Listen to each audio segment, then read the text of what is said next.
Welcome to the JLCVLOGCAST. Thank you for tuning in. This is a 21 and up broadcast only. All material used in this broadcast is sanctioned under the Fair Use Act, Section 107.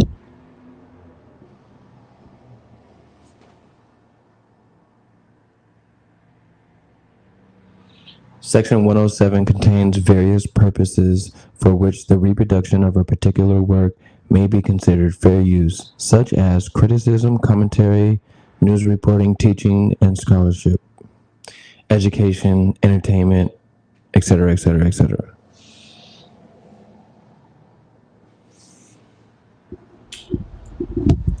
Good morning. How you doing? Welcome. Hopefully you're having a great month. Make sure you hit that like button. Make sure you hit that subscribe button. And don't forget to click the bell notifications.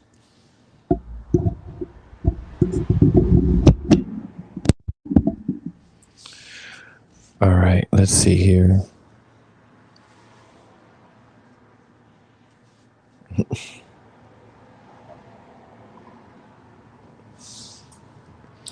Go ahead and check out JLC Vlogcast if you would like to. If you would like to go ahead and donate, you can donate at the Cash App at JLC Vlogcast. You can always tap in at 401-362-5106. Okay.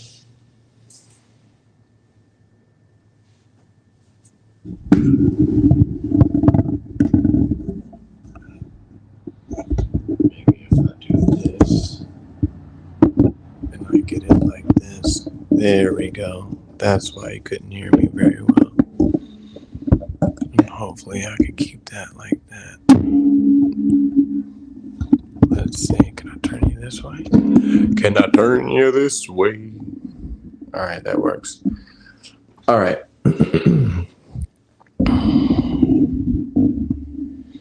Pull the mic over this way. I'm just getting the mic set up because I've been working with this mic for a little bit, but yeah, so anyway, you could do that. For business inquiries, go ahead and email me at JOSHUALAWRENCECOMBS@gmail.com.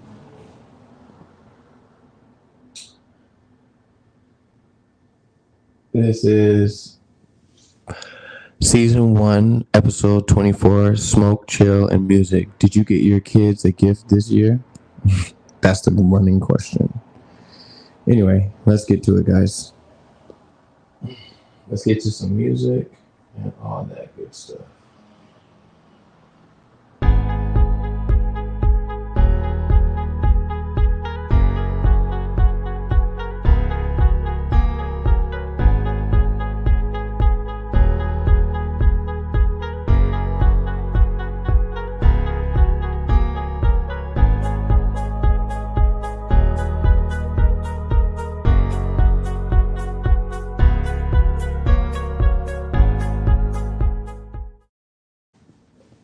Okay, welcome to the JLC Vlogcast. If you're not hit that subscribe button, hit that subscribe button. If you're not hit the bell notifications, hit that bell notification. Thank you for tuning in the JLC Vlogcast. I'm gonna go ahead and get some music playing for us because I think that's just the way we should do it. Just hop into it, get a nice little some good tunes and whatnot. If you have something to drink on, go ahead and pull your drinks out. If you got something to smoke on, go ahead and pull up your smoke. Let's see, what am I smoking on right now? Right now I'm smoking on nothing. Let me see. Let me see if I can get me something going on here. I got the mic situated. That's why I'm sounding a little bit better over the mic. Shouts out to Loading. You can follow Loading at LOADINGYT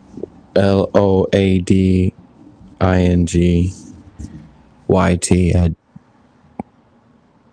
YouTube, on YouTube. Go ahead and subscribe to his channel. All right, without further ado, I really want to find my blunt, which I can't right now. And honestly, I picked it. Oh, here it is, right in front of me. Boy, I I didn't even see it. Anyway, let's get into one or two songs in here, and let's get it cracking, shall we? If you have a music selection that you would like to hear, you can go ahead and type that in. Let me go ahead and drop the link for everyone who wants to join.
All right, my bad. I'm glad you guys couldn't hear me because I was cutting up anyway. I was like, my neck, my mat, my, and my. First, you gotta dip your neck into it. Don't stop, just do it. Then just run your back around.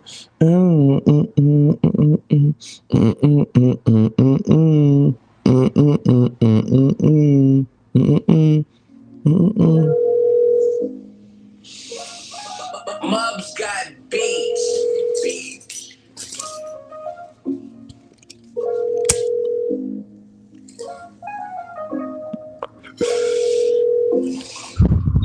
Why you keep calling my phone? Why you keep calling me? Yeah. Why you keep calling my? Yeah. Why you keep calling me? Yeah. You know my phone on silent. Silence. Why you keep calling me? Call it. You know my shit be wildin'. Wildin'. Why you keep calling me? Why you keep calling my phone? Why you keep calling me? Why you keep calling my phone? If you got something to roll up with, go ahead and roll that up. Are you getting your kids a gift this year for Christmas, or do you not celebrate Christmas at all? What's your forte with that? You know what I mean? But then she done me, and now she tryna fuck with my niggas. I'm stacking this chicken, I'm counting this money. You know I'm trying to get to these figures. I smack from This is a 21 and up broadcast. If you are not 21 and up, go ahead and swipe to the left. But I eat it like she chocolate, but keep it on the low, cause my shorty she be wildin' and you blowing up my phone, little bitch, you need to stop it. Every time you call me, all the nigga here is nonsense. So every time you call me, best believe that I'm the kind of shot. Tell these bitches something cause she blowing up my non-next, but I'm on to the next, and I hope that she gon' block me. Calling my phone. Why you keep calling me? Why you keep calling my phone? Why you keep calling me? You know my phone on silent. Why you keep calling me? You know my shorty be wildin'. Why you keep calling me? Why you keep calling my phone? Why you keep calling me? Why you keep calling my phone? Hey. Why you keep calling me? Yeah. You know my phone on silent. Why you keep calling me? Good morning. Why you keep calling me? You call my phone by accident. Hey. Why you keep calling me? Hey. You got my number on purpose. Why you keep calling me? I know your feelings be hurting. Why you keep calling me? You don't want to see me in person. Why you keep calling me? You call my phone, you bugging. I only answer if it's something on topic discussion. Nigga, you bluffing. I told you that I don't do cuffing. I told you that I don't do cuffing. I took it to the telly, baby. So you got so lit. I'm trying to leave the club with all of the friends. Why you keep calling my phone? Why you keep calling me? Why you keep calling my phone? Why you keep calling me? You know my phone on silent. Why you keep calling me? You know my shorty be wildin'. Why you keep calling me? Why you keep calling my phone? Why you keep calling me? Why you keep calling my phone? Why you keep calling me? You know my phone on silent. Why you keep calling me?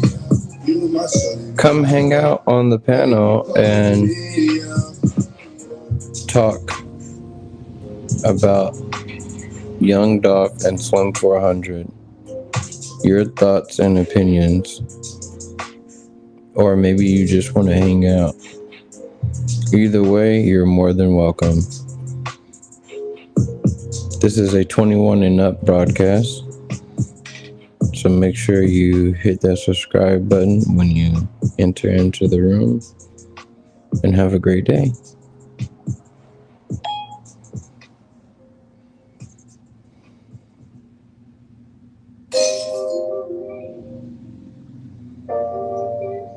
Barley. Love. Watch your on the beat. Agree. I know you fucking.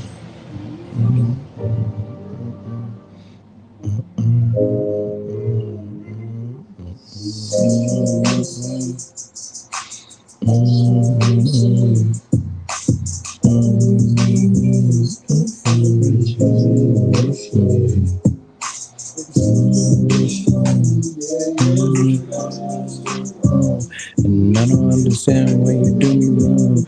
It hurts when you sing. Every time you do the thing, every time you play games, I don't understand your worst way. You're a pathogen, your friends. Every time you go ahead, I don't understand. I don't understand why you acting. Why you always fucking acting like you.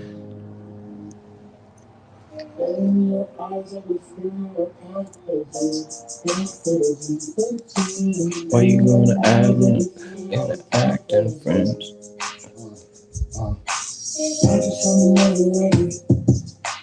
I just wanna know your name. I don't wanna play no games. I do wanna get you away.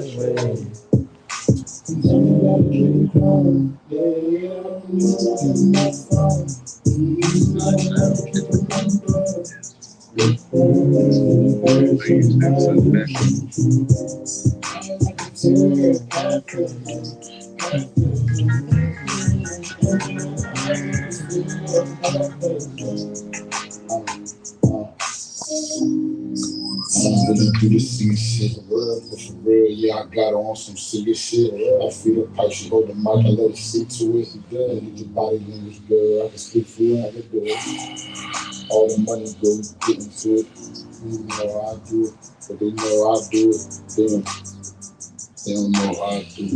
You know how I do it. Yeah. Go ahead and subscribe to my homie Barley.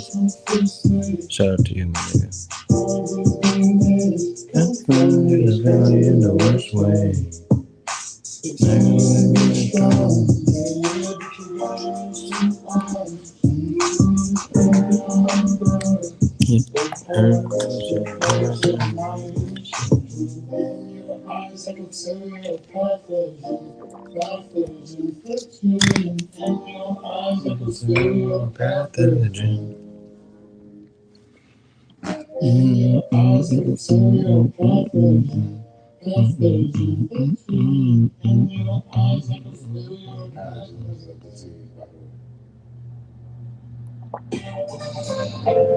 Shout out to my boy Top Dog. One of the realest I've ever met. R.I.P. Big Bro, man, I love you. I'm living in a world of pain, where people die just trying to make a name. Mama said I'm insane, so she kicked me out in the fucking rain. So now I gotta go through all this pain. Fuck friends, man, I gotta get my bands up. These niggas went, yeah, they better fucking man up. Between love and pain, I'll never switch up. All I really trying to do is make a meal, so fuck fame. I know life is really hard, but I gotta stay patient, cause one day I'ma make it. The feel losing another brother, I can't take it. Then this shit got my mind racing. Remember when me and bro was posted on the block, and he got shot in his top. All I remember when his heart fucking stopped. Man, I was crying non-stop, like damn, why my bro couldn't make it. My Damn, son, where'd you find this? I had a face Trapmusic.com. better place. I can't do the voice really, but that'd be cool if I could do that voice. RealTrapMusic.com. Well, son, where'd you find this one? Bitch, you a petty stain. I don't wanna lose change. Man, all this shit, she's strange. Cody in my club, yeah, they got me feeling crazy. I'm all about the money, so I ain't fucking lazy. Goddamn. My big bro, man. You already know how to come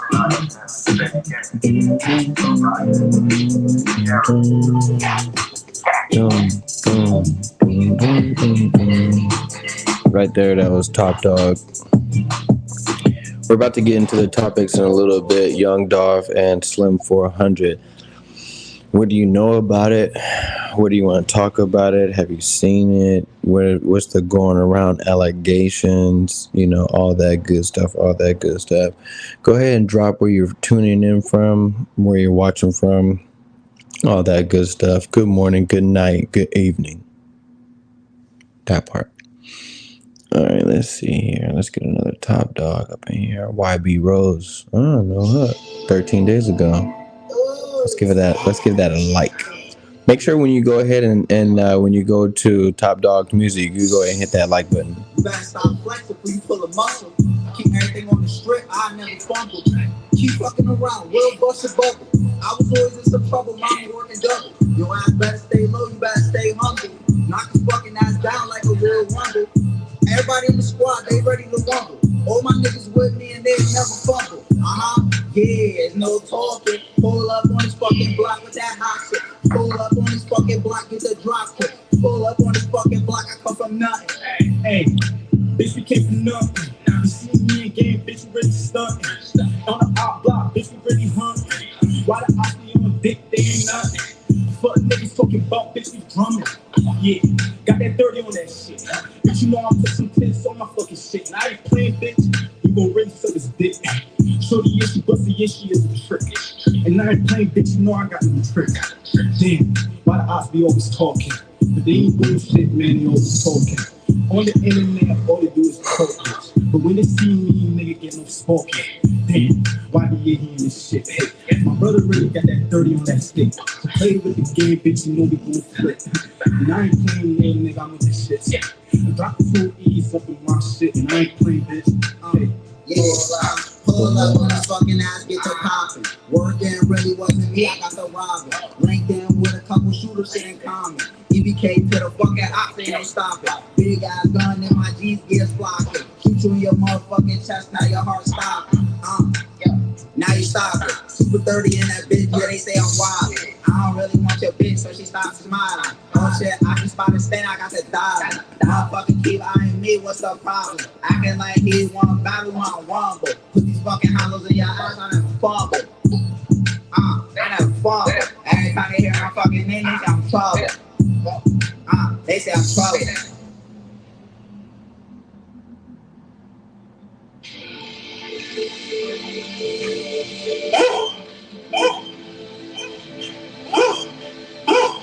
Pelican. Hey.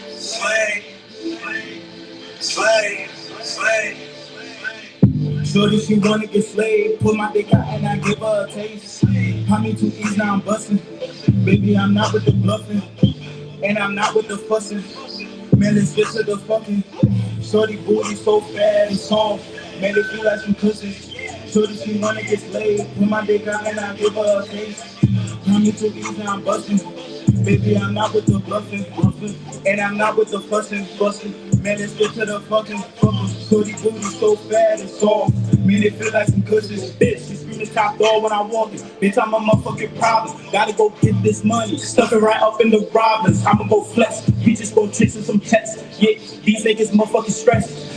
All of these niggas a mess. All of these bitches is mess. Yeah, leaving them stressed. When they see us, you know we pull off in the vet. Top us, you know we chase checks. Top us, you know we the best. Gotta go get to the bag. Yeah, I chase me a bag. Diamonds is still on my neck. Listen, yeah, mad. Yeah, these niggas biting my swag. All of these bitches, they mad. Yeah, get on your knees fast. Yeah, I'm riding so fast. Popping 2 E's. Yeah, smoking the gas. Yeah. Gotta go get it. Chase me a bag. Mama, I run up this bag. Stay in the motherfucking trap. Gotta do what I gotta do. Hey, fuck you know I got a lot to lose. Hey, leaving niggas with a lot of fucking clues. Fucking nigga, we gon' drip the juice. So fucking little nigga, man, I gon' get it. For the family nigga.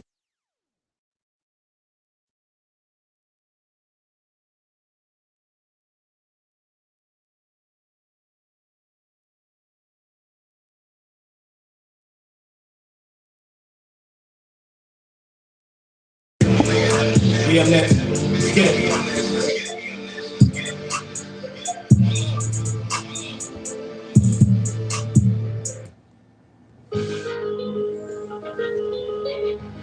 Let's get it.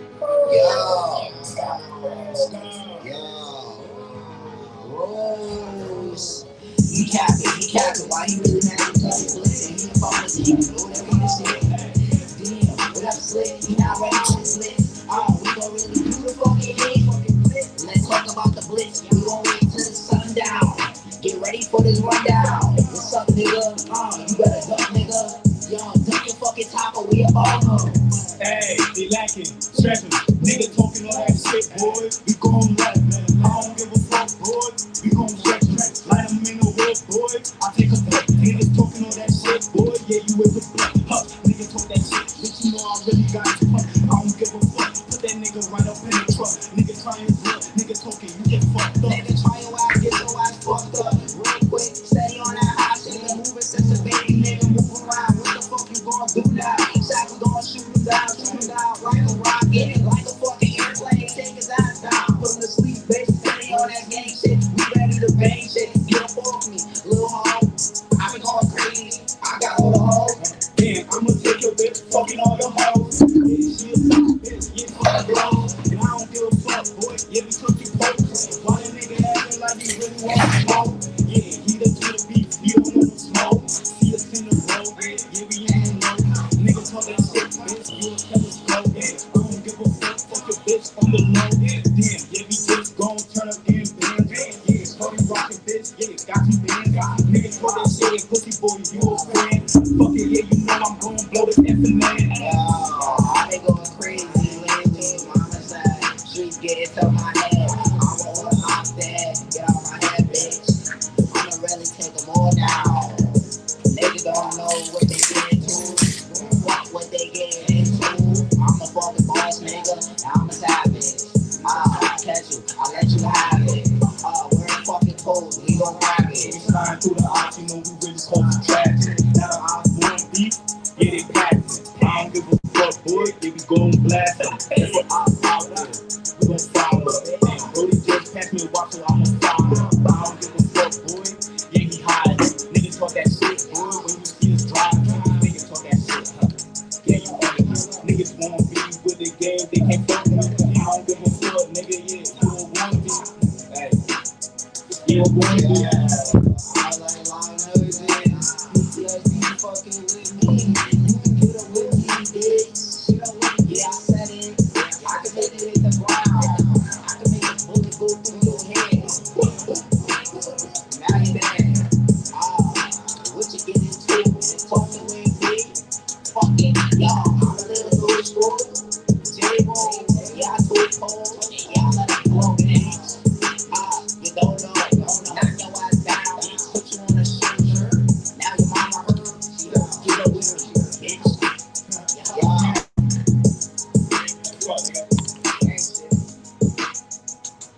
All right, that was YB Rose and Top Dog Entertainment. Let's see here. What am I looking at?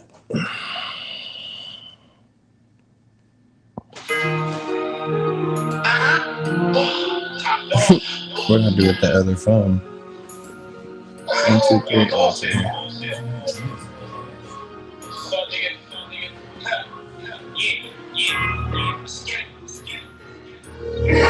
You niggas really is my dream.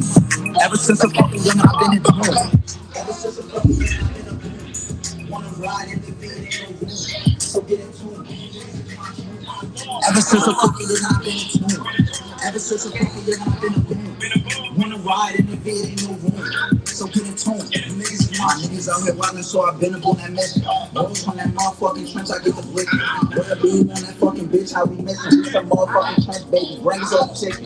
Brains on chicken, ha. There goes. Swerve from the motherfucking D's, we get love. We gon' take them on the highway. Motherfucker, relocate to where the options. Swerve. Don't give a fuck. I'm a green light nigga and I'm not letting up. One smoke, one beef, so what's up? I'm from these streets, I don't really give a fuck. Oh, go and tell them that it's gonna go. I can't wait till the day that we getting money in the fucking trees. Oh, yeah, we in the whip and we stay low. Switching lanes and we screaming out, go. If my bro pass me the pole, I'm a pro. Little nigga, yeah, you gotta go. That's the show. I don't play games, that's the show. Niggas know that on the ass show. Niggas know that on the ass show. Got that block, hey, listen, nigga, you a spin your block, hey, yeah, you niggas double shots. And I ain't talking, little nigga, yeah, I'm on the block. Why you with me, and you know we got a third block. And I ain't playing, little nigga, yeah, you in block. Hey, with me, I'm fucking really hot. Pussy nigga, man, put you in the box. Lord knows, man, I'm really fucking hot. Alright, there you go. Smoke, man, I'm doing drops. Real. Let it snow. Let it go. Got A for O.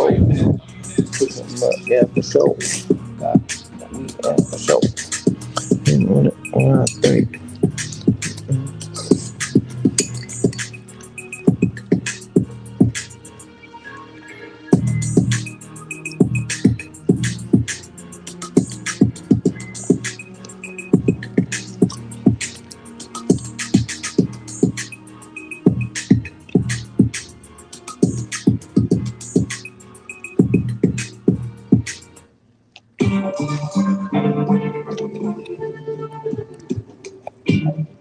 Yeah. R.I.P. Bay, bro, man, I love you. I'm living in a world of pain, where people die just trying to make a name. Mama said I'm insane, so she get me out in the fucking rain. So now I gotta go through all this pain. Fuck friends, man, I gotta get my bands up. These niggas white, yeah, they better fucking man up. Between love and pain, now I never switch up. All I really tryna do is make a meal, so fuck fame. I know life is really hard, but I gotta stay patient, cause one day I'ma make it. The fear of losing another brother, I can't take it. Then this shit got my mind racing. Remember when me and bro was posted on the block? This shit is hard, bro. All I remember when his heart fucking stopped. Man, I was crying non-stop, like damn, why my bro couldn't make it. My mind lost, man, I couldn't take it. I had to face it, my bro was in a better place. May you rest in peace by where he fucking lay. For my bro, I done that K, and all these bullets gon' spray. That nigga disrespect his name, I do it for the money, not the fame. Politics flying fast, yeah, they coming for your brain. Bitch, you a petty thing. I don't wanna lose loose change. Man, all they say is season's very cold. In my club, yeah, they got me feeling crazy. I'm all about the money, so I ain't fucking lady. Goddamn.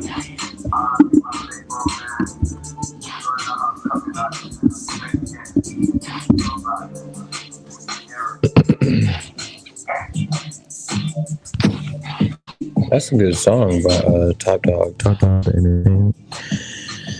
Top Dog. That was a good song, bro.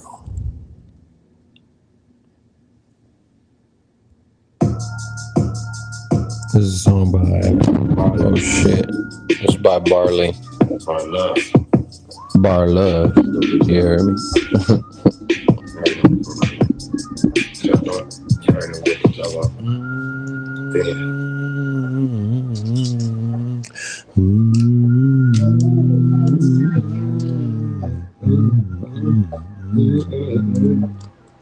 Damn, why these niggas be hoes?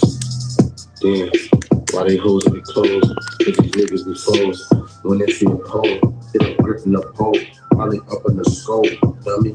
Niggas thought they caught a lick just for running cow. What's up, Mike Classic? None other than the Classic. You don't even have to call him Mike. You just call him Classic because you already know what it is when he comes through. You know what it is. He like a 1977 Monte Carlo with the Dayton's on him. You heard me? I'm a ghost, bro. What's good, G? I can't hear you. Speak up in the mic, man. Speak up in the mic. Hold on. I say I'm a ghost.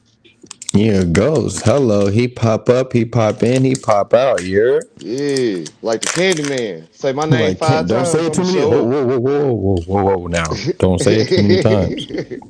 Because you already know what happened. We don't want to go down that road. All right. We done said it twice. And it start with a C and end with a it start with a C and end with a C. Yep. No, it starts with an M, end with a C. We already said it. MC. I'm done. And he's on the mic. And he's got his own look. Go ahead, Mike. Go ahead and tell the people where you're from, where you're tuning in from, what you do, how you do it, and where you getting it in. Oh, and the question of the day. Let's get the question up on here. Question of the day. Did you get your kids a gift this year? Yeah, I'm the gift that keep on giving. My name is Michael Classic. Michael Classic in the house, and he brought his trouser mouse. All right. Hello. All right. But yeah, I mean, with the pagan holidays, I do what I want. Every day to me is a holiday. So like I do what I want. Like, you know, boys do what they can, men do what they want. You know? That's a fact. Yeah. So no, my name is Michael Classic. I'm a law-abiding citizen. I'm a construction worker. I work for millionaires. Hello, let it be known. Yeah. If you ain't got $1 million, you can't fuck with me. I only hang around geniuses, lawyers, doctors, and brain surgeons. Yep. Hello, you can't elevate your consciousness if you're hanging around the same consciousness. Right. I don't hang around thugs and gangsters and shit. That ain't gonna give me no money. I hang around millionaires, people who make this world go round. You know, the wheels go keep on spinning. I'm looking for the engine to keep the wheels spinning. Yeah. That's right there. That's a Pepsi classic right there. I don't know if you guys ever seen this before. This is a new thing. They don't have these where you guys are at, I'm sure. Nope, but this is a Pepsi Cola classic. Ooh. Oh wait, yes they do. Yes, they got these up there. Go right down. Yeah, I go right down the street and get about these 6 of them.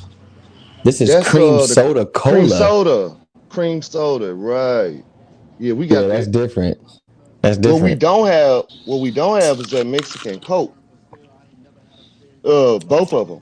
The Mexican cocaine and the Mexican Coca-Cola. That's different. That's what we do. Yeah, that's tough. Whew. That made me rub my That's what we forehead. do. Hey, So what's you going took on a with you, sir? How's your day going? Tell me what you heard about the. Go ahead and tell me what you heard about the whole Shibuya bang with the whole Young Dolph situation. What did you hear about uh that? well, I heard that the Makitas are all red hot, pissed off because they've been implicated. And I've heard that what's his name? Stray Drop was arrested. He's in a Dallas, Texas jail or whatever. But that's it's all alleged. Until I hear his government name, like Daniel Reed or whatever the fuck his name is, I can't really go with it. I'm not gonna call him a straight drop locked up in jail. I'm not gonna do that. You know what I mean? So Right, um, right. that's all I've heard so far. I've been asleep. I went to work. Let me see, what's today? Monday. I went to work yesterday, so I took a break today. I took a day off. When you're a boss, you can do that. I can take off the rest of the week if I want to. I don't have to work the Talk rest about of it. the week if I want to. Talk about it. You Talk know what I about it. mean? Because a lot of people Right. don't know that when you're a boss, you can make those boss moves. You know what I mean? Yeah. But a lot of people Yeah. ain't no bosses out here. So a lot of people is faking the funk. They're Right. not I'm what you bosses. call an independent contractor. I'm somewhat of a maverick. And a Can lot I of tell these you what they guys don't are? I can tell you what look. they are right now. It goes like this. That's all I need, dog. That's all I need, dog. Mm, Yep. Yep. mm, Yep. hey, that's all I need, dog. That's all I need. Yep. That's all they need is a little tall can of beer and some backwoods. Fuck that shit. I'm trying to put stock in backwoods in I a tall wanna be can a of beer company. hold up, shot caller, 20-inch blades, only Impala, Impala, getting late for night. Switch a night. roll tight, Switch a got roll spare for tight, ice. got I hit blaze the for ice to hit the highway, making highway. money to Making fly money to away. fly But it away. gotta be a And it gotta be a getaway. better It's way. better way, Better better way, way. better way. Yeah, I'm a Yeah. baller. I'm a Baller. 20-inch caller. It's Ain't some crawler. roller. Some dollar left or right. I'm out of sight. I'm gone. I'm in it. And I didn't know. Oh. I hopped out in the Oh. wood. Diamonds Oh. in my Oh. Oh. inside me. I'm a floss soul. I was fucking cold. Let them know. I went in the store. Damn, look Let at you you. know. It's a me. Bang it win. And see. On the hill. Hey, see, they ain't that. They That's don't know right. nothing about That's that. right. Right. That's right. They don't. I had to take them They back don't. real quick. Sorry, I started feeling it. Since I can't play no music, I know the words. You feel me? So I Yeah, can that's cool. That's what we gonna do. verbatim. Yeah, verbatim. Allegedly, I know the words, but Allegedly. that's alleged. That's not Uh, for sure. For that's sure. not alleged. You know the word. No, That's that's not alleged alleged. because I Hey honestly don't know man, if get I them know the shirts. words. So I'll Get say them right shirts now, it's done. alleged. Just between Get me them and you, it's shirts. alleged. Get them Not me shirts and you, done. Mike If Classic. I'm if you talking don't, about the I people will. who are listening. Because No, I'm I trying say to get get them my shirts Barry done. White on. I'm trying to see what it sounds like if I get into my Barry White. How you doing, miss? What's your name? Yeah, go ahead. Yeah, go ahead. Move to the left. Let me get that. What is that? The baby voice. This is the baby. Yeah, girl. You know what I'm saying? Yeah, see, you gotta move like this. You know what I mean? Because yeah, when you be walking around doing your thing, and, it seems like you know.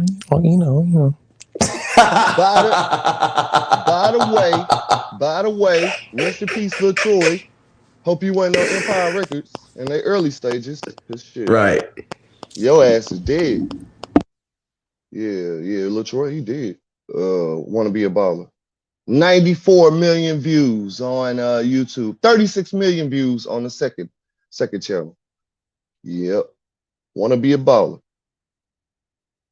94 Balling is million not for views. everyone, though. I want to let people know that everybody It cannot wasn't be a for me. baller. You know what I mean? It wasn't Because being it a wasn't for baller me. requires money, it requires time, patience, all that.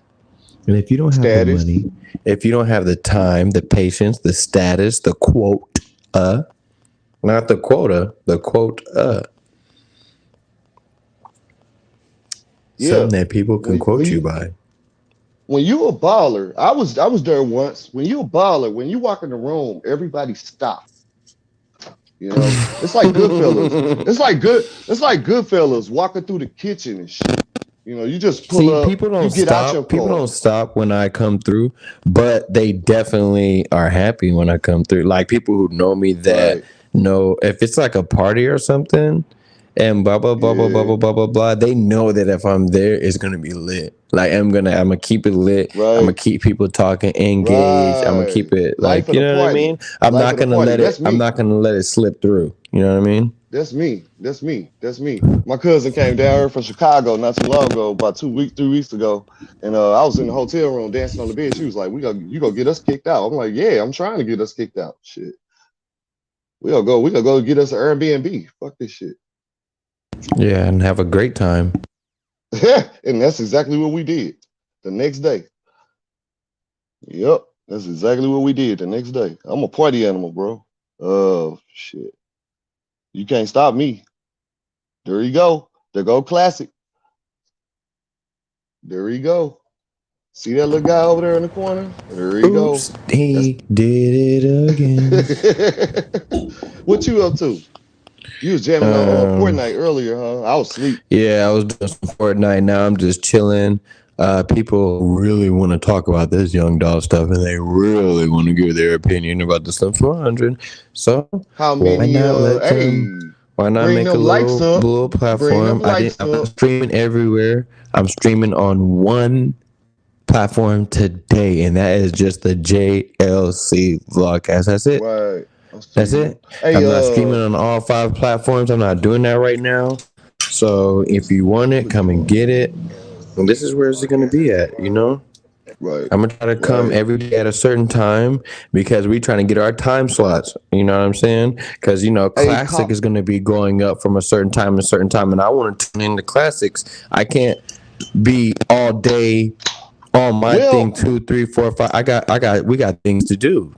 But look, yeah, I let's be do. consistent.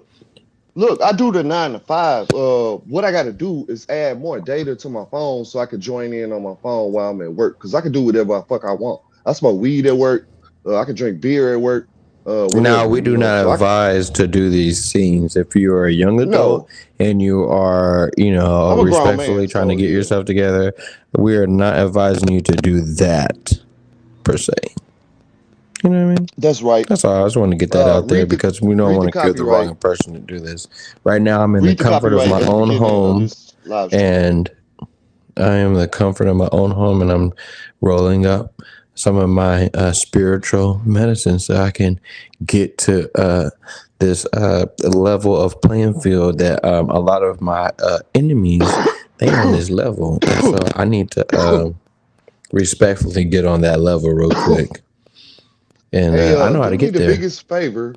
Do me the biggest favor and text loading. He ready. He was waiting on me. Because we've been going back Who? and forth on his channel. Loading. Who? Loading. What about it? Text him and bring him on. Oh, well, he knows I'm on because he's the one that told me to restart the broadcast because he said he couldn't hear me, that I was lagging. So he said you should restart the broadcast. I said, okay, you know. Okay, yeah, So no because we've been problem. going back and forth. That just put me on to whether I was lagging or not, which I probably was because I had the Fortnite going, but I can't be lagging now because the only thing that's on Wi-Fi is this iPad. I even turned the computer off. Right. So there's only one thing streaming right now, and this is iPad. And trust me, because I got, I got whatever the most powerful Wi-Fi. We got that. We're gonna look into bumping it up to more broadband, whatever, so we can get our streams up, so I can do all that and stream heavy. You know what I mean? Because it is 3 of us now. I am a YouTuber, so I'm gonna need that level of consistent internet service. You know what I mean? Yeah, and I got enough, you know, medicine to hold me over.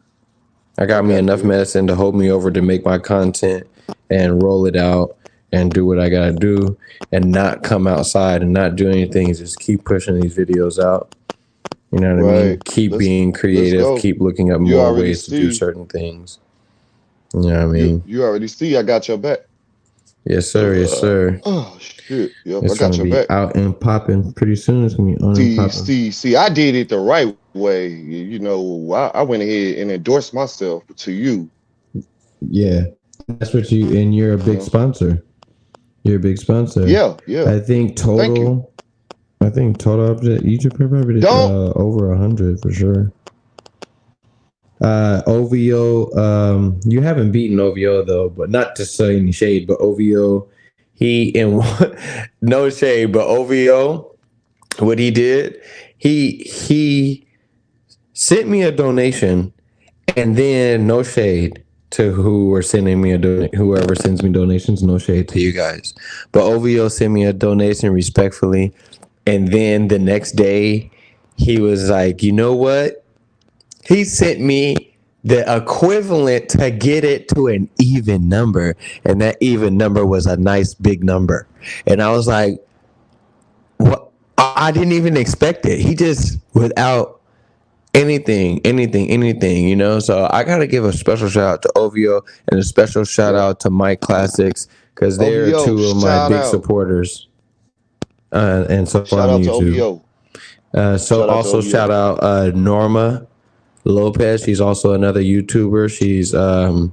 She's doing her thing. She does like a little makeup here, a little makeup there, and a little travel, just like a little vlogging. It's pretty cool. I watch. Yeah. Shout out to Moni, the moderator. Oh yeah, Moni. Oh yeah, shout out to Moni. Moni, I appreciate you. I haven't seen you in a couple of days. Hopefully you're doing well. I'm pretty sure one day you'll see this. And when you do see this, hey, how's it going? Hopefully you're doing well. Hopefully you're having some good holidays. I wish you and your family the best. And yeah, keep doing what you do. Keep hustling, you know, because what you want is around the corner, and don't give up. Sometimes we give up easily. That's my advice to you. Don't give up too easy. Don't just give it away. Do you keep on fighting. Keep on fighting. Keep on fighting. Yep. Do you have any plans for Xmas? You know, it's not Christmas anymore. It's called Xmas. Yeah. Well, I call it Christmas, but right, because Jesus told me, when in Rome, do as Romans. And so even though we know that that's what they're referring to is the Christ, but it's all right. When in Rome, do as Romans. So if the Romans say I got to pay taxes to Caesar like this, then that's what I'll do. My point is the same way they took it out to schools is the same way they changed the name from Christmas to Xmas. Yeah, that's my point. I hear you. I feel you on that. I didn't know that. Yeah, I always have a metaphor to what I say. Okay, so Makita's manager, Makita's manager. Well, no, yeah. Makita's Let's talk manager about that. Let's talk about that. Was with Young Dolph. All right, hold on. Let's go. All right, you go. I'm gonna go ahead and pause my mic. All right, go ahead. Okay. Did they hear Dolph stumble? They go, can you describe it any kind? Did they give you any kind of way that he might have? All right, real quick before you keep going, Mike, can you go ahead and tell me where, shout out the YouTuber and shout out, give them credit where you got that from? Because that's what allows me to repost it. Yep, no problem. Makita's manager reveals who was with Young Dolph and where the bullets came from. This is AKA Raven at I Got the Dirt TV. Please like and subscribe. He's at 2,212 subscribers. This is the JLC Vlogcast, and we do respect the Copyright Act. Thank you. Let it go. Hey, you know what? Don't make me send you no Cash App. You did. That was good. Cool. That was good. Cool. That was cool. That was cool. I got you. So episode 24, Mike Classic was dropping. He didn't drop another exclusive by Michael Classic. That's it. That's right. All right, let go. Can you describe it any kind? Did they give you any kind of way that he might have ended up from his back being turned, looking this way, Raven, being kind of out the window? Answer the question. Welcome back to the channel once again. The death of Young Dolph is shaken. So we in late November while picking up trees in a local spot called Makita. Several suspicious pieces of evidence that could to the owners of Makita's cookies. The amateur investigative video also cites conflict. Just say no to scope. Wait. He was really, the police had to calm him down. Okay. Pull him or something. Because wait for the Before we ambulance. begin, ladies and gentlemen, you know what that man did? This is the JLC Vlogcast. Please like and subscribe and comment. And check out the interesting things. And share this video. That young dog, that man was what we're doing right now is going to the cookie shop daughter, and check out the owner's daughter, in her testament. Hysterical. We're talking about his friend, his security, whoever he was. He was hysterical. That young dog was hit and that he was not moving. You know what that man did? He tried to pull him. Get up, bro, get up. That's what my dad said. My dad told him, man, don't touch him. Wait for the ambulance. She was at the other store. Her father pulled up moments after young Dolph was shot. Come, let me see if that can help him. That's what my dad told me happened. That dude was trying to pull him up. Now, if your best friend or your close homie is shot. The dad was trying to pull him up, but clearly in pictures, the dad had no visible blood stains on any of his clothes. At all? Like he had none. No blood stains, no nothing. I'm pretty sure you. That sounds a little suspicious to me. Because they say if y'all see the video, that man was loose. I don't know if anybody saw the live feed that I saw. I'm sorry. But his friend was hysterical. I'm gonna go back because I had a call coming in. Shot or gun down in front of you. All right, it's all good. I'm pretty sure you're gonna want to try to hold him. Get up, bro. Pull him or something. Because they said if y'all see the video, that man was I could play it. I don't know if anybody saw the live I could play it on my end. But his friend was hysterical. That dog was hit. He was really I don't know. Shot or gun. I don't know. It's shot or that guy could have been losing it. That guy could have been losing it because how do we not know that he was supposed to kill them? It's part of a plot. Okay, let's go. Down in front of you. I'm pretty sure you're gonna want to try to hold him. Get up, bro. Pull him or something. Because they said if y'all see the video, that man was losing it. I don't know if anybody saw the live feed that I saw, but his friend was hysterical. That dog was hit. He was really, the police had to calm him down. He was hurt. So, that's how he ended up the way he. Also, this guy that she's talking about is allegedly supposed to be working for them. It's weird. This case is weird. He's supposed to be a relative of them that worked there as security because they got robbed 2 weeks before this. He ended up. So your dad said this dude was grabbing. So move, telling him to get up, bro, get up like that. But look, if Dolph is laying out the window, if somebody's grabbing him, are they, was he already out the window? If your dad was holding Dolph and telling him, hold on, Dolph, why was his fucking arm hanging out the window? That's a goddamn lie. He wasn't out the window like it's a goddamn lie. You're lying. You're lying. Can we watch the GD? Because you know I believe in Jesus Christ, So we're gonna have to watch that GD word. Raven. Who the fuck names their daughter Raven? A pimp. Watch the language, Mike. Can you pull that up?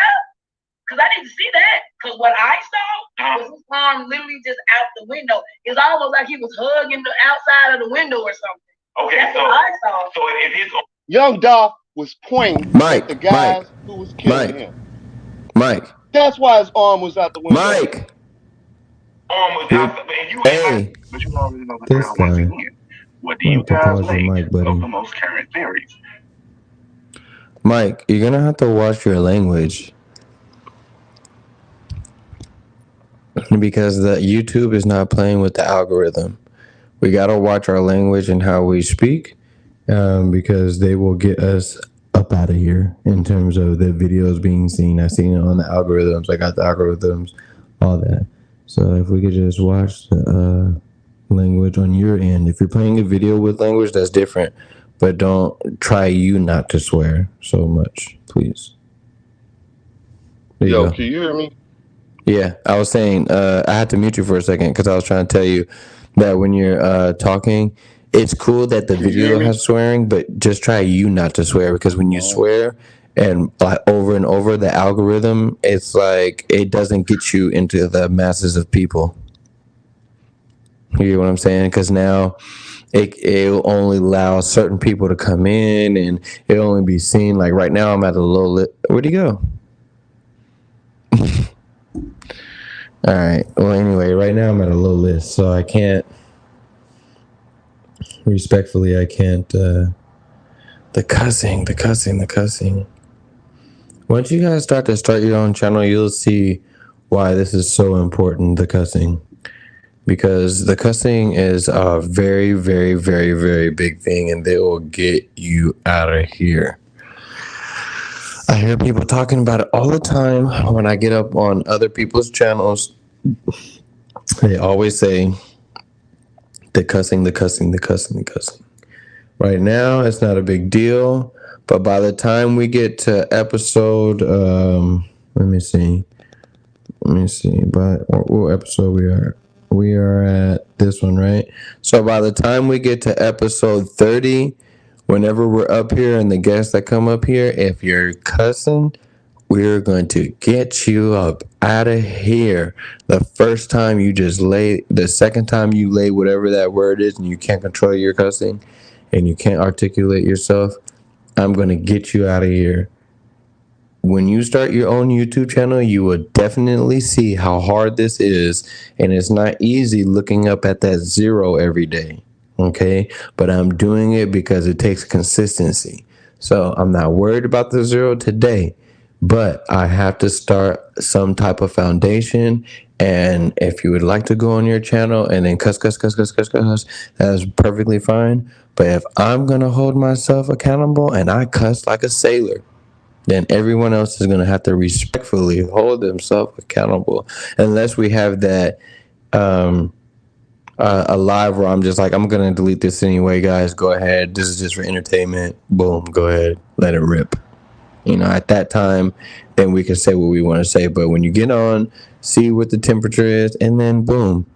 But for the first 15, 20, 30 minutes of the show, we can't give all that cussing because I got the Young Dolph, I got the Slim 400.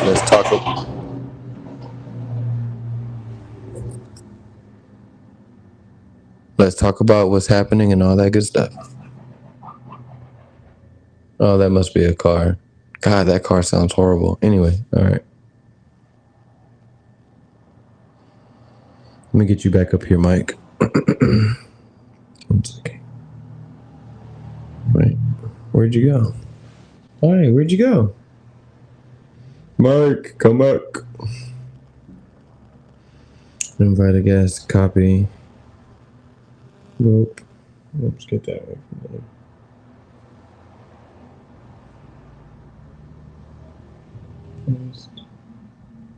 StreamYard. Oh, there you go. Oh, I just sent you a text message with the StreamYard just in case you come out. You can come back in through there too. All right, boom. My bad. Okay, I'm sorry. I apologize. No, you don't have to apologize. I'm just telling you, we got up to 30. So we got respectfully 5 more of these or 6 more of these. And then by that time, people should know what the deal is. No, from now on, I'm going to go PG, okay? Oh, no, not like, even that word. That word, they don't, that you probably could say that's just something personal. But the actual cussing, the actual swearing, that is, the YouTube does not allow that, and they won't allow me to do what I need to do to, you know, keep on pushing forward. Where did we end before my call got interrupted? Because see what happens. You can restart it. It's all good. You can go from any point. You can start wherever you would like. Okay. All right. I'm going to start it, and I'm going to point out. Okay. Let's go, everybody. This is Raven, the stripper, the one who likes Yo Gotti and on her Instagram. She's one in his top 5 people that like him. Some of her family members are affiliated with that side of town, and those people, they really like them, and you know. But at the same time, Young Dolph comes to their cookie shop and buys cookies. So okay, with that, allegedly, And we do have a copyright act. If you look at the beginning of the show, you'll see it. So what I'm going to do is play this video, and I'm going to illustrate certain key points of her interview. Okay, let's go. This is JLC Vlogcast. Just don't like, share, and subscribe. Comment. I can answer that too. I can answer that for y'all right now. You know what my dad said after this whole situation happened? And with what did your dad say? YouTuber Just Say No to Skull interviewed Makita's Cookies manager Raven Witten Sunday. And check out the interesting thing. This is I Got the Dirt TV. That like, man share, was and subscribe. hysterical. We're talking about his friend, his security, whoever he was. He was hysterical that Young Dolph was hit and that he was not moving. You know what that man did? He tried to pull him. Get up, bro, get up. That's he didn't have any blood on his clothes. My dad told him, man, don't touch him. Wait for the ambulance to come. Let him see if that can help him. That's what my dad told me happened. That dude was trying to pull him up. Now, if your best friend or your close homie is shot or gunned down in front of you, I'm pretty sure you're going to want to try to hold them. Get up, bro, pull them or something. Because they said, best y'all friend, see the they video, said that guy worked for y'all shop. I don't know if anybody saw the live feed that I saw. Huh? But his friend was hysterical. His friend. That Dolph was hit. He was really, the police had to calm him down. He was hurt. So that's how he ended up the way he ended up. What? Locked up? Arrested? Because he was a key witness? Your dad said he saw the shit, huh? So you gotta move him, telling him to get up, bro, get up, like that. Hey, but dude, like, ask her who is that dude? Out the window, if somebody grabbing him, are they, you know, was he already out the window? He wasn't out the window like that. So I don't know what picture y'all saw, but all I saw was his arm hanging out like this. What is this? Once again, this is Raven, the stripper. Well, it's Maurice Hill's daughter, like this, but more Pamela Hill's daughter, the owner of the cookie store. Has been pushed back off into the window. It looks like he was going out the window almost. But and this is also the JLC Can you pull Vlogcast. that up? Because I didn't see that. Because what I saw was his arm literally just out the window. It's almost like he was hugging the outside of the window or something. Okay, that's so what I saw. He was pointing at the killer. But you already know the drill once again. What do you guys make of the most current theories? Let us know your comments and thoughts down below. And while you're there. Okay, on that note, what do you guys think of the latest theories? JLC. What do you think of that interview? I'll tell you that much. What do you think of that interview? It does definitely get complicated. It's definitely I don't know. That's why I've been sitting back. You know, a lot of the things that I said were true, and a lot of things that I said were indifferent, and some of the things that I said were not true. Yeah.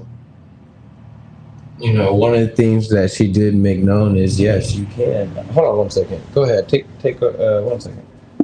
Okay. No problem. This is the JLC Vlogcast. Like, share, and subscribe. Comment. We're reviewing the Young Dolph case. As usual, of course. A lot of platforms have been discussing this case. A lot of speculations have been made, and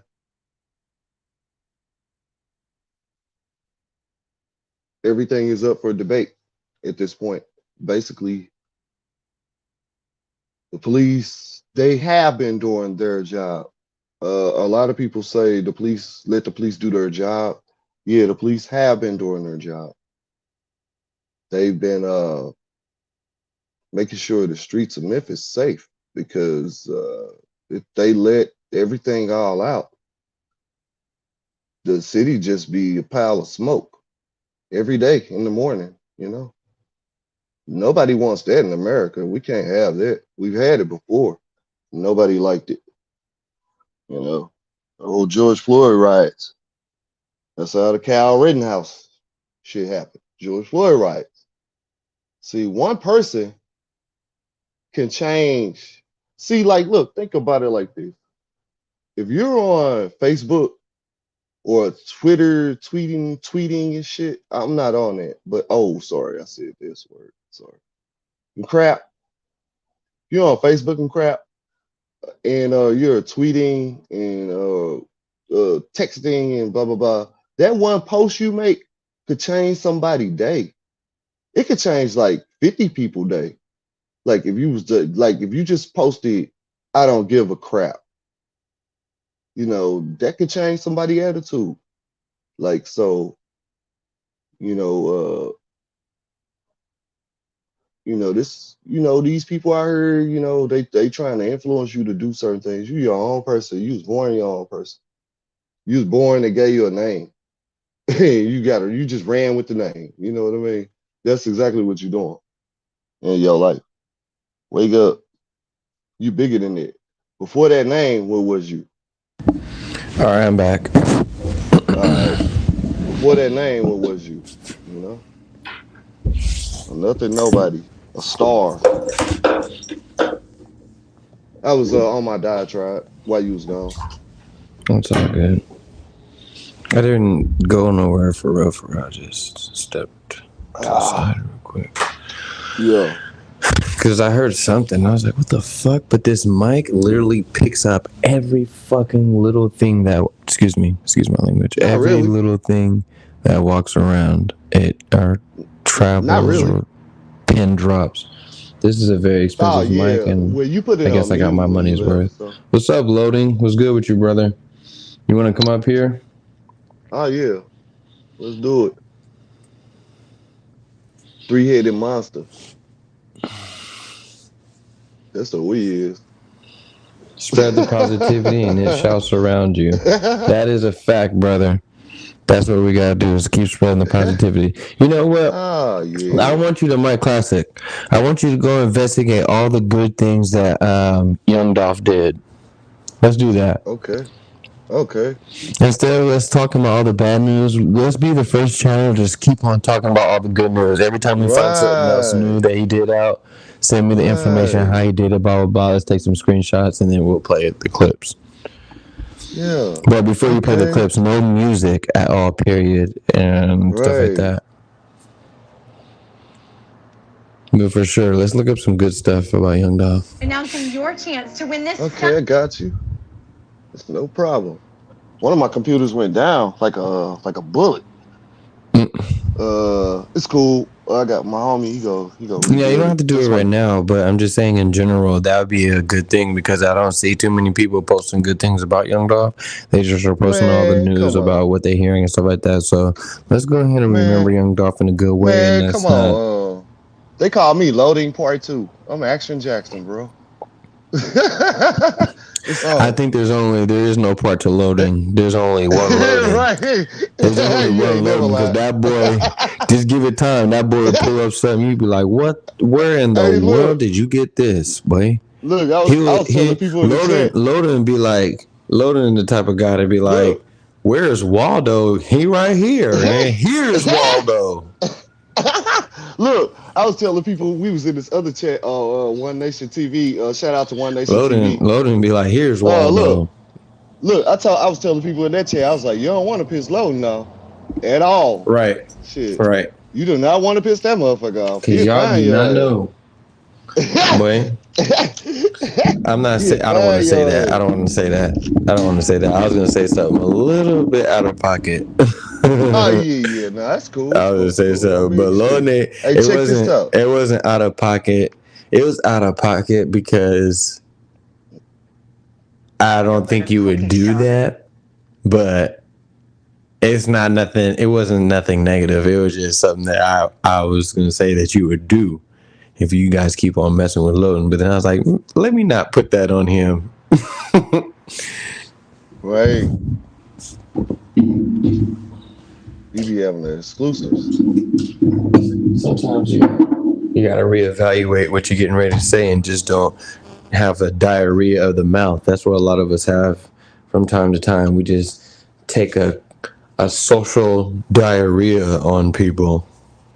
5280 Cinema. Oh, yep. 5280 Cinema that's the homie.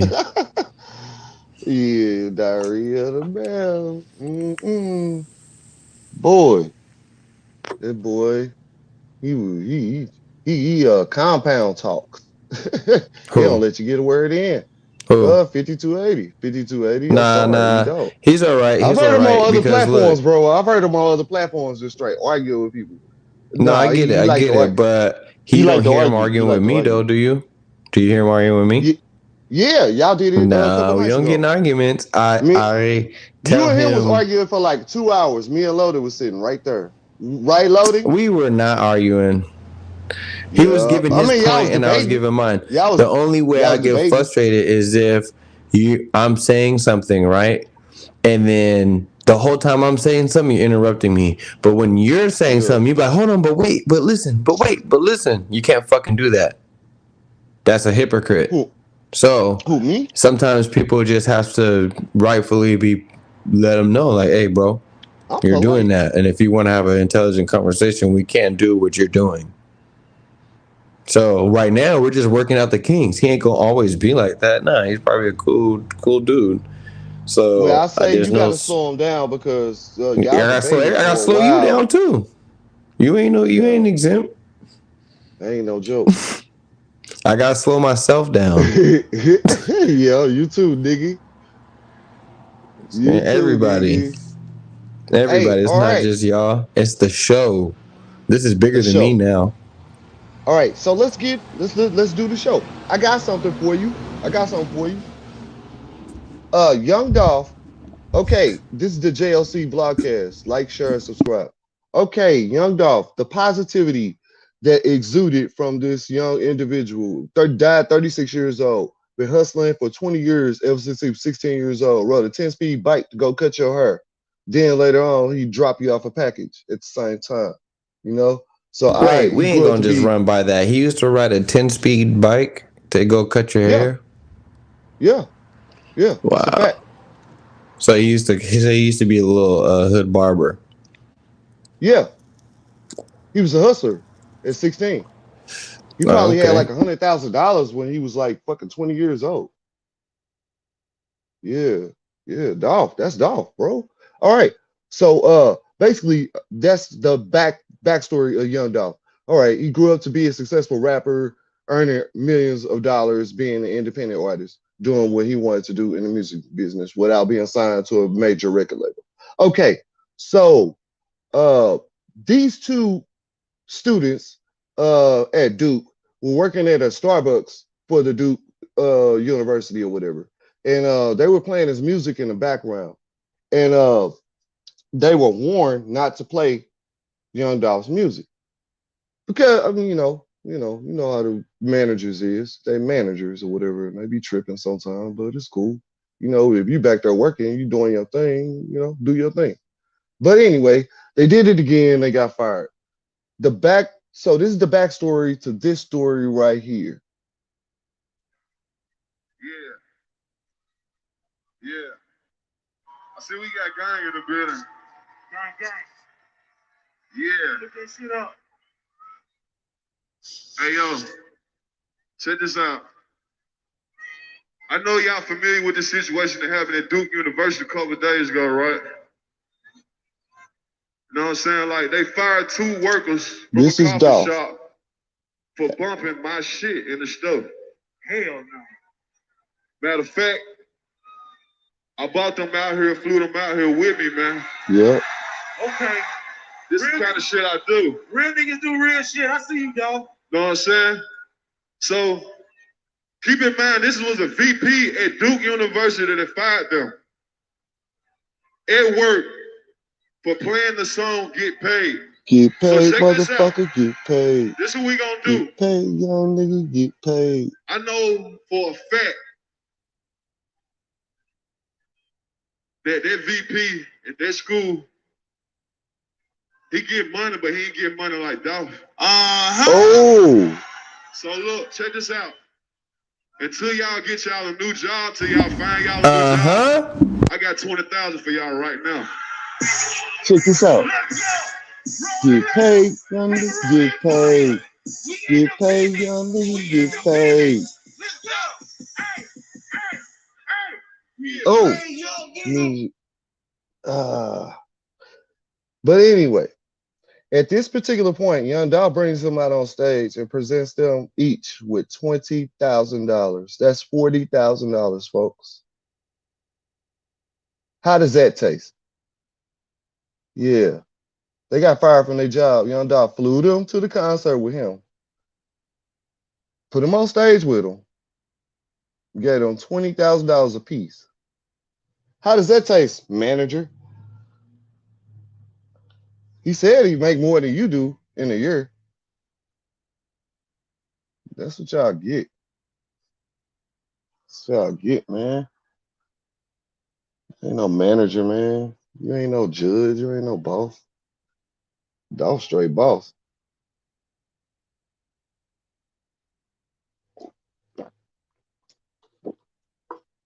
I know somebody who ain't a boss. Can't come to Memphis. Hey, am I on? I can't hear. Yeah, I'm right here. Ah, okay. I know somebody who ain't a boss. Who ain't I'm just about waiting nothing for to my. Memphis. I just turned the Wi-Fi on into my Okay. my I phone know right here somebody to the who ain't a side. boss. I know somebody who ain't a boss and who ain't the king of Memphis and who don't run nothing, and that's Gotti. He think he do. Him and Black Youngster and Moneybag, they don't run nothing, man. Like they clearing people out of Ridge Chris apartments, man. Cause you know, man, Hey, they Mike, we're clearing gonna people out cut to a quick commercial real quick. All right. Okay.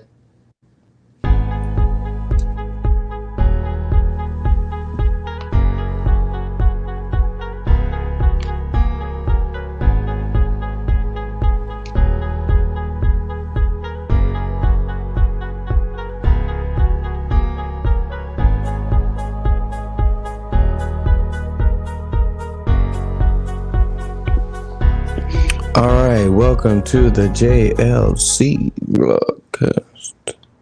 Okay, let's see here. Let me get in the solo real quick. Bada bing, bada boom. Hold on 1 second. Pause yourself, brother. Pause yourself. Boom. And then mic me up. Am I good? Am I good? Testing 1 2 3. 1 2 3. Testing. All right. All right. See. All right. Cool. Pause yourself real quick. All right. This is the JLC Vlogcast. Thank you for tuning in. Real quick, this is season 1 Politic-N episode 24. Smoke Chill Music. Did you, showrunner question is, did you get your kids a gift this year? Go ahead and answer that in the comment section after the video. Welcome to, all right, this is a 21 and up broadcast. Welcome to the JLC. Thank you for allegedly watching 21 and up. All material used in this broadcast is sanctioned under the Fair Use Section 107 of the Copyright Act. Section 107 contains a list of various purposes in which the reproduction of a particular work may be considered fair use, such as criticism, commentary, news reporting, teaching, scholarship, education, etc., etc., etc. Good morning. How are you doing today? I hope you're having a great month. Make sure you hit that subscribe button and don't forget to hit that bell notification. If you would like to go ahead and check out the clips, hashtag JLC clips. If you would like to donate, you can donate at the JLC Vlogcast.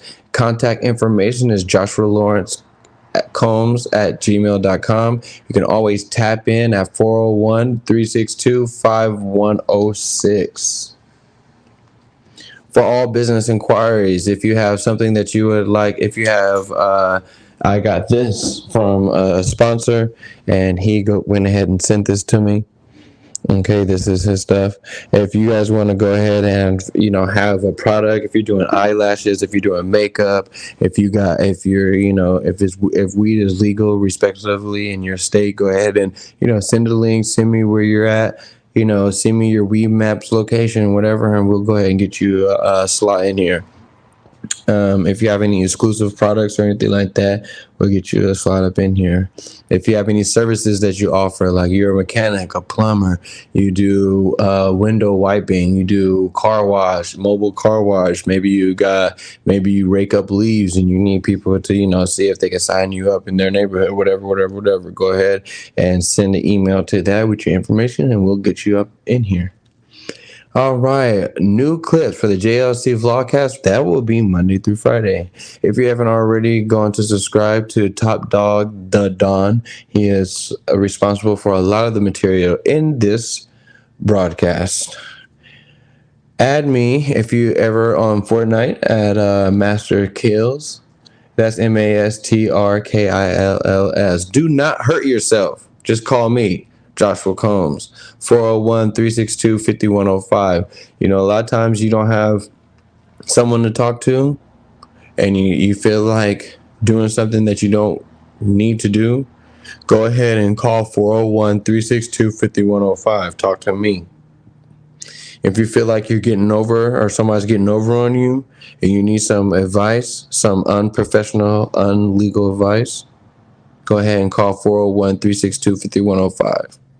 If you're getting ready to buy a car and you need to figure out what kind of car it is, if it's good for your credit, this, that, or the other, go ahead and call 401-362-5105. I will help you out. Okay.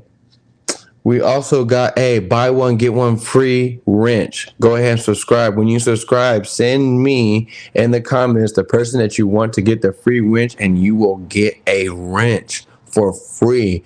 All you gotta do is subscribe and then you get a buy one get one. The way you buy in is you subscribe, exclusive. All right, and last but not least, happy holidays from JLC. Hit that sub button. And I just want to go over some new analytics with you guys so you guys can see how well the channel is doing, and thanks to everyone who's been participating. I just want to go over this real quick with you guys. All right, right there, as you can see, this is the, hold on a second, boom. Okay, this is the views so far. So I started from December 1st because that's when the first of the month when I started doing this completely on my own solo act. December 1st. So I'm starting from December 1st. So from December 1st, this is what the analytics is looking like. So far we got here, let me take this showrunner down. So far we got 2,514 views in how many days? 12 days. So that's pretty good. Or 13 days. So that's pretty good. Let's go to our next clip. Our next one is our watch time hours. We need 4,000 watch hours, you guys. So let's go ahead and get these watch time hours up. Go ahead and subscribe. Go ahead and rewatch the videos. Whatever you do, sometimes you might want to fall asleep with it on. I don't know. But get your watch time hours in. Right now we're at 396 from December. In 13 or 12 days, we hit 396 hours. Good job, you guys. Yep. Round of applause. Round of applause. Round of applause for you guys. Okay, for the subscribers, we have hit in 12 days. I had an average of almost 2 subscribers or 1.5 subscribers per day. That's a good average. Not bad at all. 26 plus subscribers. Thank you so much for all 26 of you guys. I appreciate you guys. Yeah. And another round of applause for you guys. Yay. All right, and let's see here. Okay, so the previous 2 days, returning viewers, new viewers, I had 1,063. That was the last 2, that was pretty good. Not bad. That was during that time, November, and all this is counting from November 15th to the 11th. Now that spike, you see that was when I left. And I started my own thing, and the drama was happening. Everybody wanted to know. See, that's when it all trickled down. So I'm not going to count that one. I'm not going to count that. I'm going to count from December forward. All right? But within that, we got 18 returning viewers, and we got new viewers, 1,063. So thank you for all the people who are viewing and all that good stuff. Next slide. Okay, we are breaking in other countries. Let's go. Philippines, Mexico, Indonesia, United Kingdom. Let's go. Really? These are little margins, but it's okay. Eventually, our margins will get bigger and they will get better. But the United States is pulling in strong at 69.7%. Round of applause for the United States. Whoa! Thank you, United States. You are doing it. America. United States, thank you. You're the one. You're the one. Go You're America. the one. Okay, so the next thing we got here is the Philippines coming in at 1.7%. Thank you, Philippines, for coming in at that number. That's another round of applause for the Philippines. Okay, next we got Mexico. Mexico I love the coming in. Filipino One of my favorite countries. Mexico is coming in at 1.2%. Thank you, Mexico. Indonesia is coming in at another 1.2%. Viva la Indonesia and Mexico, Rasta! you guys are tied right now. You guys are currently tied. So thank you very much. Indonesia and Mexico, you guys are currently tied. All right, for our new subscribers, 65.1%. Let's go. People who are not subscribed, let's get those 34.9%. We gotta get those 34%. That's a big margin. Those 34%, all those matter, okay? So thank you again for all your help, all your things, and we'll get back to this show shortly.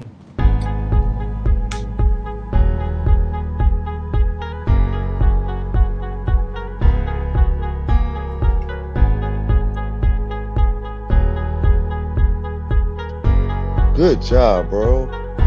Holy shit. Look at you.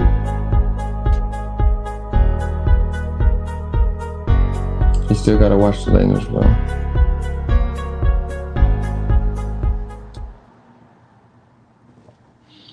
Alright, let's get this out of here. Yeah, okay. I got my peoples on here, so yeah, I definitely gotta do that. Cool. Alright, so again, thank you very much for that. I appreciate all you guys for attending and doing what you do. I'm going to go ahead and get out of here because it's slowing me up a little bit. All right, so we were talking about the good things that's going on with Young Dolph. And if you guys would like to chime in, you guys can definitely do that. Right now, Mike Classic is giving us an update about everything. Go ahead, Mike Classic. You got the floor. Okay. Yeah, we listened to the video of him giving 2 workers that was fired playing his song Get Paid. In the store, they were fired by their manager, and he he brought them, he flew them out to a concert with him, and he gave them $20,000. It was like, screw your manager, essentially. And this video here is him giving a contest winner a Lamborghini.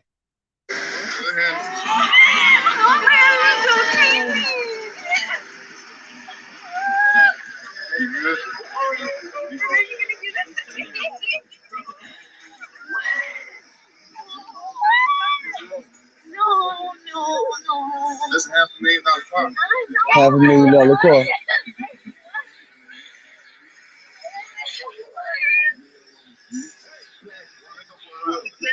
Okay, this has music in it, so I have to slow it down for the JLC vlogcast.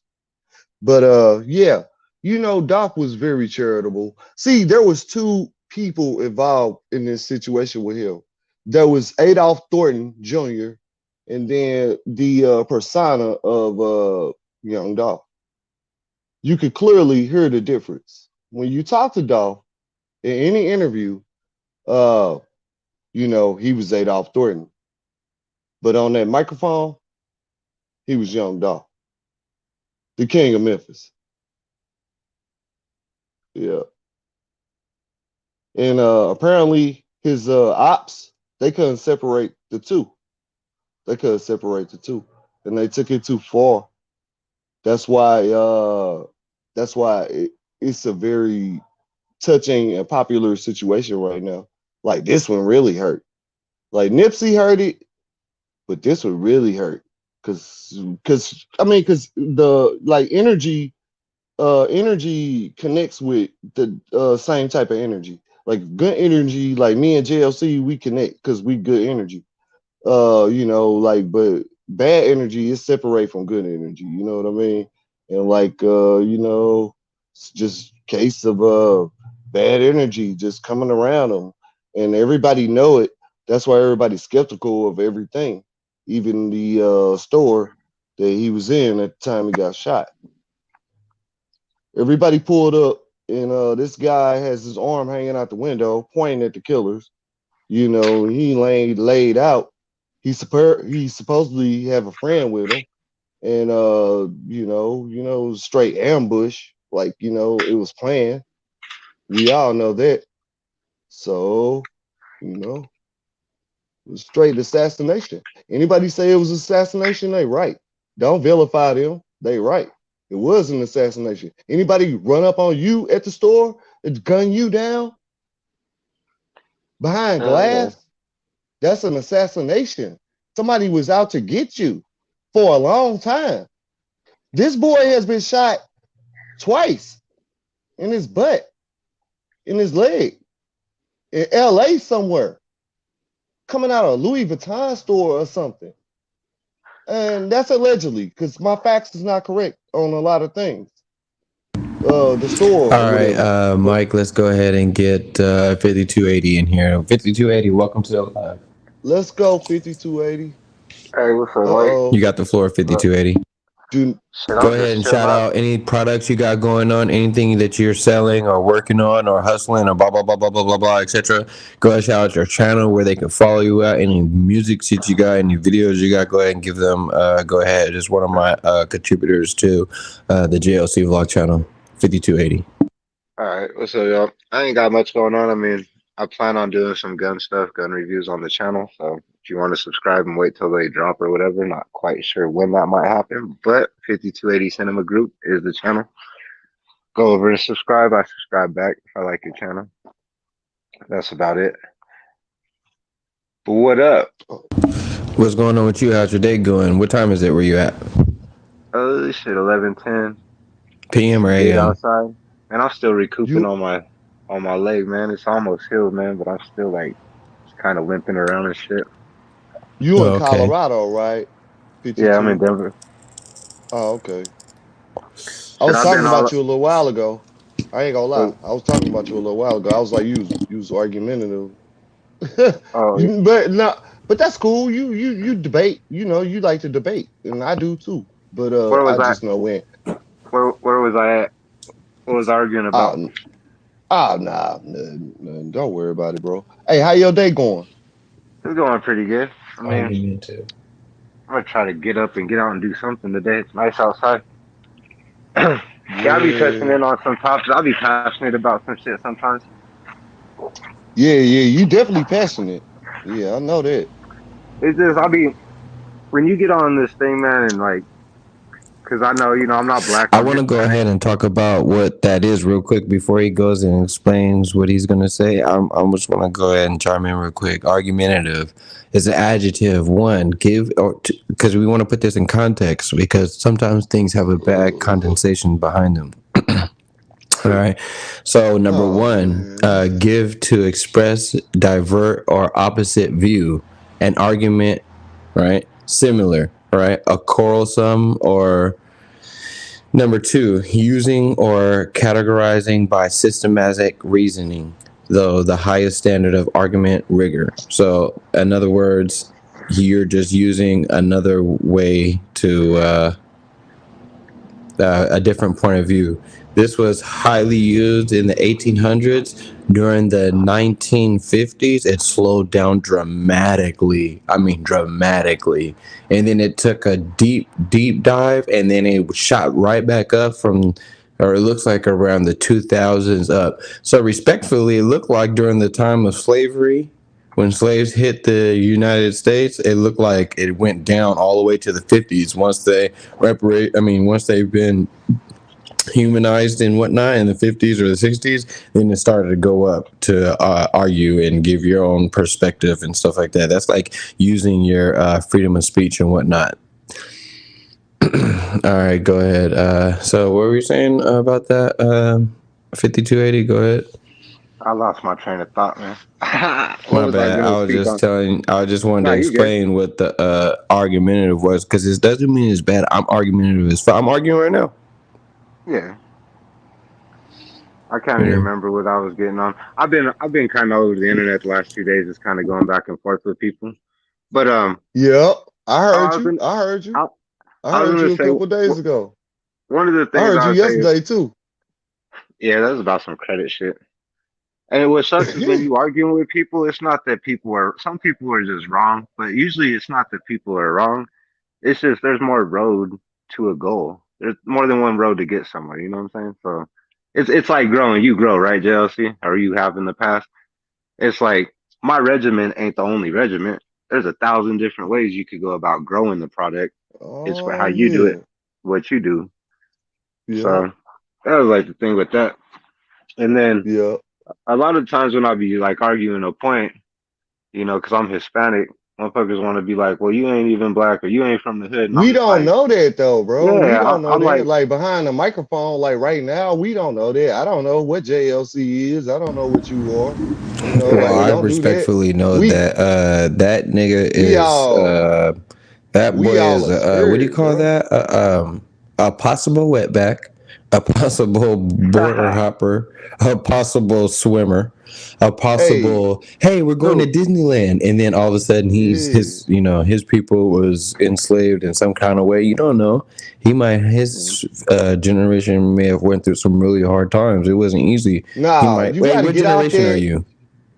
hey, what changed my perspective on that too, man, was like my best friend, he grew up with his mom and dad. I grew up with my mom, single parent, right? And you know how you always think you're like, well, you had both your parents. Like that was just like people think like that, you know what I'm saying? Like, well, you must have had it good because you had both parents, or you had a house, you had this. And like my best friend had all that, man, and his shit was just as fucked up as anybody else's life. The way his mom treated him, what he had to deal with, Yeah, like it wasn't peaches and cream. So that made me change my yeah, perspective on how you can't judge people just on what you think. Shit, it's like you say, you could be a millionaire. Your dad could be a millionaire. You come from that kind of family, and your life was hell. You know what I'm saying? yeah, yeah. So I don't know, I but understand that, bro. none of that stuff's to glorify. But I could break down street shit, drug shit. I could break all that stuff down because I mean, we all, if you're really from it, that's where you're from. I ain't proud of none of that shit.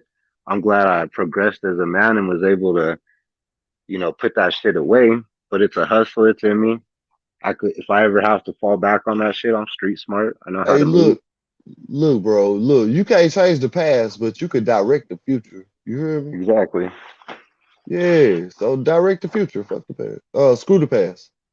Yeah. Screw the And when past. you got kids, man, you like, it's like I used to be acting a little reckless, dating and shit. But my daughter's old, man. I can't even like, as you get older, you gotta just move different, just naturally. You just gotta move Yeah, different. But a lot of yeah. people I don't. do. I Yeah. know, I I know, mean, shoot, 40. I do. Sorry, JLC. Oh no, I go do. ahead. Nah, I move different. Yeah, I'm a private person, man. I do what I want to do. I just do it in the context of the law. You Yeah. know? Because I know 40, 50-year-old dudes that are still, in and out of jail, still get caught on the block with the 20 and shit, going to jail for some dumb shit. Hey, I'm not one of them. I'm in my 40s. I'm not one of them. I'm not Well, one of them. not, but it's sad to know I'm that, too smart for that. there's a lot of our peers out there that are still like stuck in that life of being 7. Man, when I turned 17, I had my daughter on the way. But by the time I was turning 18, I already understood that what I do from this point on is going to stick with me for life after 18. So I just like, I still fucked around. Excuse the language. I still messed around and I stayed in that shit until I was about 32. And then I just made a Yeah, decision, man, because certain shit I've been in, been around, done, did, seen, like, I'm like an exception to that rule, man. I never got locked up for any period of time as a juvenile or as an adult. I never caught any felony cases as a juvenile or an adult. Like, and a lot of people that I grew up with on the street, they be like, "Oh, you ain't been to prison." Like, when did that become cool? Like, I'm one of the smart ones, man. I did all that shit, the same shit that y'all fools did, but I didn't get caught doing none of that shit, and I maintained my peace. Like, yeah. So I'm blessed, man. I feel like I'm blessed to be 40 years old with 2 children. Hey, what's day-to-day life like in Denver, Colorado these days? Denver's chill, man. Denver's like this, right? Because By the way, hey, look, hold on, just a second. By the way, this is a video of Young Dolph. Blow that up, JLC. This is a video of Young Dolph giving this girl a $500,000 Lamborghini. She won the contest. All right, now go ahead. What's day-to-day life like in Colorado, Denver, Colorado? Day-to-day. What part of Colorado? I mean, well, you ain't gotta tell me your exact we're in location, the north side of Denver. North side of Denver. Okay. You like so you can see the Rocky Mountains and shit in your. I mean, you can. Sorry, hey, JLC. When you look at the mountains, ain't it? Yeah, hell yeah. Hey, that's our generation, man. Because I say the F word like every other word. But, right. All right. You can see the mountains from anywhere in Denver. Like no matter where you're at, it's kind of cool out here. Because where you at? Where did you say you was? St. Louis. So, all right, so like, like you've been to Kansas City and shit. In St. Louis, kind of the same. But you know how you can't really see, you can't see distances real good. Like you can't see like pictures of the whole city because it's kind of like hilly and like flat. Yeah. Okay. Yeah. It's pretty flat, I think. In Denver, it's like you sit in the plains, but it's high. So like no matter where you're at, you can see the mountains, and then you could just see like I could see the whole city from different vantage points. Like the whole city, I could see the tech center out to Aurora, way down to like Littleton, out to the mountains to like Lakewood, out to Arvada, and then way north out to like Boulder and like all that shit. Like you can see all of it. It's pretty cool, man. But day-to-day life is pretty chill. It's pretty peaceful out here. I'm originally raised in LA. That's what I understand. That's what I understand. My brother, he was out there for a minute. He went to the dispensaries and went to get his medical card. The whole deal. Back in the day. A lot of people out here too are like if you're in the street shit out here, people just assume like if you're from Chicago, New York, Dallas, LA, wherever you're from, like a bigger city, they just come out here thinking, it's like some cowtown bullshit, blah blah, and it's like it's the same shit, man. It's like a miniature LA. But Denver's on the thing of like, like in Memphis and I don't know about Memphis, but like say like Chicago and neighborhoods like that, like the crime and stuff is kind of specific to neighborhoods. In Denver, you be out in the suburbs and get fucked off or get messed off. I'm sorry. Just 'cause it's random. So it's a dangerous city, but it's chill and peaceful. Every city, I look at it like this. If you ain't in the mix in the city, whatever city you in, if you're not really in the mix and stuff, you don't got much to worry about. That's right. Pretty much, essentially. It's how you living. Same with the cops, man. Like when I get pulled over, bro, I pull over, park, turn the car off, put the keys on the dash, roll all the windows down, and turn my lights inside on. And I already have my shit ready for the cop, right? So when the cop walks up to me, he's already looking at me like, damn, this dude must know his rights or he knows something because he's doing what he needs to do. So then his whole attitude towards me is different. Like he already approached me like I'm respecting him. I'm already looking out for his safety, letting him know that it's all good. I ain't a threat. So this is how you move, man. I've been pulled over with the case in my car, man. You know what I'm saying?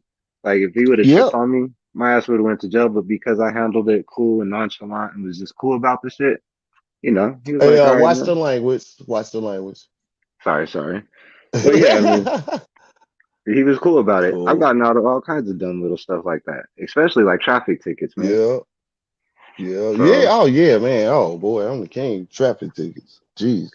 That's the worst thing when you're with somebody and the police are messing with you. Right.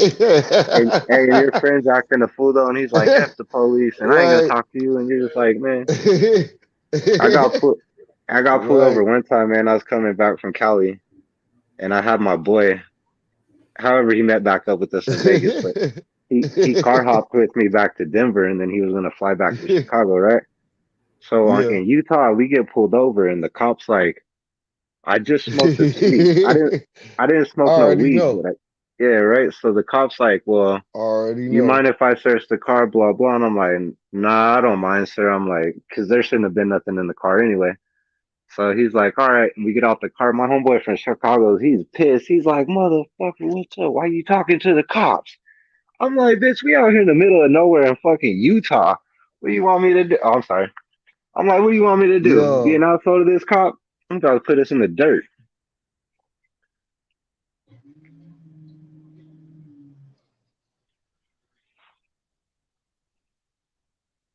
that's crazy. Oh, I thought JLC kicked me out. He's like, man, you gotta quit with that cussing. What is that? Is that a show? And Dolph was dope, Yeah, man. See, I've always been on some Memphis music because, well, so I'll say that about Denver, man. People out here know their music. Because you know how other parts of the country, they be like stuck on this kind of music or that kind of group, whoever they listen to. Man, in yeah. Denver, man, we grew up on Hollow Tip, Mac Dre, JT the Biggest Figure, the whole West Coast movement, Y'all Dre, grew up with Cube, the San Francisco scene, the Bay everything. Area. No, everything though, dude. We grew up with LA to San Diego, down south, You can no see there. limit, Can you see no this pretty limit. good? Can you see Yeah. this pretty good? All right. Yeah, that's But we Dolph. That's we grew Dolph. up with see Dolph, and I know Dolph because when I was a kid, I grew up on That's 8 Ball Dolph. MJG, Skinny the Pimp. Yeah. Um, Skinny Pimp. yeah, he was Kingpin Skinny Pimp. boy, that was my CD back in the day. I forget the name of that CD, Right. but yeah, shit like that. Uh. 666 Yep. Mafia, Esham Yeah. Nadas, Yep. what all kinds of Yep. music, man. But then Denver's You weird too got it. because you got a lot of people that are like Y'all onto that. like St. Louis, like we in the center, so we get New Yeah. York and LA So you and have fools, everything else. yeah, they be all lyrical, and then you got some fools that are like straight West Coast gangster shit on that tip. Right. We get everything else. And then You out gotta here, stop like, saying you gotta stop saying shit. Say crap. yeah. And then that what was I gonna say? Yeah, Denver's a cool place, man. It's a majority Okay. white city. Okay. It's majority white. It's probably changed a little bit now. It's probably actually more white now since they gentrified it, but it's probably like 70% white, probably like 20% Hispanic, and about 10% black. There go Key Glock right there. His cousin. No, it's not his cousin. It's his baby mama's cousin. So it's his cousin in that Hey, respect. did you see the Yeah. story with Key Glock too? Like when he was a kid, he was on the John Walsh Nah, show. He was kidnapped, nah. and remember John Walsh? Remember that show, America's Most Wanted or whatever Yeah, that's called? America's Most Wanted. Yeah. Yeah, John Walsh. He had his son taken, and yeah. he went on a personal vendetta, like for the rest of his life to America's Most Wanted. Yeah, well, Key Glock was he was Yep. kidnapped, and they found him. I don't know the whole story on that. I just know that he was on that What, show. And recently? no, when he was a little kid, he was kidnapped, and John Walsh found him. Oh, wow, really? Yeah, Never so heard that's that why. before. Hey, so that's why I'm thinking. Like, I don't think he would do that to Dolph. Just if that's the history that he comes from, like he's probably loyal. You know what I mean? That I don't know, Yeah, because that's pretty yeah. traumatic. I don't know, man. I don't like nobody getting out their car, going into a Subway or a cookie store or whatever, and then like just standing there waiting on their order and get blown up through the glass with AK-47s and Dracos, bro. I don't Well, like that. I don't care who it was. But it happened to this dude, so I'm really pissed off about it. it's just So, like I mean, that's my perspective. That's where I come from with it. Like that changed me. I was at work chilling, man, having a great day, thinking Dolph was having a great day too, but apparently he wasn't. And that ticked me off, man. And I'm like, man, this got to stop. Then no, it didn't stop though. Then this Slim 400 dude, they got this video of him getting drugged all around. yeah, that shit. Like, man, That crap. Man, I'm tired of it, bro. I'm tired of it. I don't care what nobody else think. I should worry about myself and this, that, and the other. But I'm tired of this, bro. And I think all of you guys are too. Ain't you tired of it? Hell yeah, So I'm don't be tired of it. beefing. So look, so if you tired of it, don't be internet beefing with nobody, all right? Because Yeah, I we hear you. definitely don't do that. We definitely don't do that over here. Don't be cussing. Because I heard you yesterday. I heard you yesterday. Don't Nah, hold on, know. I hold on. heard you Wait, yesterday. wait, wait, wait. I You heard me arguing yesterday, but then you also, if you listen to me, I always came back to calmness and I said, hey, y'all, I know we're real Oh passionate yeah, about this. you cool. You So cool. You I always cool. try, Cause and I don't try to get, I mentioned you before you came on the show. I was like, man, that dude. I said, remember I told you. I said you argumentative, and I was like, that's that bad energy, man. Like cut out that bad energy. oh, Like yeah. But hey, man, you know what channel I was on, and that's straight. Like, I fucked, excuse my you language. was on some. I, You was on some with some thugs though. You was on with some thugs though. You was on with some thugs.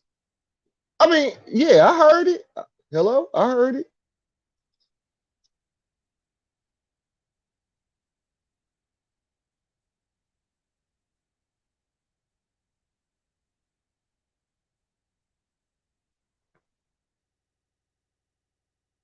I can't see what that say.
All right, can you guys hear me? All right, cool. Testing 1, 2, 3. Testing.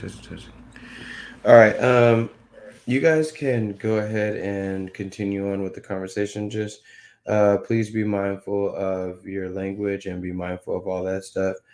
Right now, we're getting into the good things Young Dolph did, and we're gonna go ahead and just remember Young Dolph and his memories in a good way. If you want to come up, the link is in the description. Don't forget to hit that like button. Don't forget to hit that subscribe button, and do not forget to hit that bell notification. So if you'd like to join, go ahead and just click on the link, and I'll add you in the background.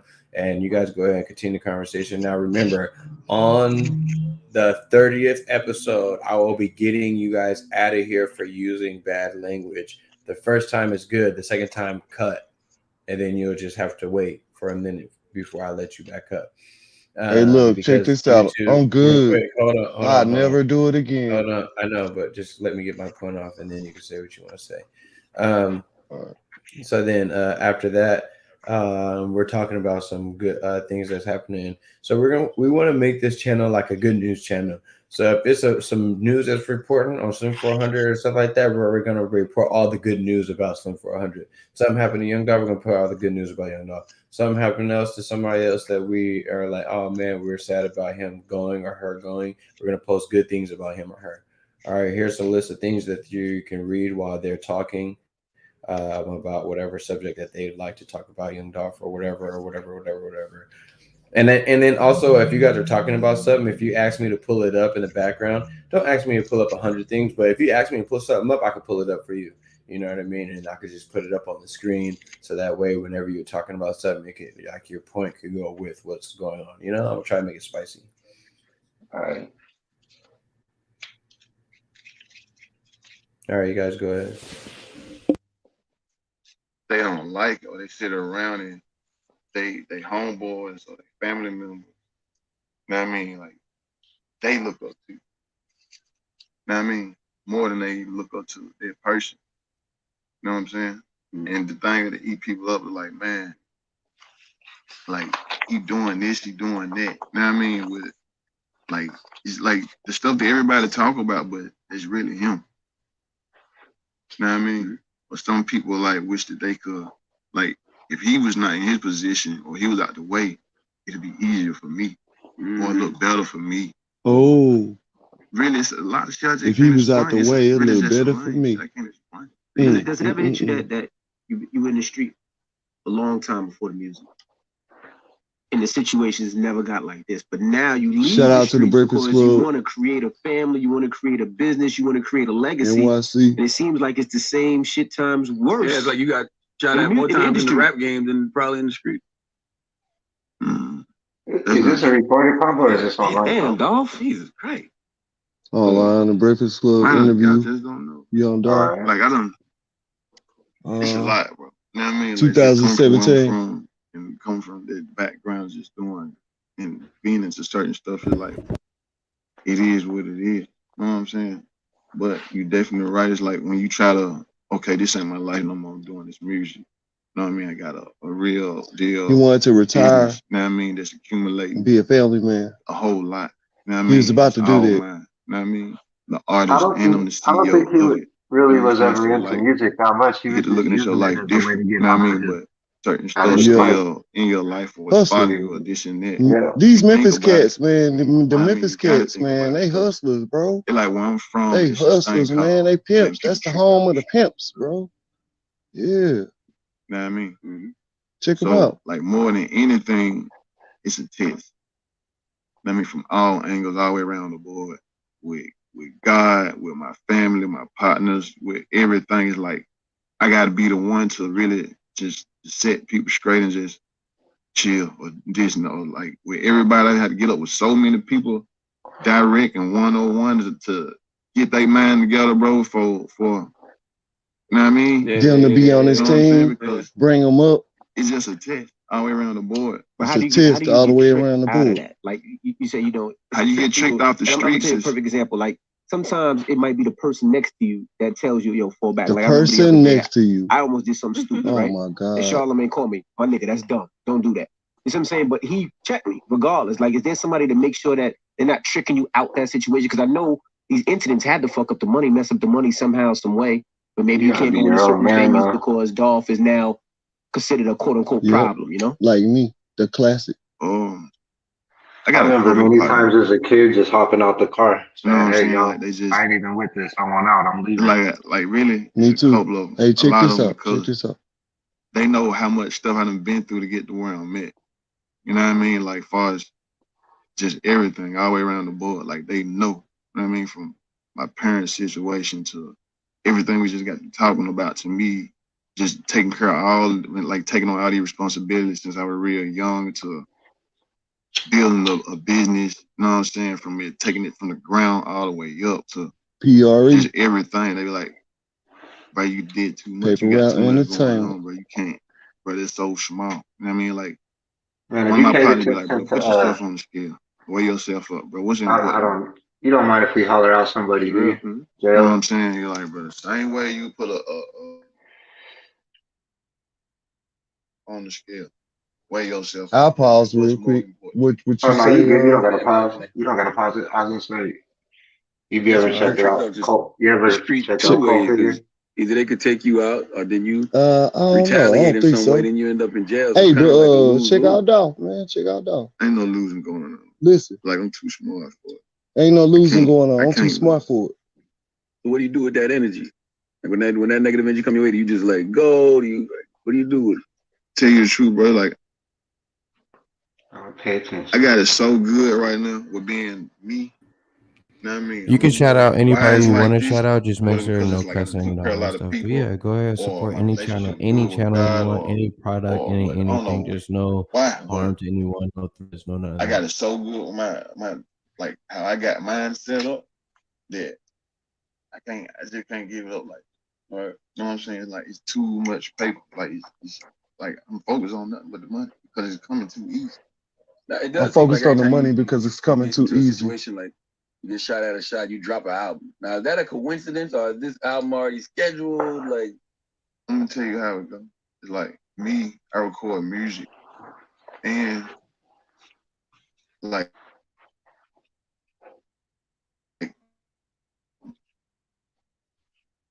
my thing is the street.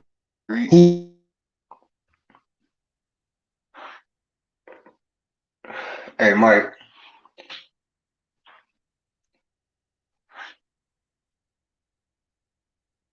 Who he's talking to right now is not you.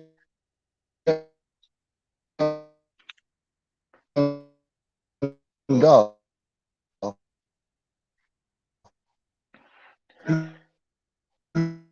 He's talking to A dog.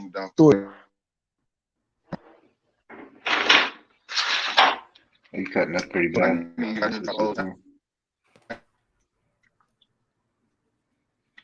Hey,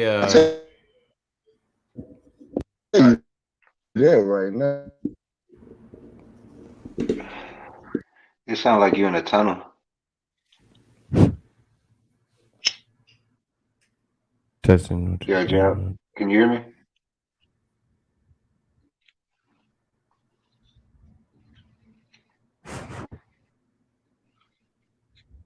It might be my mic.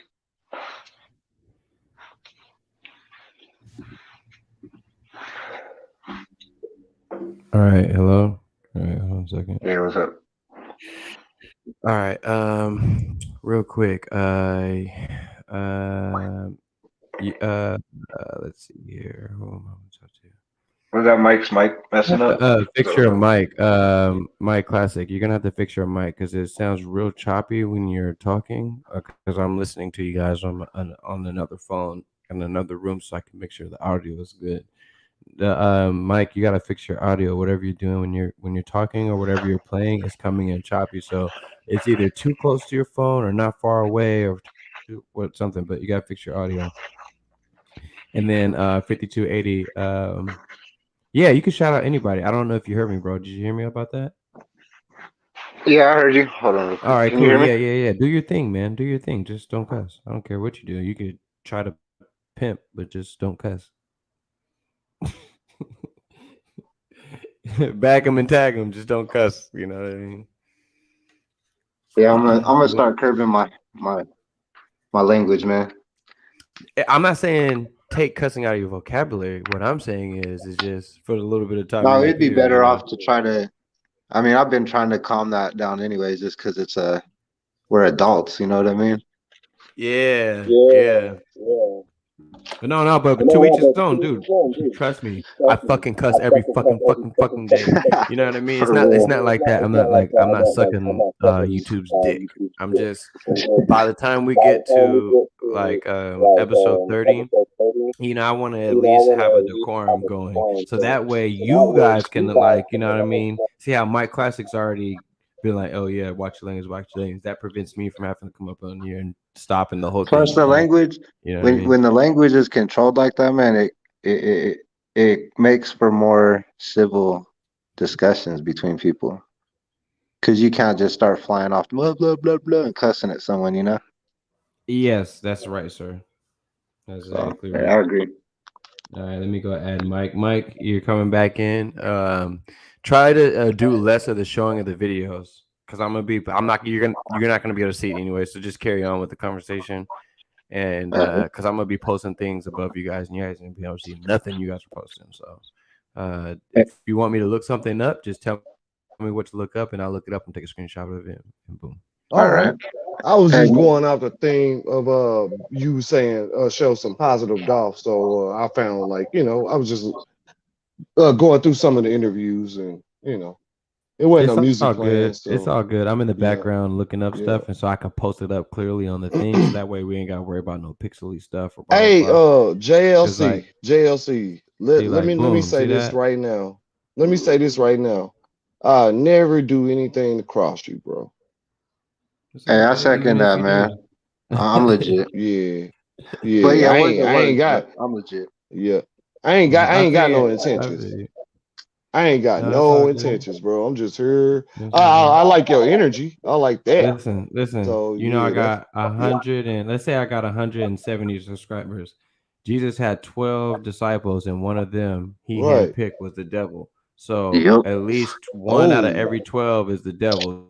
So just know that it's cool. I'm not tripping, but even Jesus picked his own. All right, so y'all could come be on my side, but you might be the same nigga who stick me in the side. You know what I mean? So and this is what comes with friendship, right? Like when you become friends with somebody, you have to evaluate their goods and bads, their pros and cons, and then in your own self, you have to determine to yourself, like, is this poor value this man has worth me not being his friend, or is it worth me, overlooking that and being his friend because he saw, and like some of my friends have a lot of flaws, but the flaws aren't those kind of flaws. But whatever that is, it's hard to determine who's going to cross you in the end. Oh man, right? Hey, I was going to say, the Cult Figure TV though. Have you seen? You said you haven't really touched on any of his stuff. Oh, who me? No, I don't think so. No. Well, hey, I'm gonna ask you. Do you agree with this message? Because I agree with this message, man, and I honestly feel like that's what needs to happen in the communities across the nation. If we want to take back the youth and control this shit, the stuff that's going on, like this is a good thing, but people really have to get on board. He's saying like, there's got to be citizen law, man. Like you got these kids in Chicago, all over the country, shooting people for no reason, robbing old ladies, killing people for their cars, all kinds of nonsense. It's just there ain't no moral behind that. There ain't no reason for it, right? He's saying those kind of people, man, when you hit the jail yard, it's on. You're getting handled. You did something like that against people for no reason, you're gonna be handled. Yeah. Out on the street, if you're out on the street and you go to shoot somebody and you miss and you kill a kid, guess what? That's your ass. Man. Last time I was in there, them little young cats was shook. Them little young cats was shook, bro. They was shook. Some of them wouldn't even come out themselves like every day. Like we came out to watch TV and whatever and eat food. They wouldn't even come out themselves. They were so scared. Because they ain't used to that. They used to, they used to 17 years old. Robbing banks. Yeah, that's crazy though, I man. swear. And a lot of them doing it because they're looking at it like, what, I'm gonna catch an 8-piece if I get caught, so I'll be out by the time I'm 30. But if I don't get caught, I got money. Like that's probably their Right. mind frame, man. Because what is it, like 8 years for a bank? But they're, a lot of them don't consider. No, their mind frame is they ultimatum, they crash test dummies. That's where they come from. Their Yeah, mind frame is they're not gonna be happy till they go to jail. So yeah, that's their mind frame. They're like, shoot. That way they don't have to have a job. They can eat 3 meals a day and hey, sleep for all real. night. And that's Yeah. crazy, man. And Because you know what? go to school and The whole read time I books ever came up, man, I've always been and like, work out. I'll sleep under a Yeah. bridge before I'm in jail. I'd rather be free. Freedom is Right. everything. Or a camper or a minivan or something, like some shoot. Hey, but it's Like, crazy right. though, man. When you're in the thick of everything, it's crazy to think like, But look, check this out. Nah, this really gonna trip you out. This really gonna trip you out right here. But see, that's what the projects is. The projects is the preliminaries yeah, for jail. yeah, they're getting you ready. You One already way got in, you one already way got out. cellmates and all that stuff. Yep. Straight up. Yeah. The whole apartment complex The cops are there project. all day, every day, monitoring everything Yep. you do. You got cameras for real. Yeah, you ain't lying about that, man. Straight up. Yeah, it's a jail cell. You come out your little pod, then you go out into the world, and then you come back to your pod. And And then your think about pod how worse much, than the world. and then think about how much surveillance and like monitoring goes on in all these little project communities like that, and everything goes unsolved still. Hey, they done made all kind of movies down there, down Cabrini Green, like Candyman. See, Candyman. We was Man, talking about that earlier. you That know movie was Chicago. made at the Cabrini Green. But you know Chicago. Do you know what the murder conviction rate is, or the what would you call it? What their percentages in solving the murders is? Man, Probably like shoot 13. it's like 8 or 9%, 8 or 9. Yeah, So right. 90. See, Hey, I so was you're telling close. me 90% of I the was murders close. go unsolved in a city that has some of the most restrictive gun laws in the nation, and you're taking people's means to protect themselves in these neighborhoods that you're not even handling or doing nothing about. You know what I mean? That's crazy. And what's crazy about that too is like in Memphis, even for example, you got all these murders happen. There's only probably like maybe at the most 15 different people committing all those. At the most 15, it's probably less than that. It's probably like in under 10 that are You like, you you said two key words, Memphis and Chicago. Now look, think about it. Chicago. Who was the biggest gangster ever come out of Chicago in the world? Besides Larry Hoover. oh, Al Capone. Al yeah, Capone. yeah. I was thinking on some hip He hop, but was yeah, he was selling liquor. He was selling liquor when you couldn't sell liquor. But he was selling it like dope. yeah. But that was his dope. All right. So then you said Memphis. Who was the biggest gangster out of Memphis? I don't know. Essentially Elvis Presley. He had the Memphis Mafia. He had a group of people around him that made sure he walked on gold. Yeah, that was called the Memphis Mafia. Yeah, so like you said, two cities, Memphis and then, Chicago, yeah. Like they've been known for crime for a long. Hey, look, where did Martin Luther King get killed at? Memphis. There you go. Yeah, Hey, there and you that's go. crazy. Boom. Isn't that crazy to think that Martin Luther King, because Memphis is a what, like a Boom. 90%? There you go. Hey, look, Isn't boom. it There you 90% go. black community though? Like it's majority black, right? The city. Yep. Most of them people moved to Chicago. Boom. There you go again. Man, I look at Because you. Hey, you look at stuff like JF. If you look at how they did like JFK, and then like recent present time how they did Donald, the Trump dude. that's Man, where it started. That's where it started. JFK. JFK. I'm glad you said that. Yeah, that's where everything Hmm. started. It went from Well, his dad, JFK to his dad. 9/11 to That's how Tupac his to dad got Biggie rich, though, to right? yeah. JFK's dad was a bootlegger. He probably worked hand in hand with Al Yep. Capone back in the day. Yep. Yep. Yeah, JFK, he was one of the only presidents that wasn't a part of them. And I'll let you figure out who them is. Oh, I'm I not got gonna you. say nothing. Yeah, I got Not you. on this platform. No. Because them run this platform. It's true. I put it to you that way. This they stuff.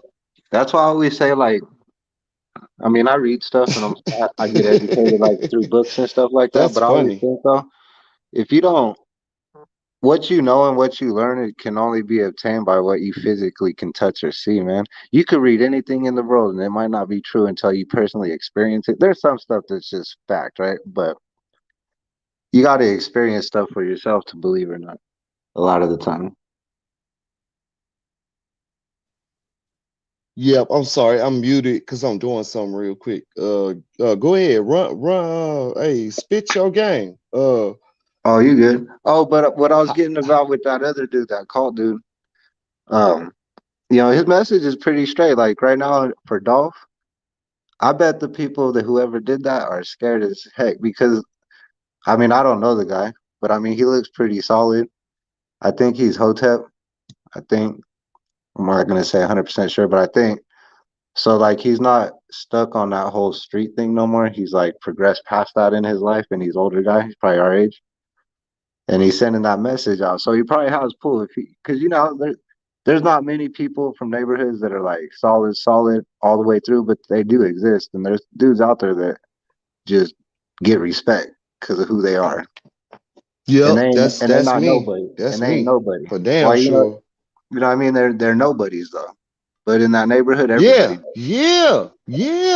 that's me, bro. That's me. That's me, See, 100%.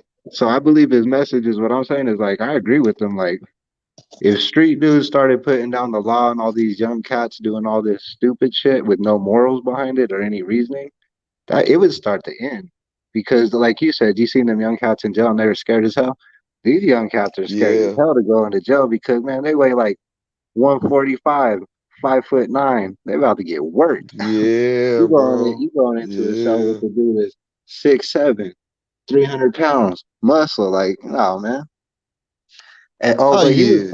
he was calling for these dudes to get violated though, for what they did to him and how they did that to him and the overkill that they did to that man.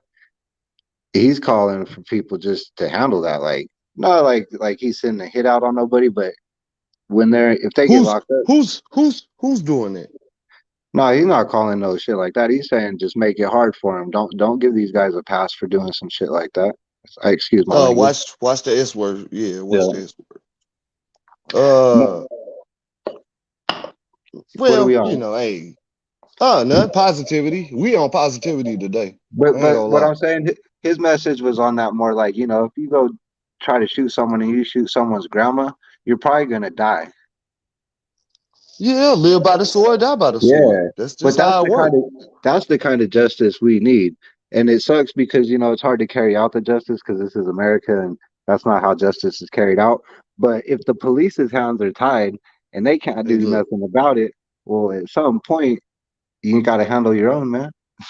Hey, look. Hey, Mike. Hey, at least give him a chance to like correct himself. I mean, we ain't the police and we ain't trying to be the police. So, you know, like I said, when it gets to no. Me and him, when we it gets cool. to the 30th, when it gets to the 30th, there ain't gonna be no, oh, excuse me. It's gonna be you getting the fuck up out of here. Now, I'm not. The cool thing about the channel is I'm not kicking nobody out. You just gonna sit in the backyard for like 5 minutes. Because again, 10 minutes. Again, 30 minutes, bro. You working it. You know what I mean? But in 3 strikes, you're out. You gotta go to the comment section. But other than that, you good. You got to the 30th. You know what I mean? So you know, work out the kinks. No, I need you to moderate the room and let people know when it's time to talk. Yeah, no, that's what the fuck I'm doing right now. I'm moderating. So when I see bullshit, I come and I correct it. So trust me when I say I know what I'm doing when I come to moderating, because that's what I've been doing. I'm sitting here watching you guys. I'm not going around jacking off while you guys are talking. Yeah, we just having a conversation. I get you. I I'm just letting you know. I got respect for everybody. I'm just letting you know that I am obviously moderating the fucking channel. I'm obviously I got you, doing bro. that. I got you. I got you. I know that. It's cool. I got you. But I was saying, like, that's a pretty good message, though. I mean, it's kind of like some people would be against it because you're like, well, what are you gonna do to the people that? Well, it's what they're doing it to themselves. But at some point, I think like that makes sense, man, because it just makes sense. Yeah. So these young kids are kind of lost, man. Say that again. I said these young kids are lost too. There's a lot of 40-year-olds are lost. So I mean, if you put that into perspective and you look at a 20-year-old, that a lot of 20-year-olds' heads are on more straight. It's like our parents' generation were the buckle down, get it done generation, right? And then our generation came along and we got caught up in all this get rich quick schemes, selling, slanging, banging. Like that's what we grew up on. We got caught up in getting rims put on our cars. Yeah, rims, TVs, D-boys, all that. You know, that's what we got for real though. A lot of people don't understand that, but if you grew up, if you were 80s baby and you were of age around the late 90s into the 2000s and you were balling, you were all about it. Like it was retarded, man. That was like everybody wanted to be like a I fell out of it though. I fell out of it. I felt like I always had a mind of my own, and I've been that way ever since. I'm what you call a maverick. Yeah. I've always been chill. I grew up in that lifestyle of D-boy shit. Like I was just I was born into that shit kind of, and I never D-boy-ish. Hey, D-boy-ish. D-boy-ish, right? But like D-boy-ish. I never fully embraced it. I dabbled in it. Hey, I dabbled forever, but I never fully embraced it because my freedom, man. I just always knew there was certain stuff I wouldn't be able to obtain if I fell victim to the system. So I always was aware of like, you know, if you want to be that guy on the block and you want to have all this and that. Hey, look, I mean, in people heart of hearts, I really don't think they wake up every day and say, I want to go to prison today. No, that's not what I'm saying. But you know what you're doing is gonna land you. So I'm saying, but like to like I would say this to people though, if you want to be that guy and you want to be on the block, not even on the block, but you want to be that guy, that hustling ass D-boyish guy, you know, you're gonna have to sacrifice at least 10 years of your life to the system because you're gonna go down. You gotta take a fall. And I wasn't willing to take that 10 or 15 year bid. You know what I mean? I'm like, nah, man, that stuff ain't worth it because I could sit out here and make more money than because at the end of the day, even if you flipping 20 a week and you pulling 2 off each one and you making 40 a week, you making 100 a month, right? Yeah. Say you ball up and you make 400K and in a couple years and you get popped and they hit you with an indictment and you go down I'm for laughing 15. because this is just it don't make no sense. But yeah, I mean, like, go ahead, But you go down for 15, you could have probably made way more money than $400,000. Right. In that 15 years, but the whole time you in there playing with dudes playing spades and fighting for noodles and stuff. Like Hey, look, I think we all done learned that lesson because I quit my I quit my doggone self. I quit back in the 90s. I quit. I actually gave my stuff away for free. I put somebody else in the game for free. I was like, you could go do it. You know, I'm sorry, but because they was like, you know, they was on my job. So I was like, hey, you want to go do that? You can go do it. Here you go. See, my little homies be trying to be like that, and I had a couple of them get mad at me because I won't put no one on. Because it's like you're linked to it, you know what I mean? Like I'm not trying to link to nothing. It's like everything is a culture. We talked about this on another platform, but everything is culture. Like when you in a group, that's called a cult. That's called a cult. Yeah. Well, it's like I've been around boys like on indictments and shit, like 80 people indictments, 120 people indictments, right? And like, Yeah. I had to come to terms that like I grew up with a lot of these cats, or like some of my friends I grew up with, they're like that. So like, as much as I want to hang around with them and I want to go smoke a blunt with them and go be around their kids, take my kids around their kids, I can't Yeah, because just being your around them, spidey just being senses go around them. off. Well, Nah, nah, your spidey senses go off like if I leave with these dudes, I might not be able to come back home well, yeah, I might at get indicted all. though just for being around them, just for going to the bar and Right, having drinks with them every Friday or something. They could say, hey, well, right. we're going to implement you in this indictment because you're obviously a part of whatever's going on. You're there. And I'm like, nah, but I'm not. I'm just a friend. You can still do in 10 years. Yep. So I just It's yeah, happened like to the best of them. separate yourself, man. It happened to one of my brother's friends. He did 20 years just for being an accessory to a home invasion. Yeah. Yeah. He was out in the car and he still got 20 years. See, and He you was learn out in the from the car. experience, right? Like, because as kids, we all probably, maybe not to that degree, but we all dibble dabbled in some kind of fraudulent stuff, we'll call it, right? So, like, I might have been the baddest kid of all time, me and well, JLC. well, I'm glad I just learned though, like, JLC be faking the funk. That little hey, nigga bad. He was a bad little boy. me and you might want to go get off this dude's zip a chronic, right? But if Shout your out to boy is a JLC. shooter, Yeah. his ass might shoot him. And if he shoots him, it's not just, oh, we went to go get some smoke from this dude and go smoke his weed. No, this dude done shot him. Now we're doing 16 years. Like, what? Hold on. Right. Right All because now, you took a I trash ain't. dummy with you. You know what I'm saying? I wasn't never up for that. And then that ended my career being a gangster, being a gangster. Yeah, they ended my career because they wanted me to murk somebody, and I'm like, nah, I can't do that, bro. I'm sorry. Like, thou shall not kill. Yeah, that was a good Sorry. choice, though, man. Shoot. Yeah. Shoot. And they was like, oh, so what you gonna do? This what they told me. So, what you gonna do? Go hug up with your girlfriend, be handcuffed with your girlfriend? You Yep. know, my answer was, yep. The best place Yep. for you, man. Yep. What you finna go do? Go be handcuffed and caking up with your girlfriend? Yep. I sure am. We finna go to the movies, Red Lobster, everywhere.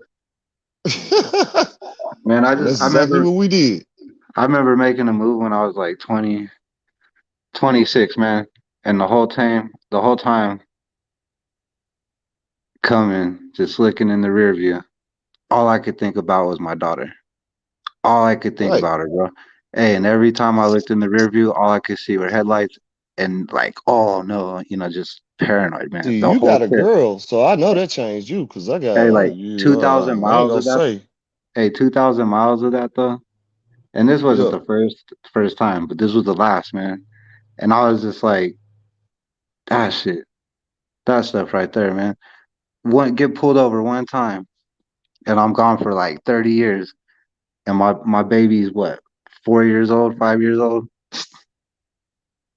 And I just was like, that's when I just dropped out completely. I was like, man, that's not worth it. What you had is called an epiphany. An epiphany. Everybody in the chat, everybody this is the JLC Vlogcast. Like, share, and subscribe. Hey, everybody in the chat, look up epiphany. That's what you Yeah. had, bro. You looked that up too. I had it too. I had it No, I when know what it is. my Yeah. first. It's definitely I what it had it was. when my first. Yep. I had it when my first daughter was born. I was trying to smoke a joint and be all high and listen to rap music, and I couldn't do it, bro. I started crying and shit. Well, I I'll put the say, joint out. Oh, I turned the radio down. I was just driving, bro. Like I had to go back to the house to get the clothes for my baby mom, so she can move her around in the hospital comfortably. And I was like on the way back home crying, like as I was saying my daughter. It changed my life. I was like, I'm not gonna let this girl see me in a casket or behind bars like the rest of these cats. Yeah, that's when I changed.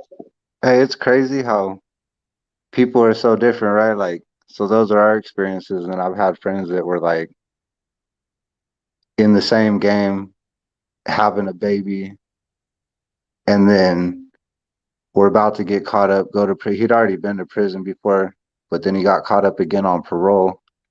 baby mama's tripping, left him for some firefighter, and he just couldn't handle being a disappointment, and he took his own life. You know what I mean? And a lot of people will be like, "Oh, I don't understand," Dang, and that's it's hard tough. for me to understand that too. It's like that was my best friend, but I'm like, I understand the My shit. best friend took his life too. Wow, bro, for real? Your I've best had a friend couple. took his life? I've had a couple of my friends smoke themselves, man. But I mean, Wow. I'm gonna put it like this though. One of my friends was just over. I'll say most of them was because they didn't want to be accountable and go to jail though. Straight up. Like when it Yeah, really came same down to here. it, it was the Look, accountability. And I feel them though, like who wants to go to jail for if you already been locked up like since you were 12 years old, it's your own doing. I mean, you're doing bad decisions. But if you've been in and out of juvie since you were 12 or you hit an adult at 22, you get locked up, do a 5-piece, 6-piece, and then get back out on parole and then already flip your parole within like 6 months and you're facing yeah. like a 15-year bid again. I mean, I understand why you would make that decision because that's a hard life, man. Look, my best friend said the last time I talked to him, he said that if I can't see he had got locked up for having an A-ball on him and shit. You know. I mean it's hard to not curse. But he got locked up for having an A-ball on him. And he did like 8 months in the county and then he got out. And I remember the last conversation I had with him, he told me that if he couldn't sell dope, life wasn't worth living. And like when he said that, I'm like, something went off with me. And like 2 weeks later, he was dead, bro. He killed himself. Shot Because himself in the head. hey, And it was my mind. I went through that phase, man, where like Wow. that's all I knew how to do. I got introduced to that shit when I was young, but I mean like getting money when I was What? like 12, 13 years old, right? So up until I Man, was like, money ain't everything, bro. hey man, You but are a light. You no, are I'm a saying spirit. You are a light. money. That's worth Hey, more but than check it. gold. Hey, check Your this out. blood worth more than gold. Yep. Check it out. When I was 13, and this shit breaks my heart though too, because it's sad, man. But when I was 13, we're down and Oh out. boy. I live with my mom, and I can't find my shit. I got five double ups in a cellophane, and I can't find it. And I'm like, damn, but I'm at school, and I'm like, damn, where is it? So I go home. I get home from school, right? And I walk Yeah. in, and my mom's like, yo, da da da, come in here. So I go in, and she's like, sit down. I'm like, I don't even know what's going on. And I hear the cellophane. Before I see anything, I hear it. And I'm like, oh, hell no. So she busts it out and she's like, what's this? And I'm like, soap. And she's like, this ain't soap. She goes, I already had your uncle look at That this. was a And good one. he told me what it was, right? My uncle was like, So yeah, because he probably wanted it. He's like, that's A1, shoot. But right. my mom was like, what are you doing? And I was like, and this is just when we had just got into the east side of Denver, right? So Yeah. I just came from another state. Man, I had a pair of Bo Jackson cross trainers that were from the thrift store, and I owned 2 pairs of sweats and 2 T-shirts. One of them was like a 6th grade mathematician shirt that I had, right? Yeah. Yeah. So like those are all the clothes I had, man. I wore those to school, so Wow. I didn't really get picked on because of it, because Oh. I was always down with Wow. mom, right? But when my mom asked Yeah. me, what is this? I said, I want shoes, mom. I want clothes. I want to go up to Easy Market and buy some new fits, like look fresh when I go to school, because this was like Right. 8th Right. grade, Right. So it's like Right. that broke my heart though, because she provided everything for me, man. Even though Yeah. sometimes you didn't have a lot, but like it was Yeah. just sad that probably broke her heart. But on the flip side, that's how you grow up, and then that was my surroundings, man. Luckily for me, Yeah. OGs told me not to gangbang, and he handed me a sack instead. Yeah, that's cool. At least. Neither one's better, but I progressed better as that because I learned more off that.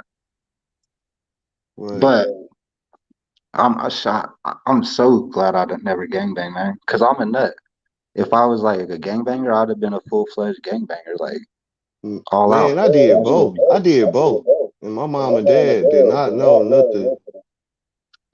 Bro, Yeah. I'm from LA, so like when I was like in my adolescence, I was in Denver. So when these fools out here were banging Bloods and Crips out here, I just didn't get it, because I was like, I'm from LA, and like them fools out there know their history.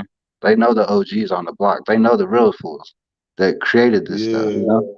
So when you're out here, you have like all these people banging Crenshaw, all these hoods from other, which it makes sense now, whatever, it is what it is. But back in the day, it was like, why are you banging Compton? Like, you in the east side of Denver, or you in the hills.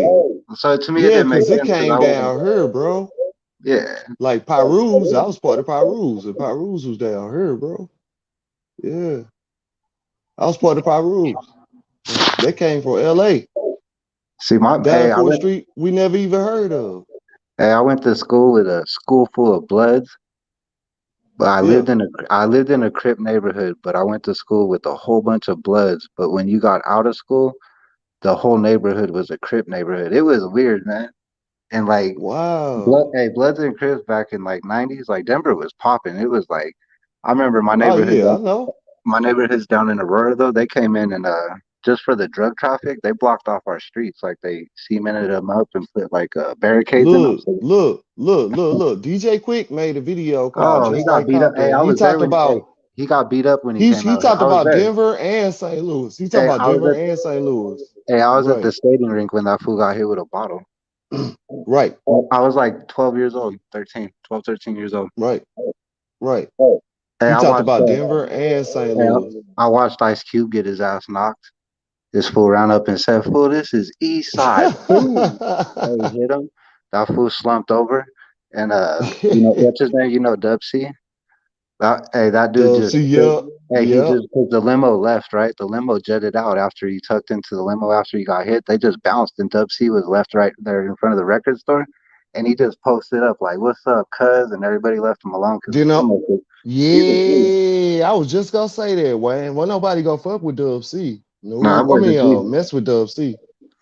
Yeah, My Denver gets bad. down, man. I mean, it's random out here. I But it's know. like people like, I mean, like I grew up a lot of my time has been grown up out in Denver, and man, I mean, I've lost a lot of friends out here in the street. Look. So when people be like, It's certain Denver hats you can't wear in California. I don't even do when I go to Cali, I wear white t-shirts and no hats usually. I just comb my hair back. I don't even, and I'm from out there. But see, people got that messed up, right? Like where my grandma lives in East LA, she's from there and my family's from there, but I didn't grow up like out there my whole childhood, right? So I still don't get a pass just going out and chilling in the neighborhood, even though my family's from out there. I still get checked. People like, that's how that is. My brother, he was out there with some St. Louis gear on. He was a collegiate football player, and he told me they tried to flip his car over because he had on certain type of gear. He was in the wrong neighborhood at a gas station.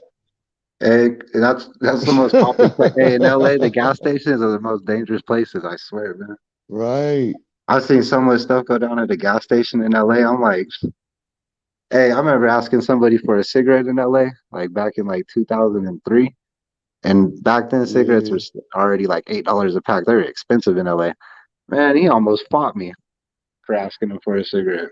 That's how. See, like it's like that around here. If you got heat, like heat meaning beef with somebody, like you been internet gangster, and then they see you at a liquor store or something, and they be like, "Oh, there you go, right there." But see, LA, it should be random. It just be random, you know. It be That's how random. Denver is. Denver be on some like shit. My neighbors, man, these fools like I was over there drinking with my neighbor, and he's like, "Check this out."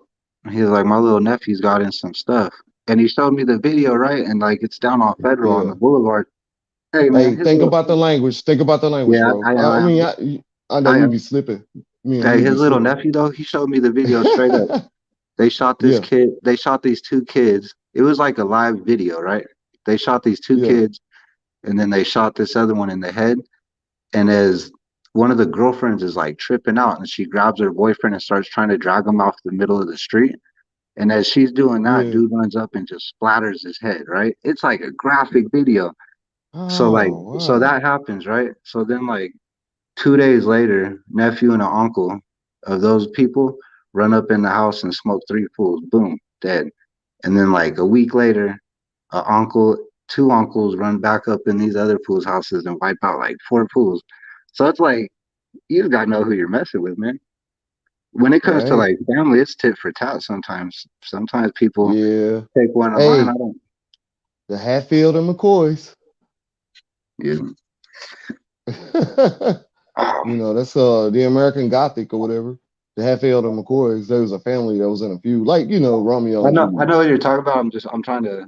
I know Yeah. I've read on it sometime in my time because it brings up Yep. reference. Yep. Hatfield and McCoy. There's a lot of crazy You know. history. How like the Dalton family, all that mess in Oklahoma, I think it was, or Kansas. I'm In not. Kansas. I'm not familiar with this story, but yeah, I mean it goes down, Hey, they're bro. just You like know, it's like like a. look. Yo Gotti, Young Dolph. You Hey, it's know. like that American justice that I was talking about, right? Like the Dalton gang. So they were like outlaws back in the 1800s, I think. So Yeah. they when they were going through Kansas, the OK Corral. I'm pretty sure I could be wrong, but the storyline is right. But anyways, they killed them right in the town, and when they killed them, they put them all up, standing in their coffins for everybody to see, and everybody got to come by and do whatever they wanted to do to them. Yeah. Right. Right. And Right. that was for Right. That's killing crazy. people and doing stuff that they shouldn't have been doing, and whatever. Right. Hey, this is the JLC Vlogcast. Like, share, subscribe, and comment. Yeah, man. All right. So, I guess tornadoes didn't really affect us, huh? It didn't affect us up here in St. Louis, and I guess it didn't affect you guys. No, But we don't get tornadoes. it affected Kentucky and a few other states. Hey, Colorado's the safest. Colorado's like one of the safest states to be in, man. We don't get tornadoes. We don't get earthquakes. We don't get, well, Y'all we get just floods, but it's specific to like areas where y'all just got Bigfoot. That's what y'all got. Y'all got man, I ain't Bigfoot. never seen no Bigfoot for real. And I'll be up in the mountains, man. I go out into the mountains and, well, hey, I grew up all over the country, man. Well, not on the East Coast, but I grew up all over, so I'm a traveler. So like when I go somewhere, like when I go to Chicago, I'll learn the Yeah. city. Like the first couple days I'm out Oh there, I'll yeah. learn the whole city. Not the whole Me city, but I'll too. learn what I need. My So I'm like that my everywhere. relatives, What's I up? left them at a family function. I left them and I went to Chicago. And then I came back and they was like, "Where you been all this time?" I was like, "In Chicago." They was like, "You ain't get lost?" I'm like, "Nah, hell no, I ain't get lost." I'm like, shit, I got the map. Right? Shit. Yeah. Right. But I I got try the to be like map. that everywhere. It's in my head. For real. Hey, y'all. Yeah, I mean, it's cool. That's the You thing that can't get sucks about you Denver. can't That's get hurt around there if you ain't too careful though. where in It's just Chicago? like that. Yeah, it's like that in Memphis Oh too, yeah. bro. It's like Hey, that. It's like that here too. It's like that here too. Like, hey don't man. argue with nobody in no store at all. Like, liquor store, gas station, don't argue. Just let them do what they doing. Don't look them in the eye. Like for real. Do not look them in the eye. If you do, it's over with. But that's like that Yeah, well see that's why I know how to act though, I swear. Cause yeah. I look at you, but I I'm look finna, away. I'm finna do it in a minute. I'm finna But do it in a minute. I'm finna shoot down to the store. you know how you look at Yeah. somebody though, you just glance at them and glance away. It's like a acknowledgement. That's it. Yeah, yeah, yeah. But Some now, guys but be trying see, to press you. Some guys be trying to press you. But yeah, what I'm saying is this though, is like I've seen people killed just for looking like that. You know what I mean?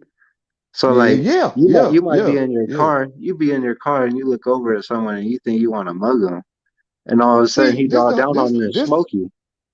this the whole thing. It's a lot of people ain't never been to jail. It's a lot of people ain't never been to jail. When you go to jail, you got to be on your best behavior, It's like like with the back to the 80s, guards. face to face. Your Yeah, face you is you your got to money. be on. You got to be on your best behavior, like with the guards. You got to be on your best behavior with your cellmate, because you don't know what he in there for. He ain't gonna just right out tell you, Hey, especially if it's something real bad. He yeah. ain't never gonna tell you. You know it's Yeah, crazy with so jail? Hey, I worked in the jail for a little bit. It was a cool ass job too. I worked in the kitchen just doing supervisor for the inmates, making the meals me and lunch too. I and stuff. worked in the kitchen too. I worked in the kitchen too. That's how I got out of there. Yeah. Hey, so I'm kind of like, I mean, we're from the hood, whatever. We're a little bit hood, okay. But I'm in there and I start having the inmates, you know, like, hey, what's up, homie? Like trying to talk to me like I'm a homie, like, hey, bring in da-da-da. I'm like, man, you're crazy, bro. There ain't no way I work here and I don't know how you're tripping. But then as you start working with them, you know how they, you know, it's like work. So sometimes they come to work and they don't want to do something or they got an attitude, right? But I had to check myself because I was like, this ain't like a regular job. Like I'm getting kind of frustrated because this dude don't want to stack the trays right and he's holding up the line. But right. on real shit, on real though, Same like here, bro. I'm not gonna Same yell at here. him because that's just retarded. And he might cut me or something No, stupid. I did. No, I did. I yelled at cats. And they was looking at me crazy too, but I didn't care. I yelled at them. I worked with this lady and she was off the chain, man. She was like, yeah, she would start yelling like they were her kids and stuff, but she could get away with it because she's a woman, you know? Right. But I used to hook these up there. I'd give them milk, all kinds of cheeses. I'd go into the what do they call that for the Jewish kids? You know, they get yeah, they got a different diet than everybody else. What's it called? Kosher. Kosher. There you go. Yeah. Man, I'm glad you said that. I'm finna go eat my pickle. Hey, I'd go I'm in there. glad you I'd said hook that. them I all got up. me a damn pickle over here. And then when I'd order food, I'd order them good food. Glad you said that. I remember my little nephew, he got locked up in the jail and I was working there. And I went in and gave him, I went into one of the things for something and he looked at me and he didn't know what to think. He was like, what? But I remember I used to walk in there smelling like weed and stuff, man, because I didn't even really think about how bad it smells. But hey, the reason why I quit though was because I got the job and they did the background and I passed all that stuff. It was all good. But then they want to give you they wanted to hook you up to a lie detector test and ask you questions, right? Oh, hell no. Hey, that's what I told the sheriff. I went and talked straight to the sheriff. I said, Sheriff, because I still smoked because I was still in the marijuana industry when I had this job.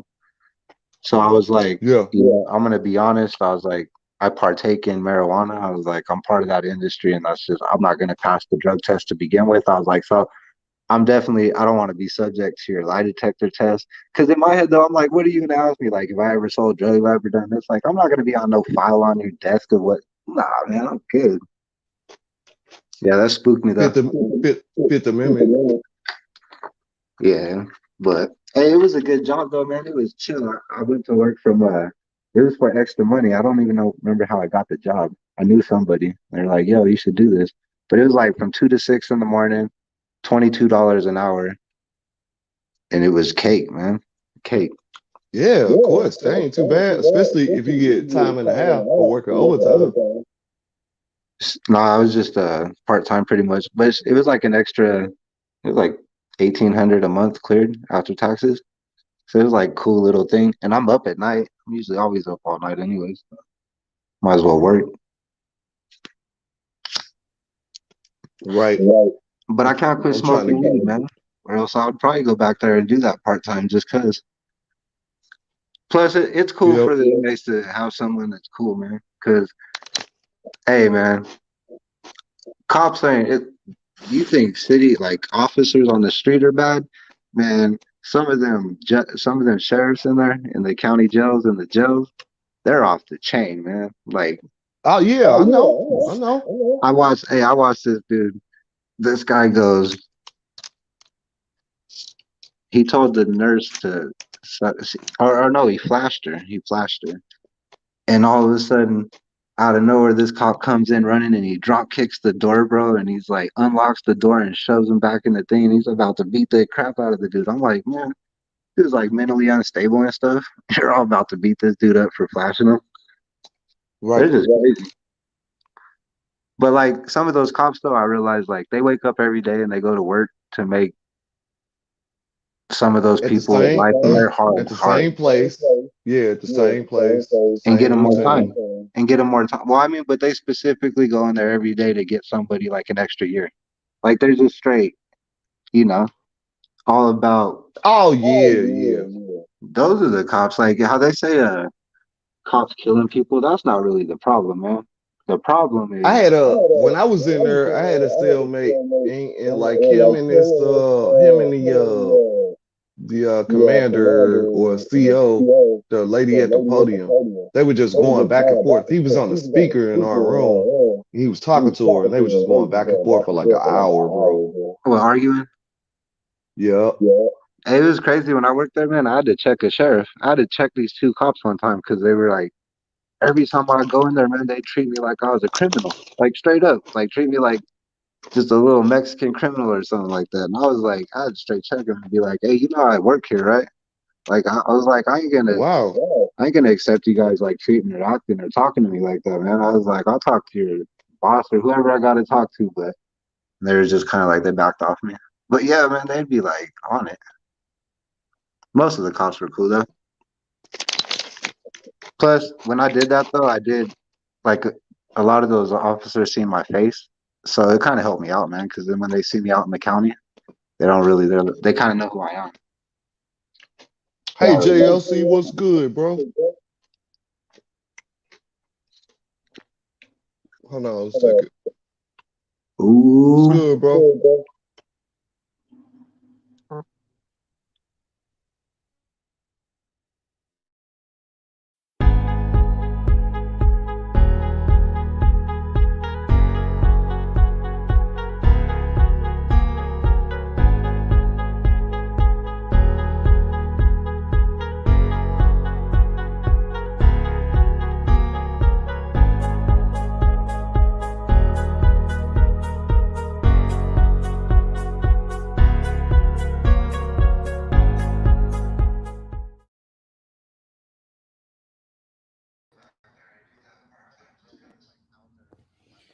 How's it going, everybody? Welcome to the JLC Vlogcast. You are tuned in with your host, Joshua Lawrence Combs. What's going on, everybody?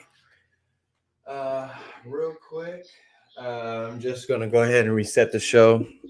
This is the JLC Vlogcast. Thank you for tuning in. All right, real quick, let's go over, let's pay the bills. As they say, let's pay the bills. All right, from the top to the bottom. All right, you are tuned in live with JLC's Vlogcast.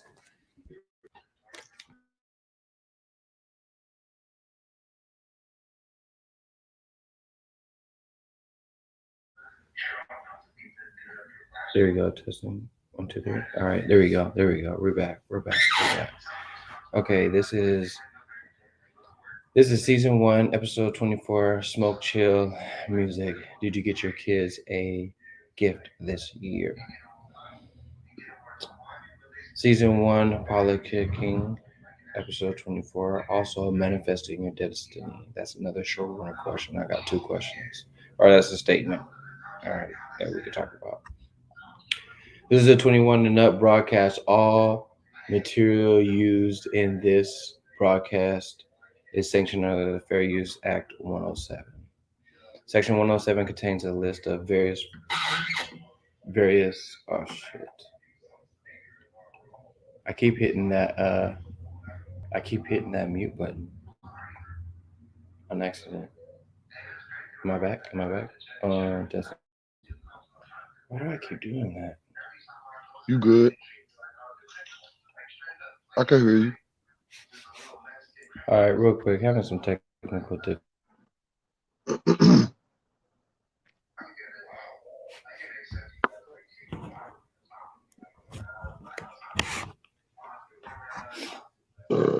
Oh boy, you good? I can hear you.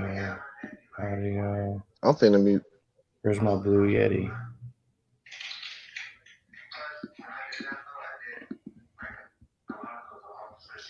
Where's my speaker? Hold on a second, guys.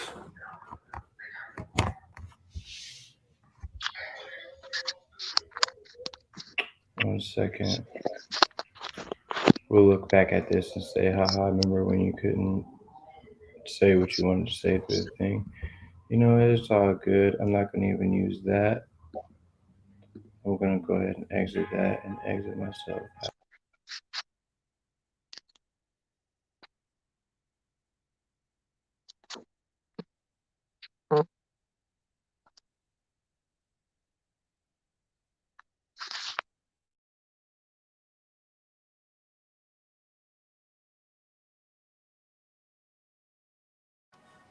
Now let's see how that works.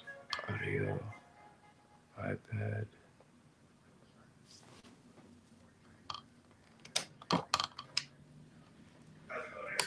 to the JLCVLOGCAST YouTube with your host, Joshua Lawrence Combs. What's going on,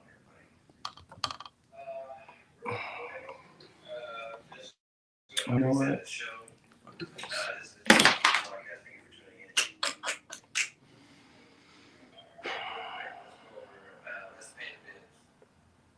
As they say,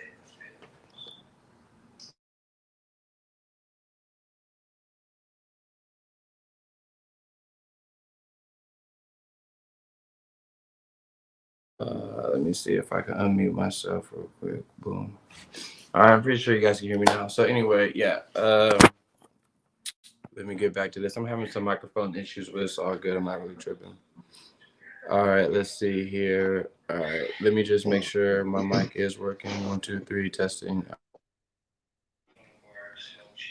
All right, so good morning. How are you doing? Make sure you hit that like, subscribe button. If you'd like to donate, go ahead and hit the Cash App. Contact information: Joshua Lawrence Combs, 401-362-5106. For any business information that you would like to send when you're doing any promotion of any of your products, go ahead and send it to JoshuaLawrenceCombs@gmail.com. For any new clips for the JLC Vlogcast is coming out Monday through Friday. Don't forget to subscribe to Talk Dog the Don. If you're on Fortnite, you want to play me on Fortnite, you can add me at Master Kills. Do not hurt yourself. Just give me a call, 401-362-5105. Right now, we're having a buy one, get one free wrench from the JLC Vlogcast. And last but not least, let's have a great holiday. Yes, my fingernails are dirty as fuck, and I'm getting those better. So don't come for me in the comments. I already know. All right, let's get the show back going. And you guys got the floor. Go ahead. Hey, go ahead, Mike. Yo, what is up? Shoot. I don't know. I ain't got no train of thought. You got it. Hold on, I'll be right back. Then you do that. But anyway, it's a nice, bright, sunny day here in the Midwest. We weren't affected by the tornadoes. Rest in peace to the people who lost their lives in that situation. These natural disasters, they're becoming more and more prevalent. I don't know how you have a tornado in December. I've never heard of that. So, anybody else ever heard of a tornado in December? This is my birthday month too. I'm a Sagittarius. My birthday in like 8 days. Hey, I remember when I lived in Missouri, Kansas, and Oklahoma, and Arkansas, right? I remember. I remember when I lived in Missouri, man. Like I lived in this little town. Well, I lived in a couple, but one of the towns is called Noel. It's by like Anderson, by the Elk River. I've never heard of it. It's like in the southwestern corner by Arkansas down there. It's kind of by Joplin down there.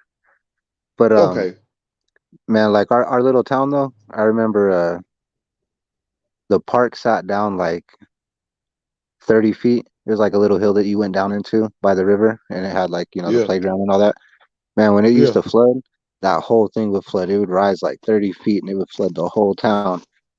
But then I remember in Oklahoma, like the whole, like for miles would be flooded. Like when the Mississippi River would flood, there'd be crazy flooding in the Midwest. Like you remember those storms back in the 90s and early 2000s, I think? Oh, yeah. We had floods here. And tornadoes, man. All right, can you guys hear me? Yep. All right, cool. I fixed it. All right, the mic is fixed. All right, anyway, I'll let you guys get back to doing what you're doing, but I was just trying to fix the mic and I messing up, man. Technical difficulties. But anyway, I should have this stuff worked out by episode 30, you know what I mean? But episode 200, I should be making these mistakes, You cool. All right, you guys go ahead, do what you do. All right, but the tornadoes too, when I lived in Kansas, even Missouri, they have them too, I think. The house we did had it, but man, hell yeah, we have them. But out there they have Every house has a what do they call them? Cellars. You know what I'm talking about in the backyard. Yeah, Storage cellar. cells. That's called Yeah, a cellar. Yeah, that's called a yeah, cellar. Or basements with something. Most of these houses got basements. I got one. You yeah. So know, you could feel safe though. You got somewhere to go in the event of it, yeah, and you yeah. got My food and house stuff brick. down there. My But house brick. So shit, I I ain't remember worried. going through tornadoes out there though. Never like I straight sleep. through one, but just seeing them Yeah. big ones too, man. Like they get big out there. But then when I came to Yep. Denver, they had a tornado call out here, man. And I remember like I freaked out because out here there's no That don't place to happen too go. often. Well, there's no place to go for them. They don't have shelters and stuff for tornadoes, right? So I'm like, I'm in a motel, man, and I'm like grabbing the mattress off of the bed, going in the bathroom. I'm in the tub, and I'm Oh like, man, come on. hey, for real. I was young though too, but I was just tripping though, cause I was expecting a tornado like in the Midwest, like a big old half-mile wide twister. Like, oh no. But yeah, Denver don't. We get tornadoes out towards like. Yeah, they're random, man. We get maybe one every like 5 years, maybe in the city, but like they're Right, usually like way out east.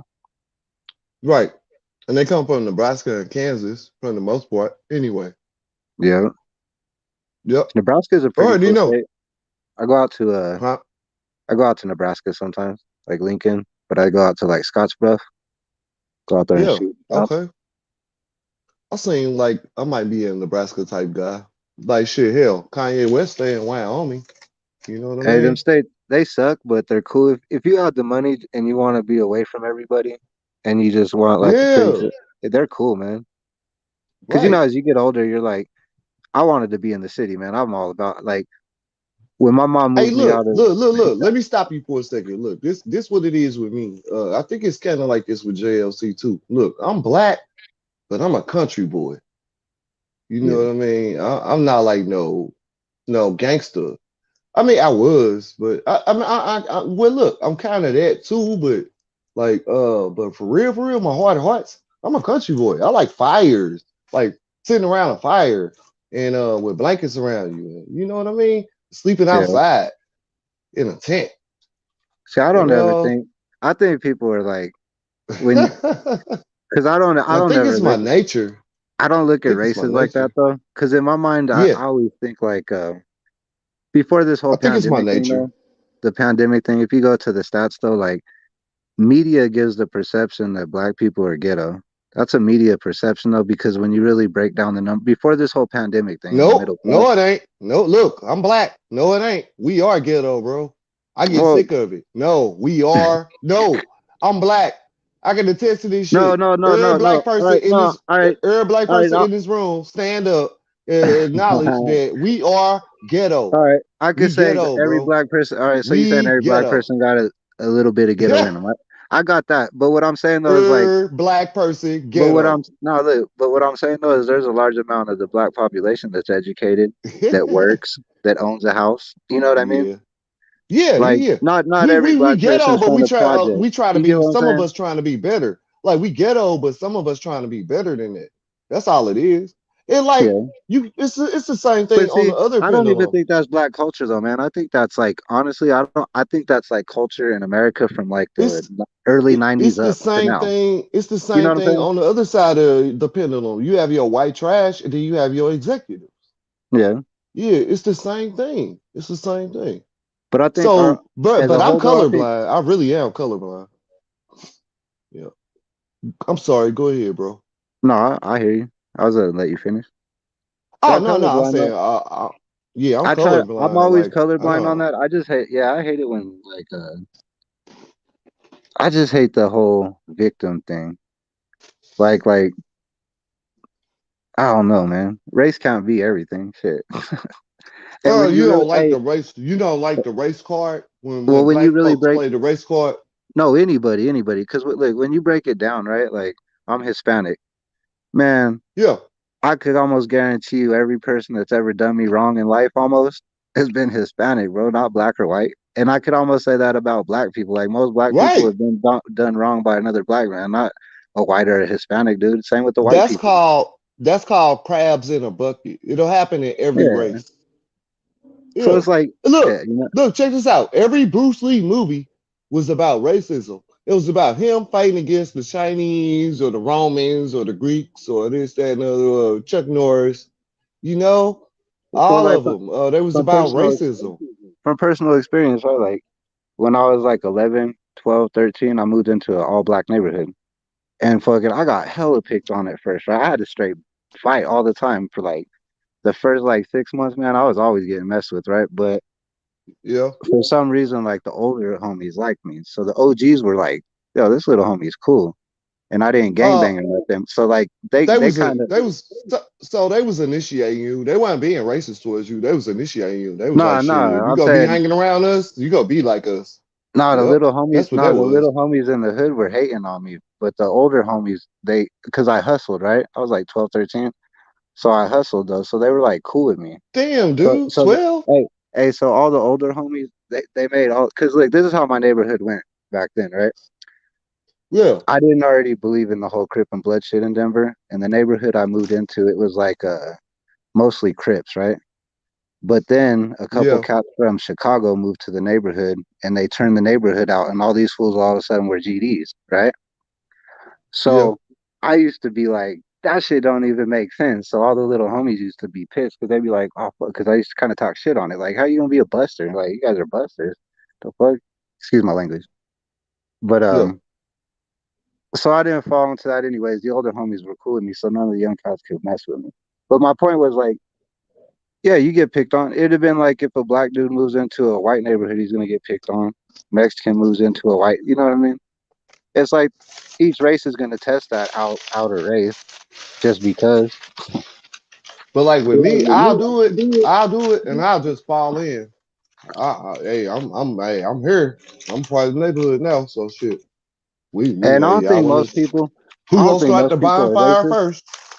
I don't think most people are racist, right? I think like say like a white guy and a black guy get in an argument, and then the black guy fucking shits on the white dude a little bit, like embarrasses him a little bit, and the white dude ain't got no comeback. So he might blurt out some stupid racist shit. It might not be because he's racist or whatever. It might be because he's just an idiot. Like he couldn't handle Yeah, his or emotions, drunk, or and he drunk, want or drunk. well, yeah, but I'm saying like he couldn't handle his emotions, and he just tried to go all out Yeah, to get the drunk, response. You know what I mean? drunk. But I'll agree that's hard to Cause separate. it's happened to me before. Except that's why I can't own a gun right now. Cause the last time it happened, I unloaded my clip on somebody's car while they was driving up the street. Yeah, for calling me a nigga. See, But and that's then what's I grew past that, and then I was like, next person call me a nigga, I'm gonna be just like, yeah, I'm the best one of all time.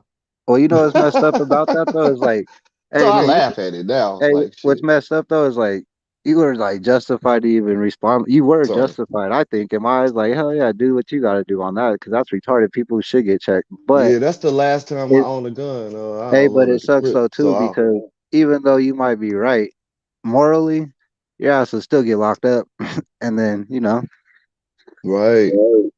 But I don't know. I went through that in 8th grade, man. When I was a troublemaker, man, in like 7th and 8th But grade. now I'm to the point where can't nobody call me that at all. And it wouldn't bother me if they did, but can't nobody call me that at all now. So Well, I don't worry about it.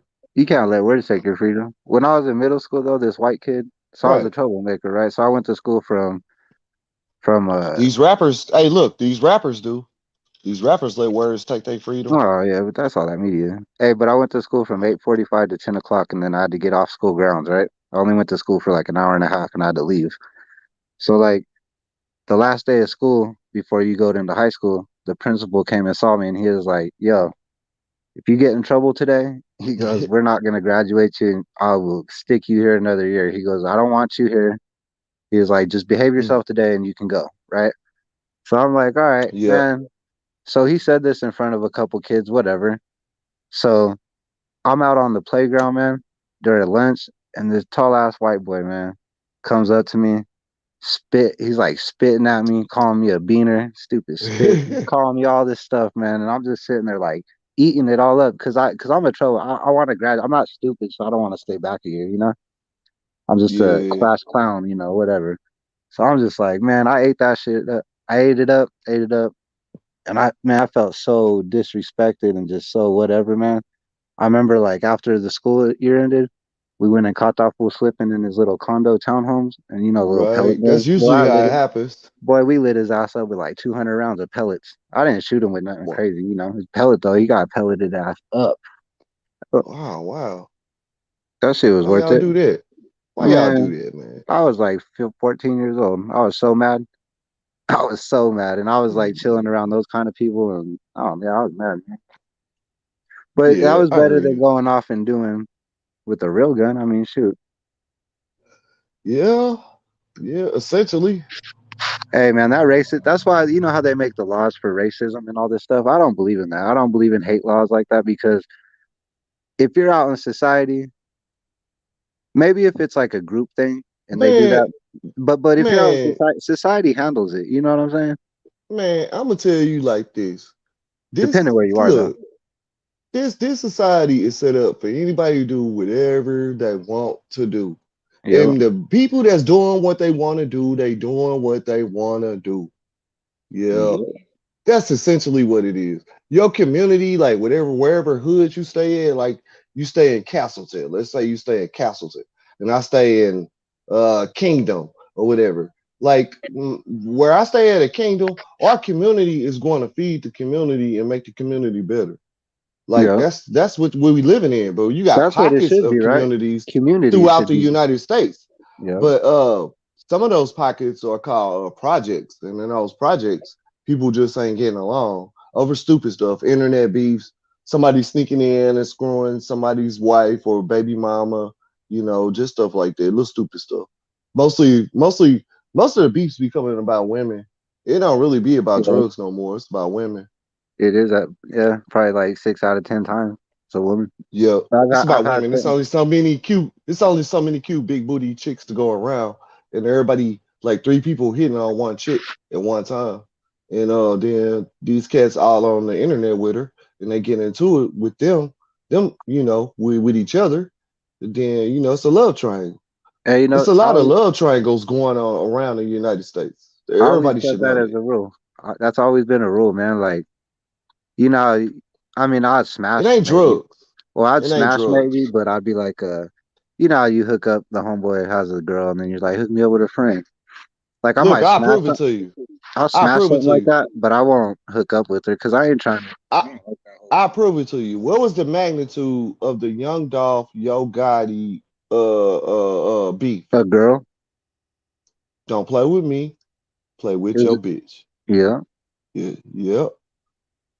Well, hey, man. Hey, I screwed your baby. Look, what was the height of Biggie and Tupac? What was the magnitude, the height of Biggie and Tupac beef? yeah. That's why I fucked What's your her name? bitch.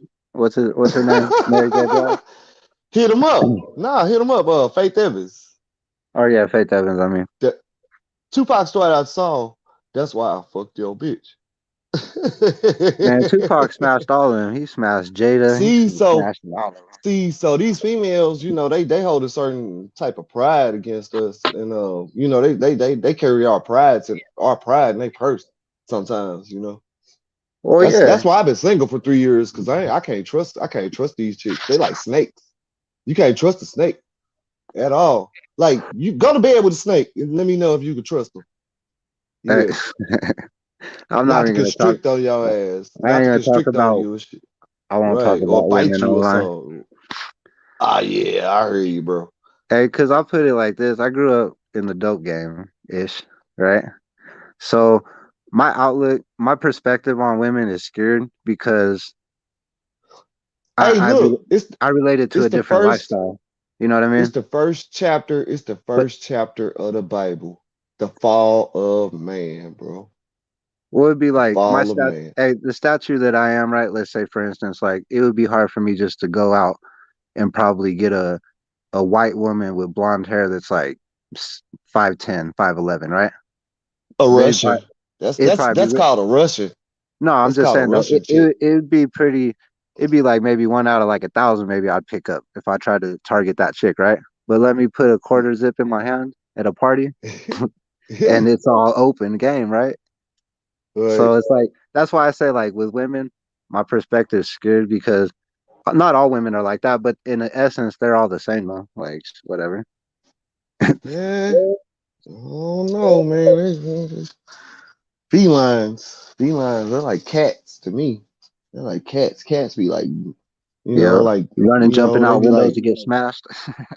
well, no, they be just like lingering around. They be moping around, They be Sneaky. like, they're like if I have a cat in here right now and I had a door open, like I'm asleep, the cat would leave this room and go explore the house and just be in the shit, Yeah, in the stuff. that's It's a like good that's how analogy. females, right? Feline, female, feline, same thing. Fee, Yeah. yeah.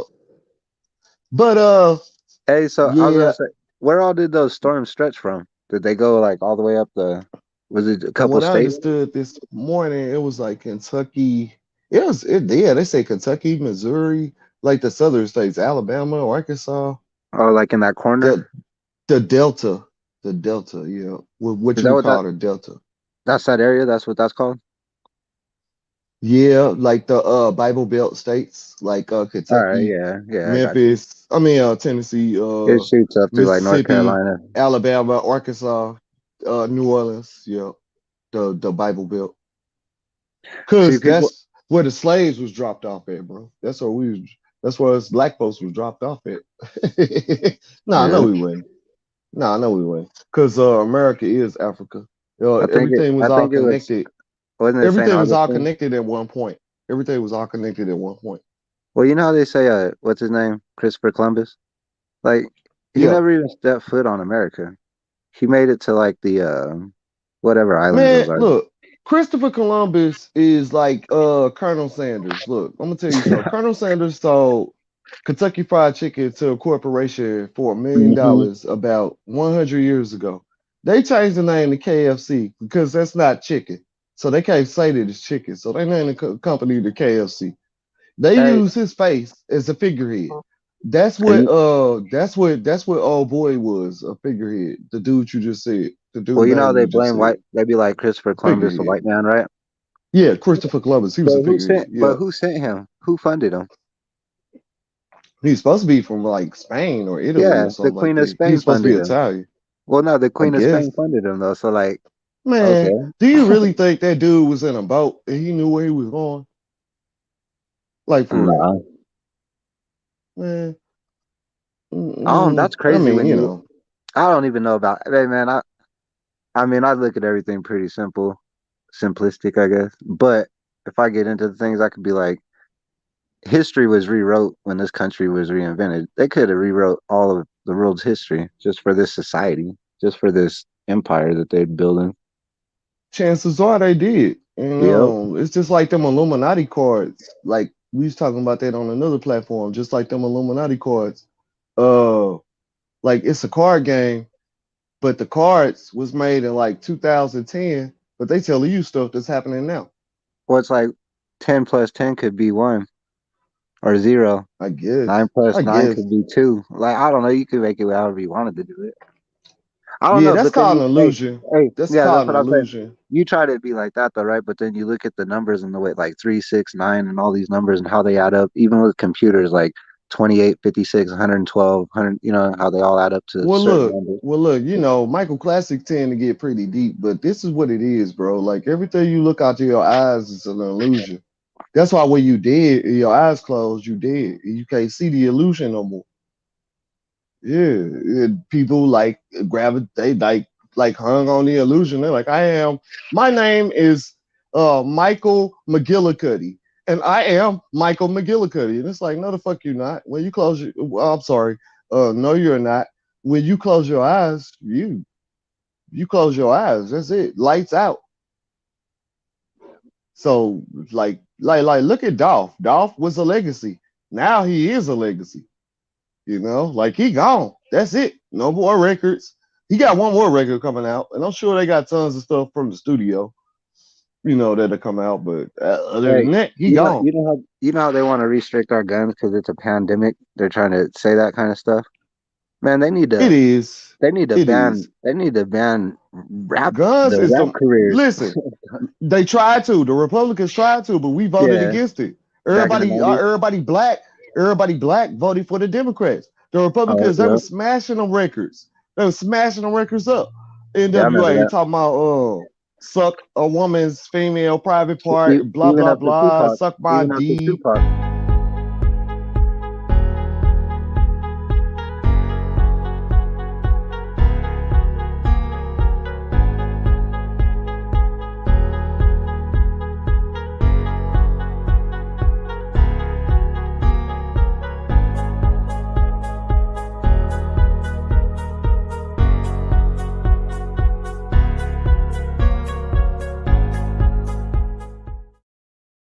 Hello and welcome to the JLC Vlogcast channel. Thank you for tuning in.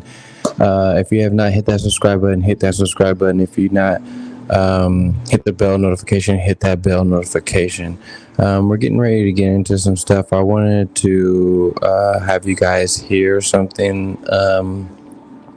Just a little talk from this guy who wrote the book 48 Laws of Power.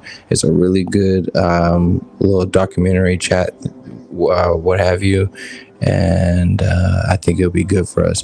So anyway, we have 5280 in here, and we have none other than the one and only illustrious Mike Classics. When you guys get in the big box, go ahead and introduce yourself, anything you guys got going on. Never outshine the master. Rule number 1. Salute. Quick and simple. You hear me, JLC? Never outshine the master. That's the first law. That is a good book. I have that book. I have The Art of Seduction. That's a good book. You have to read them over and over though. It's kind of crazy. Like, I got locked up for child support for 3 months, and when I was in there, I was still Michael Classic, so I was reading my books, and I read all the most important books. They was all right there. Like every day they show up a different day. You know what I mean? Fatima, like I go to the library. Hey Fatima, how you doing? Famaka TV. Sorry. Oh, you good? Thank you for the chat and welcome to the live. Thank you. All right. But yeah, when I was up in there, them books, they was accessible, and I got on them. What's crazy is, so I've never been locked up like that. I've been locked up for like 3 or 4 days. I think 5 days at the most. But I was 3 months, and I went to 3 of the worst jails in this city. Yeah. Well, I have friends in jail, in prison. They'll have like their mom. They'll send me books and stuff. So whatever books they be reading in there, sometimes they'll have their parents like send me a copy of whatever they're reading. That's why I have like a lot of these books. But it's straight. What I was saying is sad that a lot of these books ain't read until they're locked up. That's what I'm saying. Right. Yeah, because I didn't do it till I was locked up. Like, and what's messed up is by the time you get locked up, you're already kind of in your criminal element. So like by the time you read this book, instead of using it to like progress, you're using it in like a demonic way. Like, because my friend, after he read this book, The Art of Power, or the 48 Laws of Power, like I used to just sit there and watch him manipulate the heck out of people, and I'd be like, that's crazy. And he was like, he would like tell me though, he'd be like, watch, I'm gonna strategically do this, or like he would tell me what he was doing. You know what I mean? How to manipulate people. To some people, to some people like me, it comes naturally. It's called to me, it's called Jedi mind tricks. But yeah. Mental gymnastics, huh? But I only use it when I have to, and that's when it's the strongest. You know, to be honest with you, like dealing with the police. You know what I mean? That's mostly the time I use it. Or dealing with a customer and trying to sell them on my product. That'd be the other time I use it. But other than that, it's just the godlike state. It's also called the godlike state, where like you can control everything around you based on the temperature of your own little atmosphere. You know what I mean? Like if you an evil ass bastard, you gonna end up shooting somebody, and getting in some trouble and ending up in jail, then that's the end of your godlike power. But if you got the God-like power, the most high like type power, it'll protect you from all the evils. Like you'll see people getting shot, but you won't get shot. That's the God-like power. Yeah. Yeah. And I say that's happened to me before too. That's a true story. I say people around me getting shot and I didn't get shot. And I seen the guns pointing right at me and the flares coming out the gun and everything. Yeah. I didn't get hit, but everybody around me got hit. I thought it was fake. I thought he had blanks. Yeah. But people around me got hit. That's crazy to think, like, see, like, you've been around that stuff, but sometimes, like, because I have too, but when you talk, like, it's crazy, to me, it's crazy to think there's a lot of people I know that haven't even gone through losing anybody, like, in death, you know? Not even, like, maybe a family member. But then, you know, I'll be talking freely, like, I have, like, handfuls of friends that have passed away. And that's a whole nother thing, like it's a cloud of God around my family because we don't have a whole lot of senseless tragedies like a lot of other people have. Like, you know, it's kind of weird. Like we don't have a lot of homicides and murderers in our family.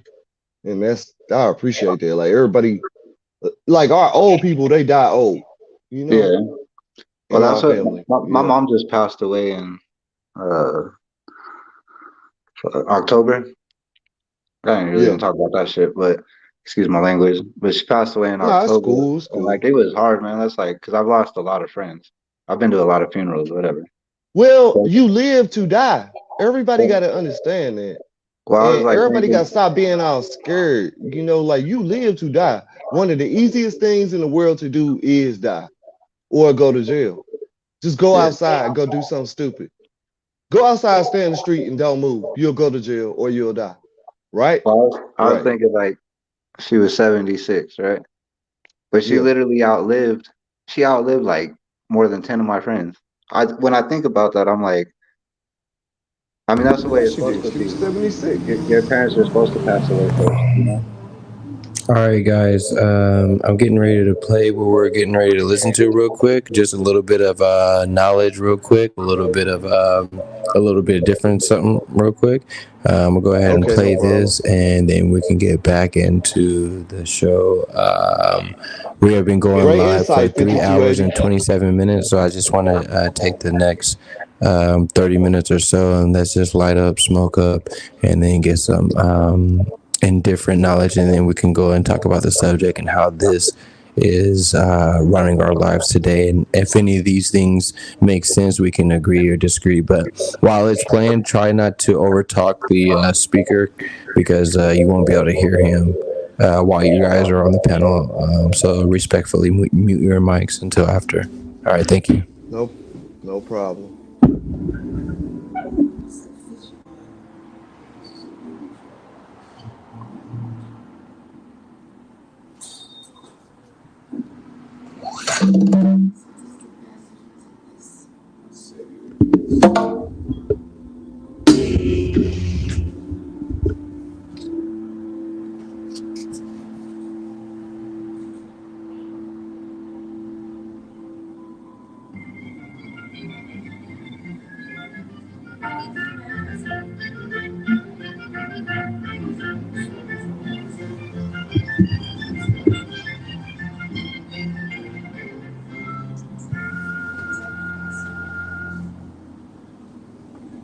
Michel Foucault is one of the most controversial and enigmatic of contemporary thinkers, and there's more than one reason for the controversy surrounding Foucault.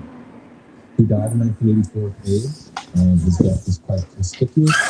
Various rumors floated around about the circumstances of his death, and the volume's real low. Publicity which his writings might not otherwise have obtained because they are difficult, some of them are quite impenetrable, and although they've been very influential in intellectual circles, for the most part, his influence hasn't gotten too far beyond that. Political activism to some extent, but for the most part, Michel Foucault is a product of and a creature of the academic intellectual world. He was a fascinating sort of Byronic or Promethean figure. In some respects, he's a figure like Dionysus, something out of the tradition of French Romanticism, someone that emphasizes powerful sentiments, strong emotions, a very vivid and deep interiority.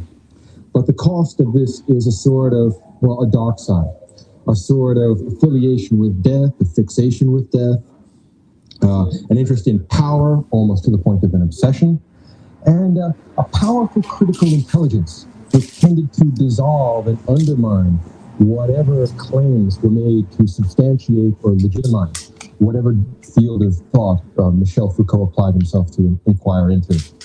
The result of his inquiries, the result of his intellectual work, was an anti-humanism, a sort of inverted pantheism in which he takes Nietzsche's idea of the will to power as far as it can possibly be taken. He says that there is no legitimizing meta-discourse for our moral judgments, for our political judgments, for our estimations of self and society. Rather, there is merely power, there is merely desire, there is merely our relationship to the completely contingent, to the utterly arbitrary.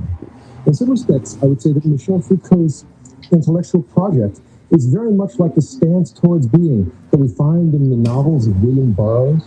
If any of you read something like Naked Lunch or any of the work, if you're familiar with the work of William Burroughs, there's a similarity, a sort of resonance of their outlook, which will make Foucault somewhat more accessible to those who know Burroughs, or vice versa, make Burroughs more accessible to those who know Foucault. The key fact is that both of them are outsiders. Foucault and Burroughs are both homosexuals in a society that's dominated by people who are not homosexual.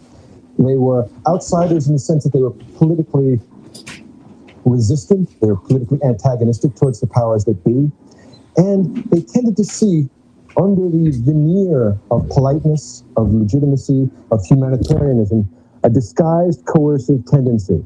In other words, Foucault's big message is that the only way to extend the domain of human freedom is a ruthless analysis of power, which seeks out all coercion imposed by one person or another and tries to eliminate that. In some ways, you could say that it's a sort of nihilistic philosophy of resistance. Another way of describing it would be a postmodern articulation of the connection between power and knowledge. Foucault has had considerable influence in his analysis of things like sexuality, a powerful element in human desire, previously ignored by many theorists.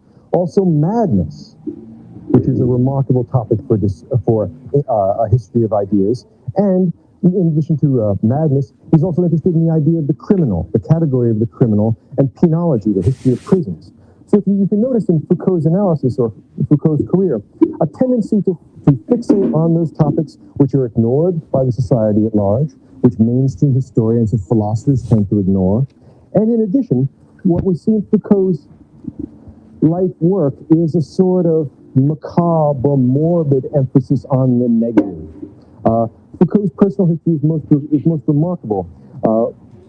Some people, particularly contemporaries that knew him, thought that he had a powerful fixation on death, particularly because at one point in his life, he had a near-death experience. He had been smoking opium, and he was run over by a car. And just as he lost consciousness and came back into consciousness, he believed that he had some sort of mystical experience, mystical anticipation of death. And he decided and told those who would listen to him that death was not something to be feared. So there is a powerful nihilistic, a powerful dark, sort of morbid tendency here. And the downside of it is that it's very off-putting, but the affirmative side of it is that it has increased and heightened his powers of critical awareness, so that he is capable of asking questions and making inquiries which most people might have shrunk from. He describes the results of these inquiries in very lucid, sometimes quite poetic prose. One of the statements that he made, which was most moving, most thoughtful, was that the soul is the prison of the body. Isn't that a lovely sort of turn of phrase? And it does exactly what one would not anticipate. Yes, Foucault wants to liberate the body by liberating us from the soul. Yep, exactly. Now, his early background serves as some sort of foundation or context for our inquiry into Foucault. He's a product of Jesuit Catholicism. He was remarkable for his brilliance early on. He was an outstanding student. He had, in early adolescence, powerful psychological problems, apparently. He was sent by his family to a psychotherapist, and that must have been one of the truly humorous psychotherapeutic interactions of the post-World War II era. The psychoanalyst diagnosed Foucault's problem as homosexuality.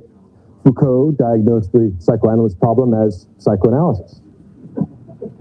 Between them, there must have been a prodigy of resistance, and there must have been no communication going on, with the exception that both of them may have learned a lesson about who and under what circumstances to deploy what arguments. In 1953, he joined the Communist Party. Like most French intellectuals, he's on the left. He's part of the whole tradition of resistance to the powers that be that's so popular in French intellectual circles. And most importantly, in 1968, the apotheosis of the student movement, the height of left-wing radicalism in Paris and in the rest of the industrialized world, Foucault gives up on communism and moves towards anarchism, moves from the red flag to the black.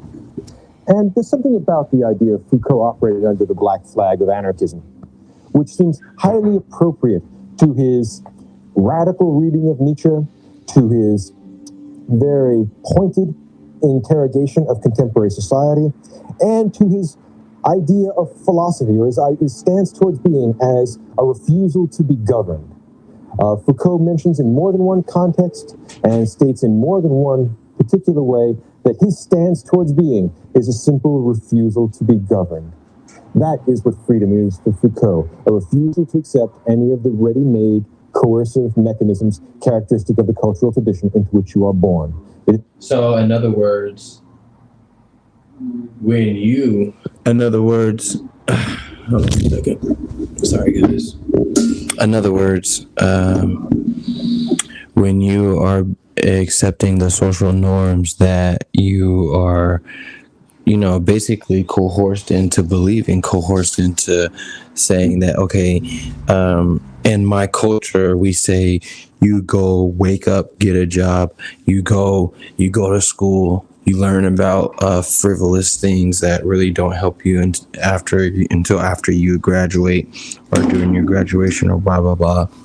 You know, you go through a period of time where you go and get a job, or you go to like, 5, 6, 7, 8 years of school.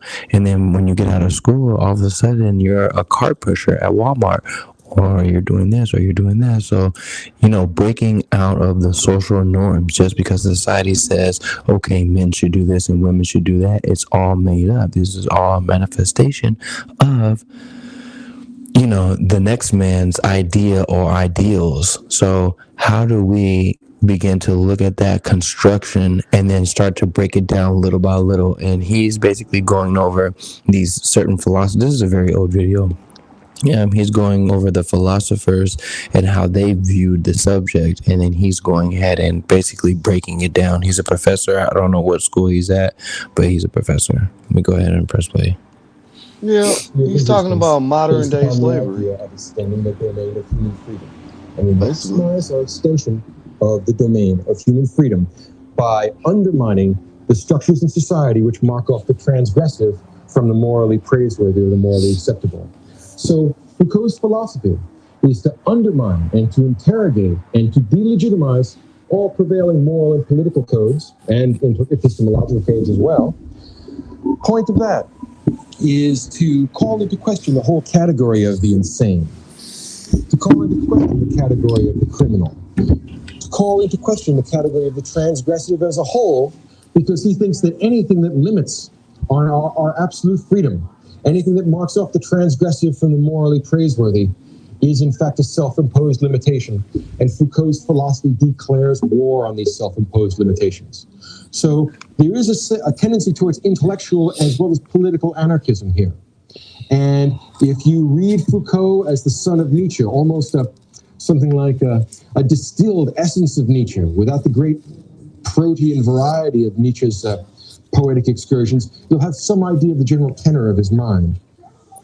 Now, it's also worth looking into Foucault's intellectual influences, apart from his personal history, because so much of his work is derivative and so much of it borrows from other thinkers that it's worth knowing how to situate yourself with reference to earlier thought so that Foucault doesn't seem to pop onto the intellectual scene out of a vacuum.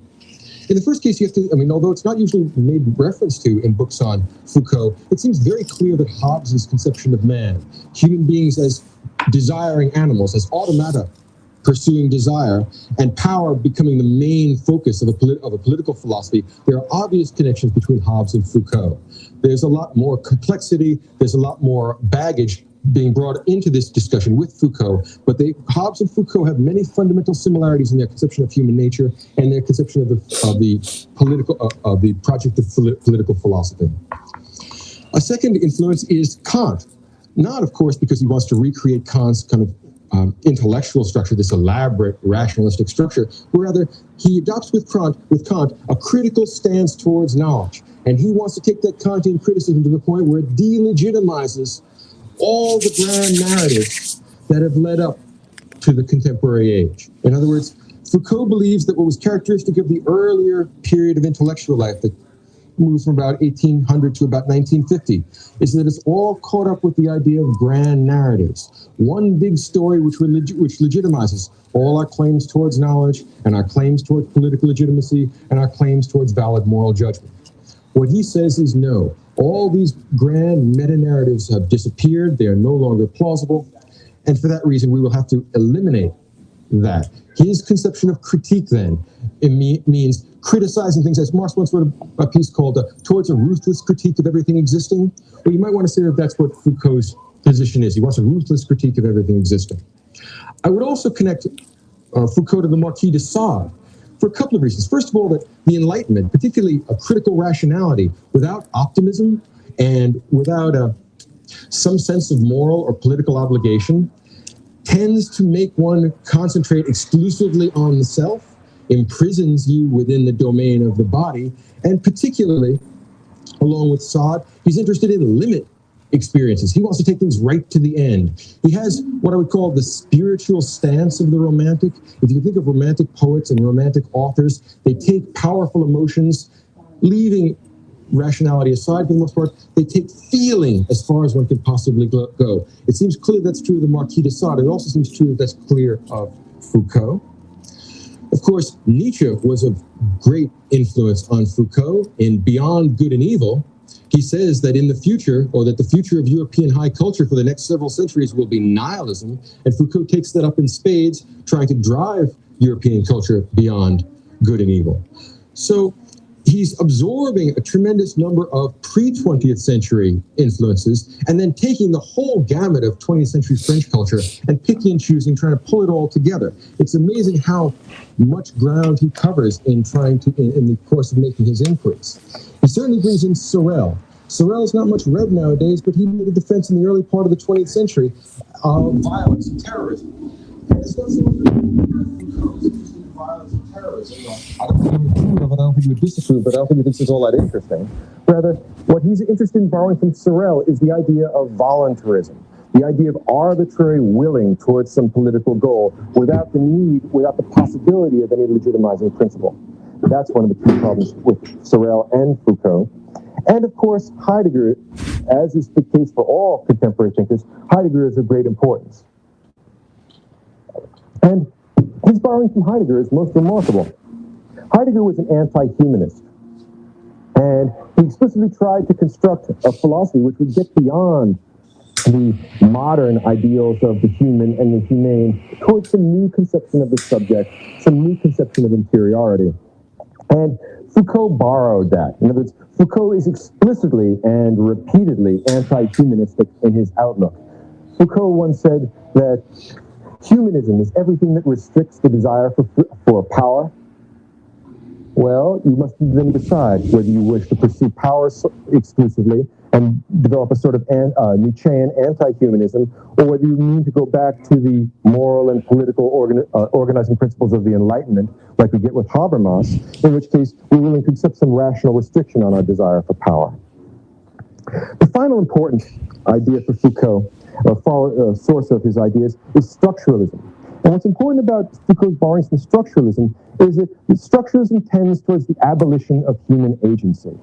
In other words, in structuralist histories, and there aren't very many of them, thank God, but in attempts to create structuralist theories of history, like we get, let's say, Althusser, The result is that it turns the historical process into a vast, blind, teleological machine where agency is deprived from individuals, but agency is also removed from nations, from classes, from political or moral or social tendencies. In other words, there is no agency involved. There's no self, there's no freedom, there's no point or sight of moral responsibility. It just is what it is.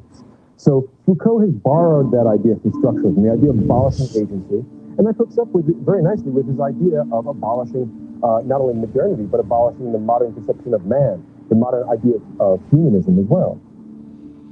Now, it's worth having a detailed look at some of his major works because many of these themes, which are in abstract, so hard to comprehend, make a little more sense when we put them in context. Now, there's something very ironic and playful and perverse about Foucault, and you have to kind of like that in his work. His first piece of major book, Madness and Civilization, was a study of madness in the age of reason. And there's something bitingly ironic about the idea, because of course the age of reason is the age of Kant, the age of Descartes, the age of the great rationalist thinkers, Spinoza. And what does Foucault want to look at? Not the advent of rationality, not the increase of reason or the development. It seems like we're in that time right now, the stage of rationality, the stage of the thinking like that, you know what I mean? It seems like that's where we're headed. Natural science or anything that we could plausibly attribute progressive development to. Instead, what he wants to look at is madness. And particularly, this is important, he wants to look at the social and linguistic construction of madness. I think it's important there. Foucault was, in trying to extend the domain of human freedom, wanted to remove the legitimacy of as many possible restrictions on human freedom as possible. Some of these restrictions on human freedom will be outmoded moral codes, will be old-fashioned political coercion, but also there will be a tendency to, in Foucault's work, to denounce nature itself, to try and fly from nature, because the limitations imposed upon human freedom by physical, natural reality are just one more thing that Foucault objects to. So he doesn't necessarily agree with nature's laws either. So not only does he not agree with nature's laws, meaning you can't fly, what goes up must come down, stuff like that, he's not agreeing with the laws that people make up, like no stop on a red light or no turn on red or things like this, where if you are driving your car and you run over a stop sign or you run something like let's say you drive and you kind of do a stop and roll and then you keep going through the next stoplight. To the next stop sign, or you keep going and then a cop, writes your ticket. Well, you have successfully been instituted into the slavery category because anyone who commits a crime under the section 13 of your amendment is you're liable for slavery. You can do that because of crime. It doesn't specific what crime, it just says crime, period.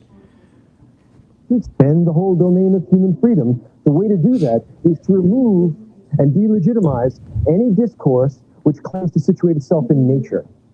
It's a powerful and very important intellectual gambit. In other words, if someone claims that the inequality of wealth in advanced capitalist society is natural, what you do is you inquire into the historical development of advanced capitalism and the differential distribution of wealth, and you show that no, in fact, this did not come out of nature, whatever that is, but rather it is socially constructed, it is constructed in the process of contingent historical reality. So now let's fix that up and go back to the idea of madness.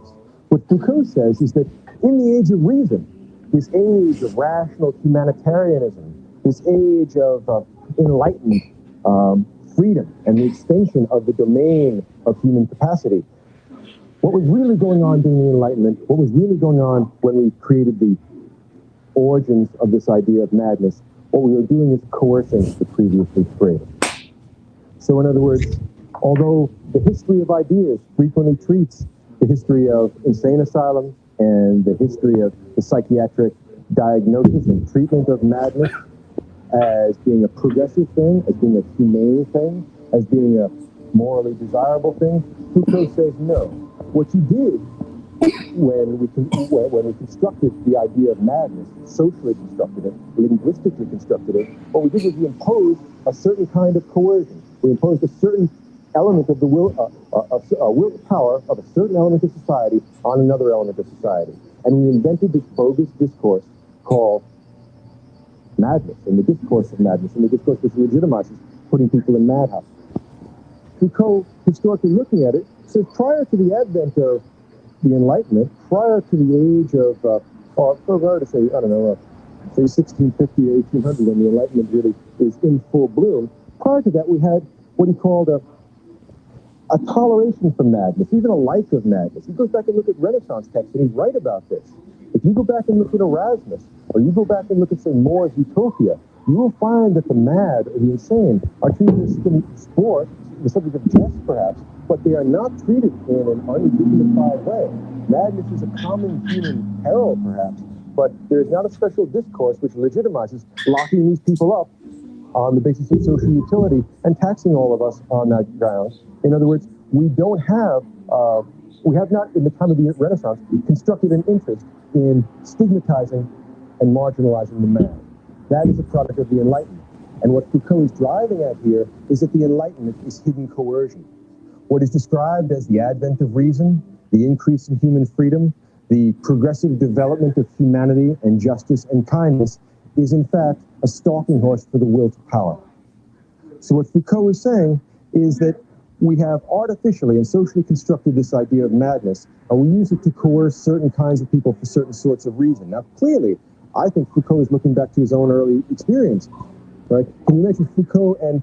Now, look at what he's saying. He's saying that they're constructing madness to basically control people and what they believe in and their outlooks and their ideologies and things like this. Out of madness comes order. That's another way of saying what he's saying. So if I go and create all these shootings, then I could, plant the seed of we need to get rid of guns. We don't need guns in our neighborhood. We don't need anybody like that in our neighborhood. So I'm going to create the illusion that you don't need that. I'm going to create the illusion that I give you these rights, but I'm going to make these rights so restricted, undesirable that when you go to exercise those rights, if you even know what those rights are, when you go to exercise them, you're not going to even want to exercise them, because we put certain things in order so that way if you exercise your right to bear arms, then we've already put the right for you to have freedom of speech, so that way people who have freedom of speech could say, oh, okay, well, we don't agree with you having a gun. Well, if you're not stable and have structure in your life to where you can say you won't let the wind blow you this way or that way, if you catch my drift, if you wake up and the sun is shining so you're happy, and then when there's clouds in the sky you feel like gloom, when you don't let the changing of the seasons dictate the innermost things that make you work and make you stand firm, then you will be persuaded not to use your rights, not to do the things that you would consider moving to the next level of your life. So they'll say, before you get in, you need to go to work every day, 9 to 5, so that way you can survive. But then when you go to work every day, 9 to 5, you don't have an income. Respectfully, most people that go to work 9 to 5 don't have an income. Respectfully, people who go to work at 10 or more hours a day are more people who are in our immediate environment who are suffering check to check. And so when you see that, you say, oh, dang, what are they really going to work for? And they can't even afford rent on their own. They make the cost of living so high now. Before, rent was, I don't know what it was back then, but it was cheap. It was $100 a month. You know what I mean? 50 cents for bread, 7 cents. The only reason why it went up because people got greedy. People, inflation, debt. When we go into more debt and we keep on passing these bills to alleviate things that's going on in the world, then we keep on getting in debt. The last time I looked at the debt, it was 12 trillion. Now it's like $25 trillion. 29 with $170 trillion $29 trillion. Thank you, Voice of Reasoning. It's $29 trillion. So if we don't begin to look at how we have to break down, you have to break down the construction of this all. And if you're not able to conceptualize what these people knew in the 1800s, he's talking about like people like Plato, he's talking about people like, you know what I mean, he's talking about these guys who's writing about this stuff, and they see a future in it. They're like, look, this is what's going on. You know, people are just falling into societal norms, meaning if you see me, I shouldn't be with a girl who's overweight because society doesn't look at it like that. Society wants us to have a Kim Kardashian and a Kanye West match. Society doesn't want the Chloe and Lamar, because society will say Chloe and Lamar doesn't have a good fit because Lamar's going through some psychological and social changes in his life, and so now he's going through withdrawals, he's going through addiction, he's going through passive neglection from family members and families and friends. You know, we don't understand the abuse that passive neglection, what that does. When you passively neglect your kids, when they say, hey, watch me play, shoot the ball, and you're like, yeah, I'm watching, but you're not watching, you're watching TV, and they want your attention, but you don't give it to them. Why is it that we can't give our children our attention? Or why is it that we say, well, now I need to go to the school and do this for the children? But it's already too late. You should have gave that child the attention when the child was respectfully between the ages of from when the child is being conceived into your belly. You should be giving time to that child, and I'm talking about emotionally, I'm talking about spiritually, and I'm also talking about verbally, speaking to your life force that you created that hasn't even developed feet yet, but is developing feet. But be aware that it is very conscious of the things that surround it.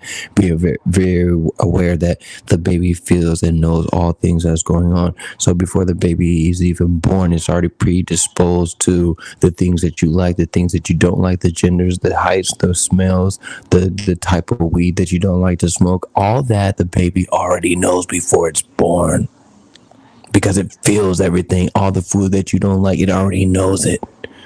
The reason why bipolar is genetic is because it's not because it's genetic, it's because you're genetically manipulating the genes of the baby by allowing your child to be influenced by your emotions when you're affected and when you're going through those hardships.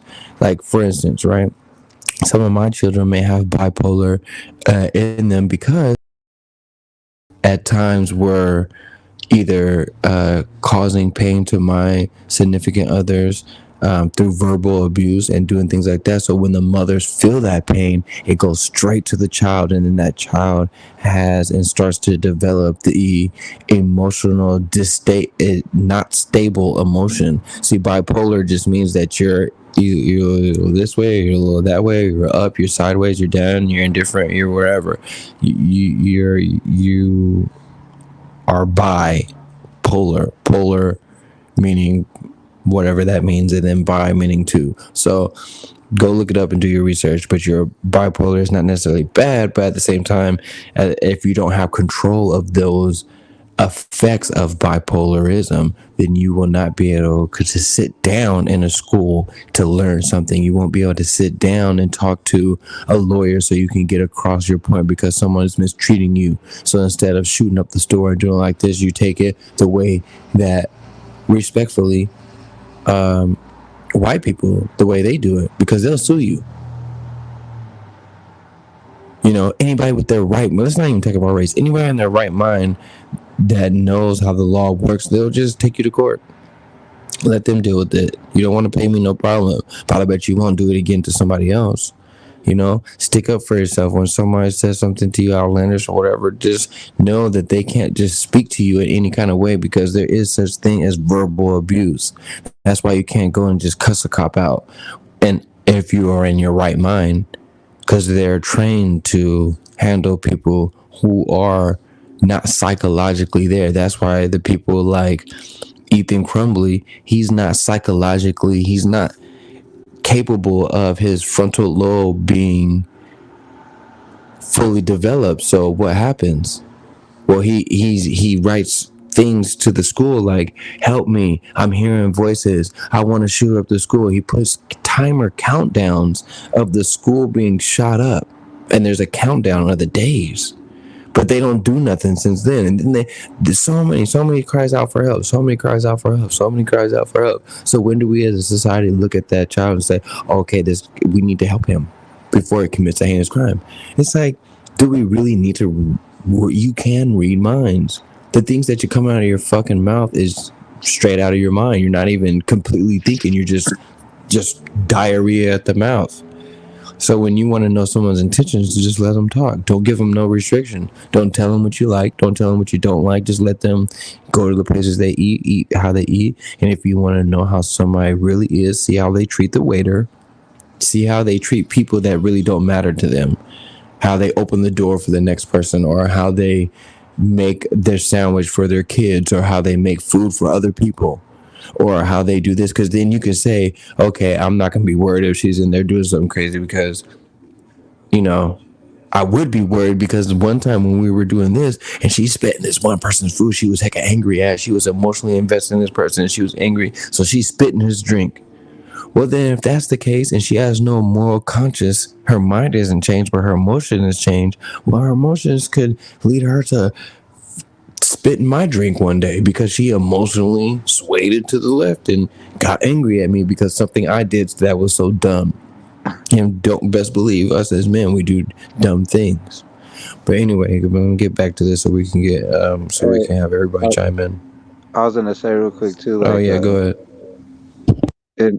To change people's direction, I guess, in life mentally like that have problems. For example, I have a friend with a daughter. They diagnosed her at like 4 years old of being like I don't know what you classify it as. She had the personality of a serial killer, right? So they were able to correct her because they caught it so early. But if it would have went unchallenged or detected or whatever, uncounseled or whatever until she was like 12 or 13 into like an adult, more than likely she would have grown up as a unstable person, period. You know what I mean? I was just saying that because what's crazy is her dad ended up going to jail for murder. But it's just crazy that that's what they're trying to say, is that you got to catch it like early. So if you put that into perspective, a lot of parents aren't putting their kids in counseling at 3, 4, or 5 years old. So a lot of these cases will be missed with mental things going on in their head. You know what I mean? That was the only point I was making a little bit, right or wrong.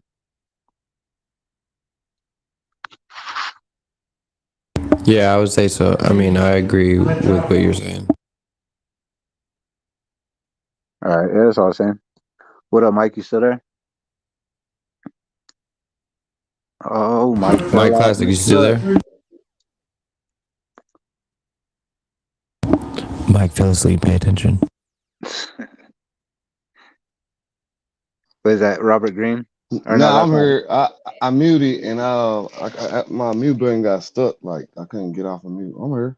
I'm listening. It's all good. All right, cool. So we can get back to the other stuff in a second. I just wanted to take these like 30 minutes or 40 minutes real quick and talk about some things that's, that's worth talking about, man. Because it's all worth talking about. Don't get me wrong. Everything that you guys been listening to, saying, has been spot on. Yeah. And I appreciate every your guys' both outlook on the things that you guys been going through and your life experiences. That's very powerful. So that's why I said in the background, I put it in all caps too. I don't know if you guys saw, but I was like, you guys are doing really good. Yeah, no, that's cool. It's all good. I know my role, man.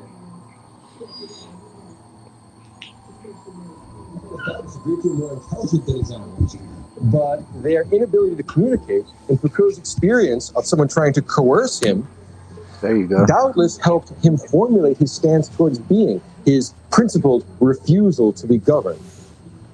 So it is a courageous and thoughtful philosophy for all its perversity and for all its morbid elements. Now, this has been a very influential and very important text, this book he wrote called Madness and Civilization, and The Birth of the Clinic as well. Did two things. First of all, it gives birth to what's called the anti-psychiatry movement. Those of you who are familiar with the work of R.D. Laing or Thomas Zaz, who have both produced very important work and who I think have been very, very fertile in their reconceptualizations of psychiatry. The source, the inspiration for their work is that of Foucault, at least his early texts. So he has been very fruitful and very influential within academic circles. In other words, he proposes questions which intellectuals, for some reason, seem to gravitate towards, find very fertile and fruitful and useful. And the results of this has been that he's cross-fertilized various fields where you wouldn't have expected him to show up. In addition, in practice, the movement towards the deinstitutionalization of the people who were stigmatized as mad, that's happened for the last 10 or 15 or 20 years, owes a great deal of its impulse, of its impetus to Foucault's writing and to the writings that he'd spawned and generated along these lines.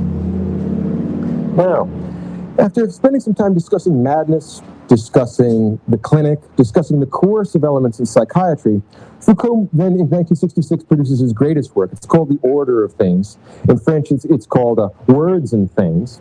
And what Foucault is doing in this text, it's a very deep and difficult text if you are encountering Foucault for the first time. I do not recommend that you go first to The Order of Things. Read some of the stuff like The Birth of the Clinic, which is a little more accessible, makes a little more sense for the beginner. But in The Order of Things, Foucault treats the history of Western thought from, about, 1500 or so to the present, breaks it into 4 general periodizations, and talks about specifically the soft sciences, the human sciences, and the way they changed over time. What he does is he looks for patterns in the changes that we find in economics, the patterns of changes that we find in biology, and the patterns of changes that we find in linguistics. So what Foucault does is analyze the writings that are being produced, the thinking that's being produced in these various fields, and then try and discuss how we socially construct and reconstruct these fields over time, and to see if there is any simultaneity or connectedness between the way in which these transformations occur. What he finds is something like this. Last 500 years or so, the West has been under the aegis of 4 basic epistemes. Now, what he means by episteme is, in some respects, analogous to what Hegel meant when he talked about phases of the Geist, right? Different phases, different stances towards looking at the world. Another way of thinking about Foucault's idea of epistemes would be something like a grammar, or a way of a grammar of interpretation, or a conceptual grid, analogous to Thomas Kuhn's idea of paradigms. So one paradigm of knowledge reigns supreme at any given time. There may be variances within knowledge. It may not be completely monolithic, but it will cover the greater part of the domain. And what Foucault says is that there are 4 of these epistemes, and like Kuhn, he says that the breaks between epistemes are not generated by any logical transformative structure. In other words, here's another one of his breaks from structuralism. Structuralism demands that we have rules for the transformation of one structure into another. What Foucault says is that no, history isn't well enough organized to do that. Instead, these changes, the alteration from one episteme to another, is just plain discontinuous. There are no rules for the structural transformation of one episteme into another. And what this means is that we almost get a parody of Hegel's phenomenology of Geist, where Hegel tries to convince us all that the change from one outlook to another is necessary, and that thesis generates its antithesis, and then they get synthesized, and then we continue the process again. What we get with Foucault is very much the opposite. Not only is the transformation from one episteme to another arbitrary and unpredictable, but there is no necessary logical correlation between the two. So, in other words, not only does the change over historical time of human thought not form a progressive whole, it is in principle unpredictable. It is in principle arbitrarily or randomly transformed. If you can imagine looking into a kaleidoscope and then twisting the kaleidoscope slightly and then arbitrarily changing the organization of the pattern you see, that is something like Foucault's idea of historical change. He emphasizes discontinuity. He emphasizes disjunction. He calls these things epistemological breaks. And he says that epistemological breaks are simple facts of life, and there's no way in which we can formulate or formalize the way in which they work. Now, the four epistemes that Foucault inquires into break down this way. There's the Renaissance episteme, which goes until about 1650. And what he says is the key thing in that episteme, or that paradigm, is the idea of analogy. All of Renaissance thinking works off the idea of analogy, works off making connections between qualities in two different things, finding that sameness, connecting the two. It's a simple, relatively primitive move, and for its purposes, at the time, it is a satisfactory intellectual organizing principle. But once we get to the Enlightenment, we get a change in that organizing principle, but not for any good reason. In other words, what I guess someone like Hegel would want us to believe is that the reason we move from the age of the Renaissance, in Foucault's view, which is centered around the idea of analogy, to the age of the Enlightenment, which in Foucault's view is centered around the idea of analysis. Hegel would want us to believe there's some necessary logical reason why we move from one to the other. What Foucault is telling us is no, there may be contingent historical reasons, but none of those make this necessary or predictable. None of this make this any kind of intellectual advance. It's just what comes next. So what we get then is a sort of series of progressive changes in the mental outlook of the West, but they don't have internal telos, they don't have anything that holds them together. Now, after the Enlightenment, which pretty much is gone by the time of the French Revolution, certainly by 1800, the age of analysis is over, and what we get then between, say, 1800 and 1950, and no timing, Foucault is just coming to his intellectual, becoming intellectually prominent, or he's getting to the point where he reaches intellectual maturity. Well, apparently, the world has changed in 1950 or so, when Foucault is just forming the first generation of postmodern thinkers. And what happens in the modern age between 1800 and 1950 is that knowledge is legitimized, politics is legitimized, ethical judgment is legitimized by reference to what's called a totalizing meta-narrative, some giant discourse which subsumes all our other little discourses. Let me give you examples of totalizing meta-narratives. Something like class conflict as the motive force in all of history. That would be the modernist, Marxist, totalizing meta-narrative. Whenever a Marxist wants to explain why he has one particular political opinion, or moral opinion, or aesthetic opinion, or historical opinion, he refers that back to the totalizing meta-narrative, that he understands history and that it is all part of class conflict. A similar kind of totalizing meta-narrative emerges in something like Freudian psychoanalysis. The totalizing meta-narrative there will be the hydraulic system of the mind.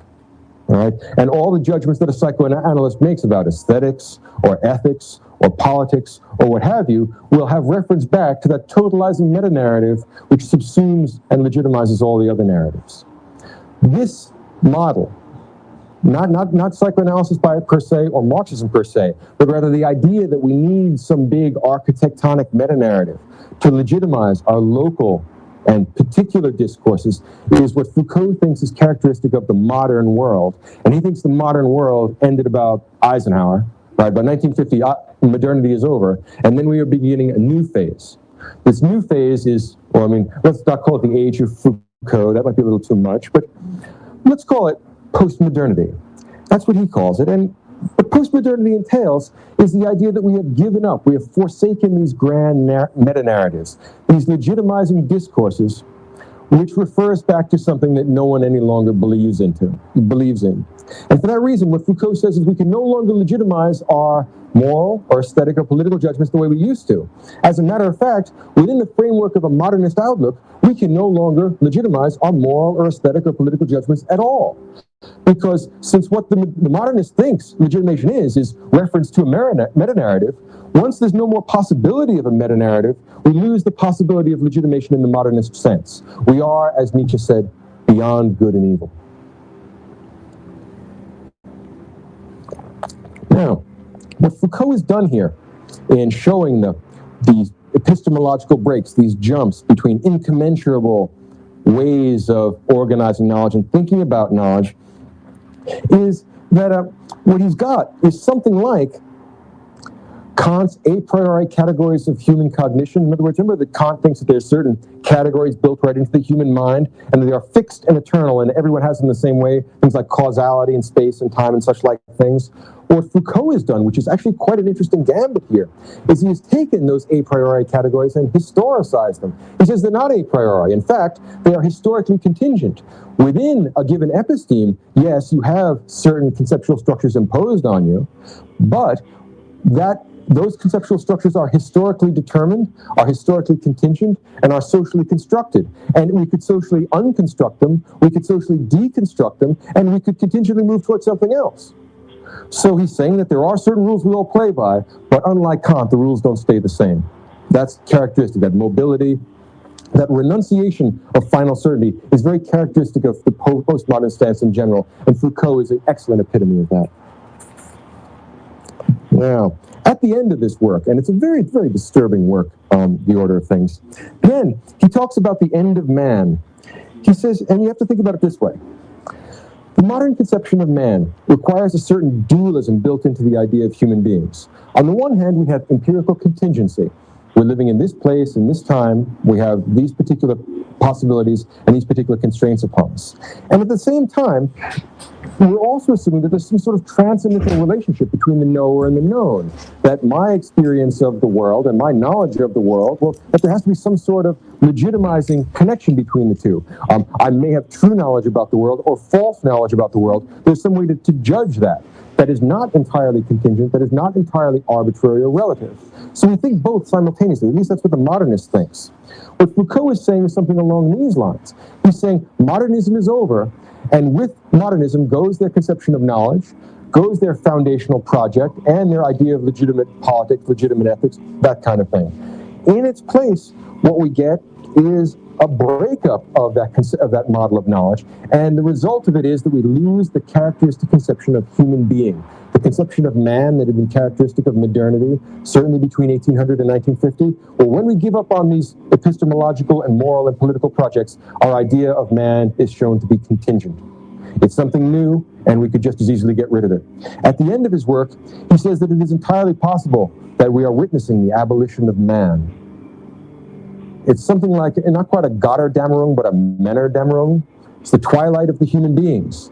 Once we give up on the idea of foundationalism, once we give up on the idea of rational, legitimate, reasonably legitimated ethics, when we give up on the idea of rational consensus in politics, we must give up on the conception of human being, which undergirded and underlay all of those. So what Foucault is doing then is sort of lobbying for the abolition of human being, in the sense that it is currently or generally accepted to exist. Now, from here, he publishes a book on the archaeology of knowledge, which extends many of the ideas that he develops in The Order of Things. And what he does here is he focuses on the discontinuities in discursive practices, and he explains and elaborates the method which he used in his earlier work. So it's a sort of methodological work, which also looks at the structure of knowledge as well. It's an epistemological work primarily. Now, after he spends, I guess it's about 10 years, working on these epistemological problems, he lies fallow for a while. He's teaching, I believe, at Berkeley in the 70s, and he moves on towards his next and perhaps or second to last great work, and that's Discipline and Punish, an inquiry into the history of penology and prisons and the ideal of construction of marginality. Now, in many respects, the basic stance that he's taking towards crime is similar to his stance towards madness. And if you understand how he deals with one, you understand how he deals with the other. Crime, like madness, is a socially constructed category. It doesn't refer to anything real in the sense of a metaphysical reality, the mind in the mind of God or anything like that. Instead, what it refers to is certain social practices. And these social practices are coercive, even though they are apparently humanitarian. And he particularly looks at Bentham's idea. Bentham was the great utilitarian philosopher in the first part of the 19th century who organized the idea of the panopticon, a new and allegedly more humane sort of a prison where prisoners could be forced to get habits of diligence, regularity, thrift, order, discipline, by being constantly under the surveillance of the jailer. So it's a special architecture for the jail and a special architecture of knowledge and architecture of, or conception of society that corresponds to that. Well, what Foucault does is criticize Bentham's panopticon, criticize his conception of informed or enlightened penology on the grounds of the fact that it limits human freedom unjustifiably. Foucault was against the whole category of criminality. I know this may sound slightly mad, and perhaps it is, but there's a nice vignette which is described in one of the biographies of Foucault. Someone in France tried to get Foucault to sign on to a petition, a general movement, to abolish the death penalty. And he said, yeah, I'll abolish the death penalty. I think it's a great idea. Let's extend human freedom. He said, incidentally, he also wrote a letter to the editor, I believe, of some newspaper, advocating the abolition of the death penalty and also the abolition of all punishment altogether. In other words, we should just open prisons up. Now, this may sound like a joke, but he's, I think, quite serious. I don't see how he can, as a Nietzschean, make any other argument. He seriously believes that all moral judgment and all political coercion behind it is, in fact, the arbitrary will to power of some subset of society. He says there's no possible legitimizing discourse for that. Now, this is slightly loony, and of course, the people that were involved in this anti-death penalty movement did their best to dissociate themselves from him. But the point with Foucault is that he's not afraid to say what other people will, with some justice, regard as outrageous. The reason why is that he's taking this project of human freedom, this idea of questioning and undermining the category of transgression, the mad or the criminal, altogether. He wants to abolish it. He literally intends to get beyond good and evil. So it's hard to imagine a more radical reading of Nietzsche. It is hard to imagine a man who manages to unify his beliefs with his practice. And at least for that, you have to admire the degree to which he gets that unity of theory and practice at least once in a while. Now, he goes into all the details of what's involved in this perfect regimen of penology and the idea that it involves spatial distribution and control of activity, repetitive exercise, precise hierarchy, the internalization of normative judgments. The gist of it all, though, is that this is a way for capitalist society to create a docile labor force. In other words, it's a mechanism of social control. Prior to this, perhaps we had thought that there was some real moral undergirding to this process of putting people in prisons. In fact, it's just a mechanism of social control. And of course, all mechanisms of social control, like all legitimizing projects in this postmodern age, are, well, no longer taken seriously, no longer a serious part of our intellectual culture.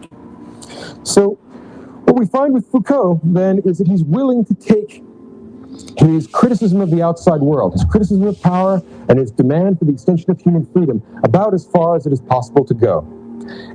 His final work, The History of Sexuality, 3 volumes, is a remarkable move in that direction because he wishes to call into question the categories, sexual and psychological and otherwise, that inform our understanding of sexuality.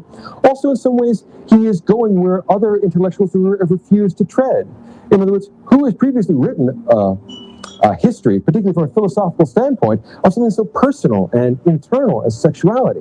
I guess Freud comes close, but it's a very difficult thing to write about in a kind of academic form. And what he does is something like this. He looks at the social construction of sexuality, because you've got to remember that since Foucault is committed to the idea that that society constructs marginality, and that sexuality is going to be a big issue in the construction of marginality, well then society will construct sexuality, society will construct criminality, madness. He tries to take the idea of social constructivism as far as it can go. And the reason why is because this allows him, every increase in our ideas of society and its power to construct the world decreases the domain of nature. And when we decrease the domain of nature, nature can't push us around anymore. My feeling is that what he's trying to do in this history of sexuality is argue for the social construction of nature. In other words, I think he wants to abolish the limitations imposed upon us by the physical outside world. And the way in which we do that is by moving in the direction of questioning the categories that we use to construct our conception of nature and to ask where that conception of nature comes from. For example, in his History of Sexuality, in the first volume, he looks at homosexuality because it's a great concern of his. He's a homosexual, flamboyantly so, but also he's involved in the sadomasochistic homosexual subculture. So he in particular is willing to take these transgressive ideas and transgressive issues as far as they can go. And one almost wonders if Foucault found sadomasochistic sexuality attractive, or you just thought the idea of transgressing in that way was attractive. It's quite hard to tell. He is such a creature of his own construction that it's very hard to tell what his internal inclinations are like.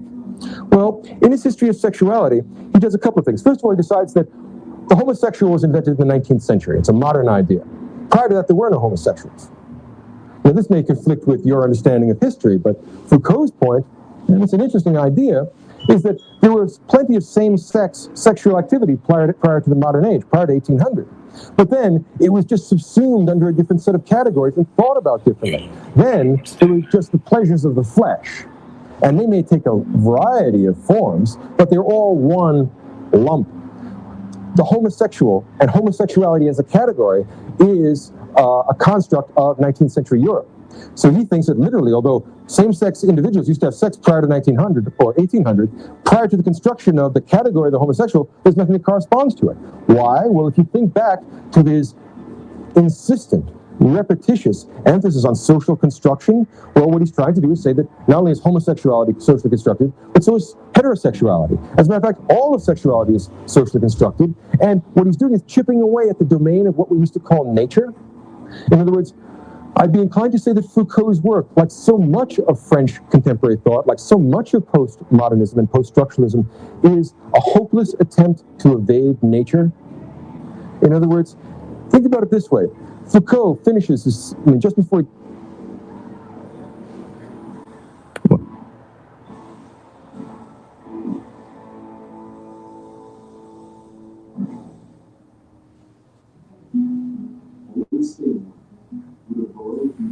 The morning is cool, but it's going to be a hot day.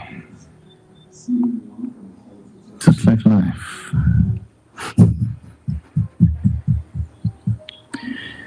Just like life. You don't go by what's there now. What's there now is all important in terms of experience. But what's there now is not an indication of what's going to be. Definitely not.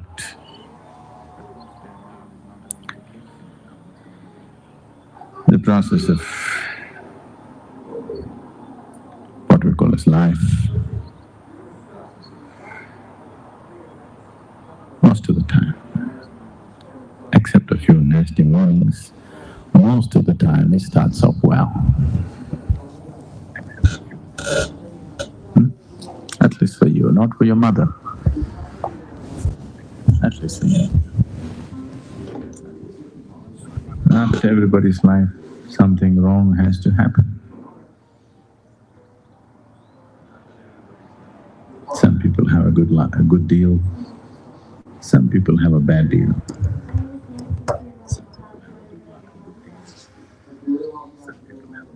With the family, money, careers, business, partners that you choose, children that you bear,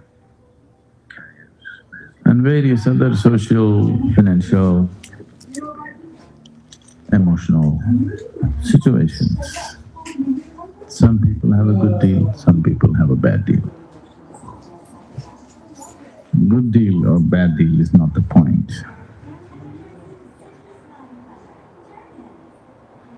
The point is this life serving the purpose of you moving on? Because no matter how much you try to settle yourself into the comfort of what is there right now, that is so there with no longing to be something more. No matter how much you think you've given up everything, you renounced, or you become lethargic enough to live in a limbo, something within you wants to do a little more, and something, whatever you know best.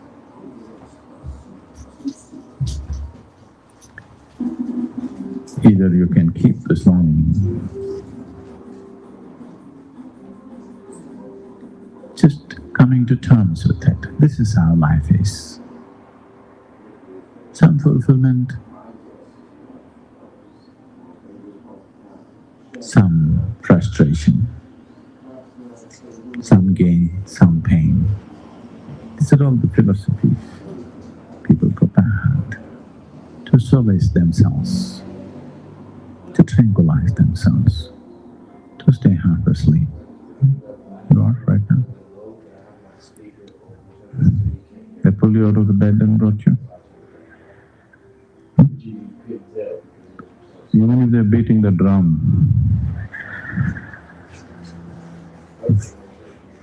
are you fully alive? I want to hear some lively sound.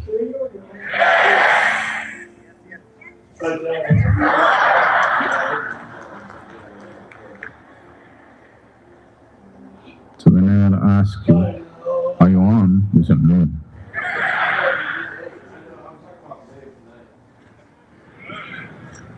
That's better.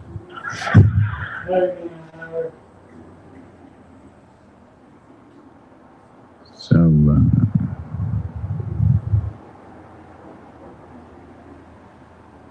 bad deals can happen, not necessarily because you're stupid,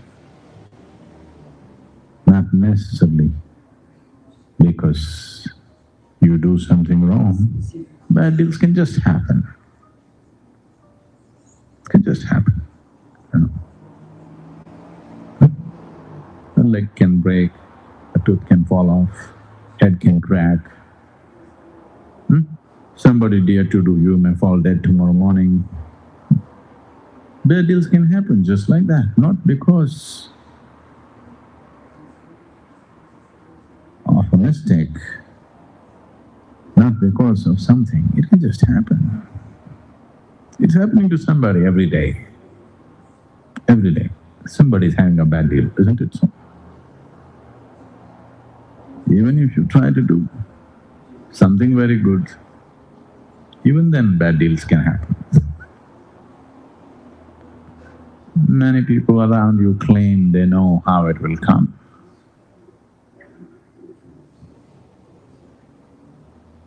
They wrote it on a paper.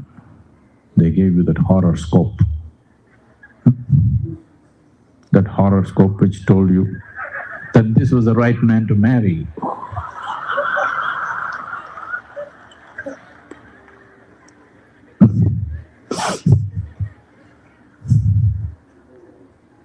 And in how many ways you discovered? How many ways?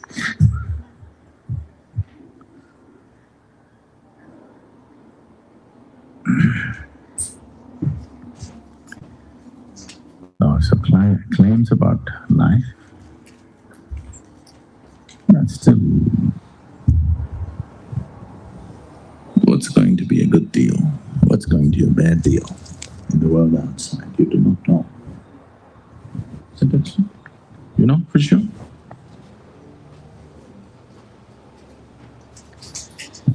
So,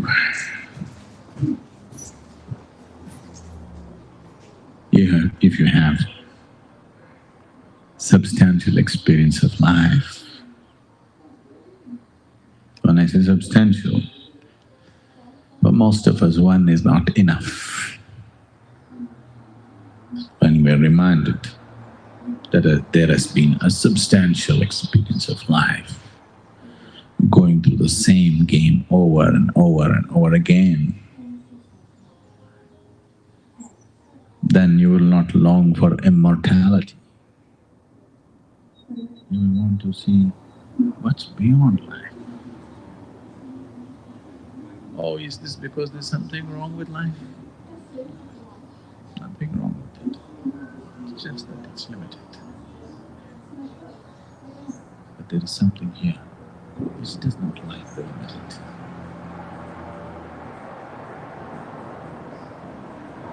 There is something here which does not like boundaries. There is something here which will not settle for anything less than the boundless.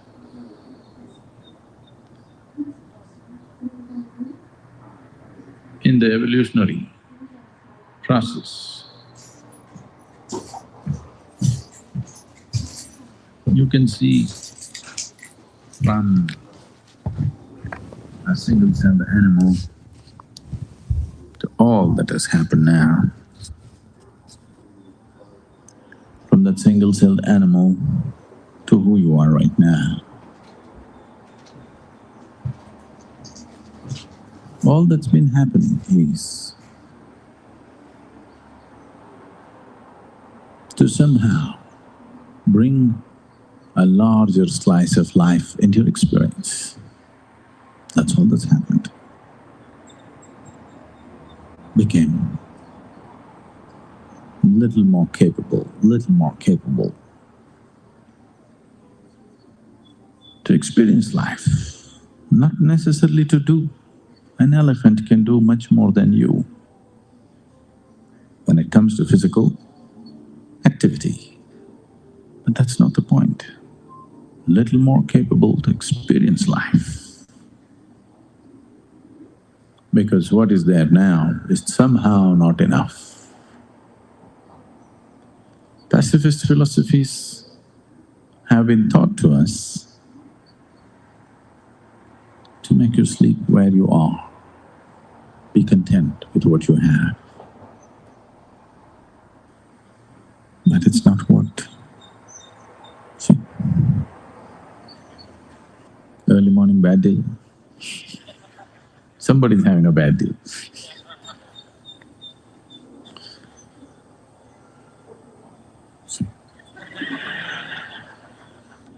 Somebody's sure having a bad day.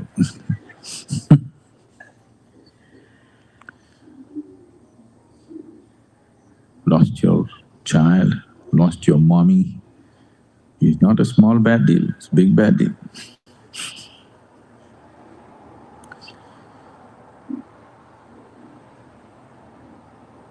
But how we experience the process of life is now, for the first time as a human being, it's in our hands. Never before it was in our hands. In the process of evolution, all these millions of life forms that this might have gone through, in none of those forms we had the freedom to choose our experience. Even now, we don't have absolute choice to choose our situations. But we have been given the freedom to choose our experience. Whatever kind of deal, the inner deal, we can strike a good deal, a fabulous deal, whatever may be the outside deal. This one huge step of consciousness sets a human being apart.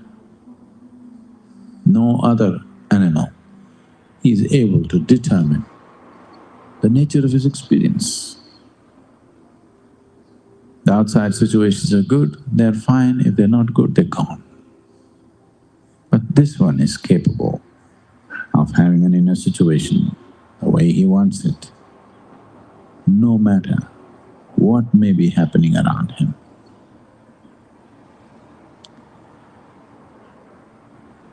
This ability, once this ability has come, if you exercise the choice of being conscious, it's a benediction.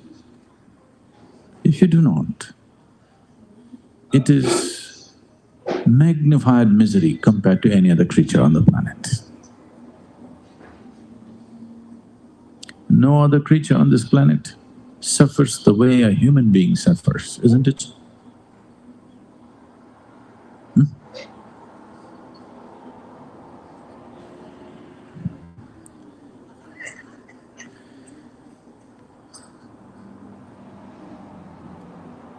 No other creature on this planet can suffer the way a human being suffers. It's deep. They do. It's not that they don't. but not this deep. Human suffering is deep.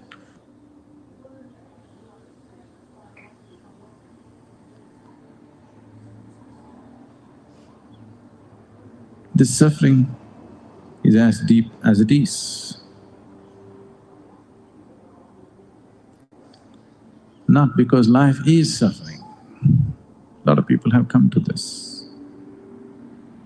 So if life becomes very sweet and beautiful within you, the experience of life, the more blissful it becomes, more the longing for transcendence. People are always thinking the suffering will seek. No. Those who are suffering, if you dangle a little bit of pleasure here, they will run after that.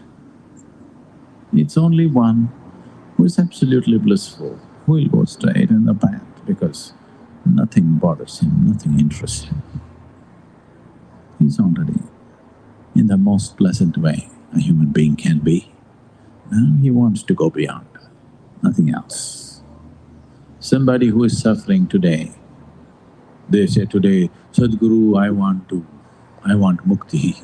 Their idea of mukti is freedom from suffering? No. Mukti is not freedom from suffering. You cannot even seek liberation if you are in some state of suffering. If you are suffering, all you will see, all you will seek is the sweetness of pleasure and happiness, nothing more. Because people went on talking about or lived their life and made their lives an absolute suffering, that is why this whole idea of heaven. Heaven is a bloody perverted place. For sure, isn't it? No? You heard some stories about heaven, how it is? You haven't? It's a bloody perverted place, there's no question about it. No sensible human being would ever want to go there. But the whole world, at least a large part of the world, is aspiring to go there. That's their idea of ultimate, unfortunately. Exaggerated quantities of pleasure. You should try it here, you'll get sick of it in no time. Because always it's been rationed. Pleasure has always been rationed to people. They think larger quantities is going to be better. Have a large quantity of pleasure and see, you will get sick of it. Because pleasure is just a poor substitute for joy and blissfulness. And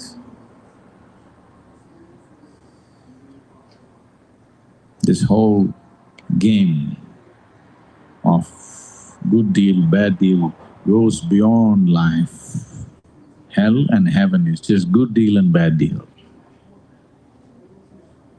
Even when the deal is good, you can still suffer, isn't it so? Are you not capable?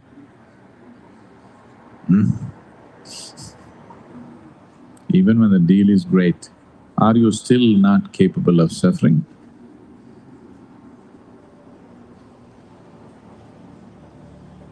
So if I export you to heaven,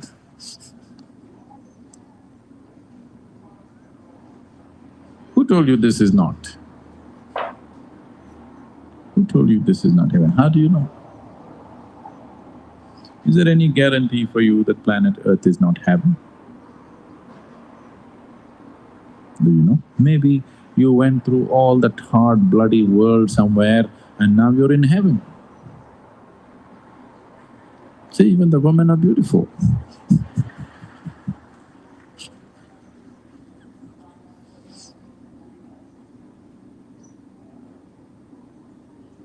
could be heaven. No?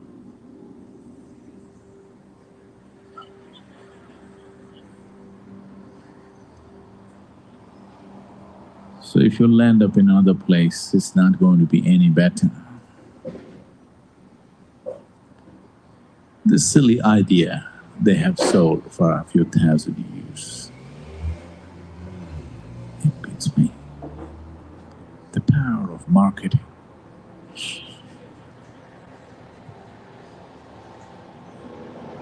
Just impossible, you know? The power of marketing.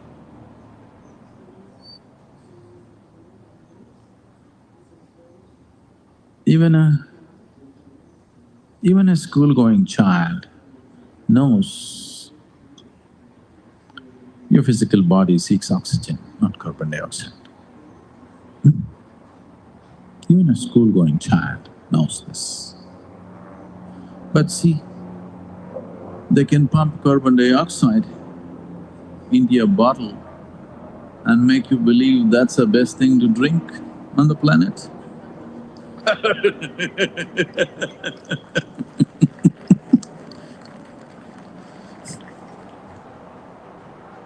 Power of marketing.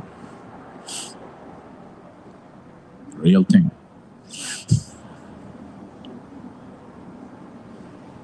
It is only the Indian farmers who found out the real purpose of these drinks, because they started using it on the plants. Plants like carbon dioxide. It's only the Indian farmers, the Andhra Pradesh farmers, who did the right thing with the real thing. They sprayed it on the plants and they found it works.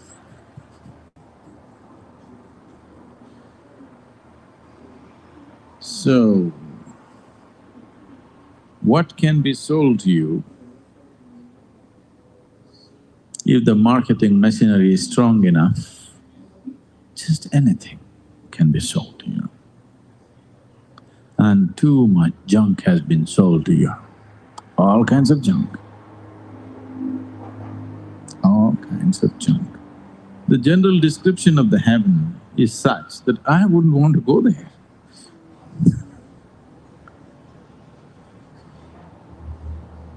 You won't.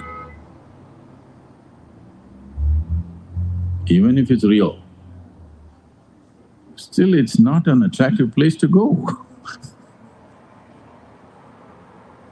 Many of you married.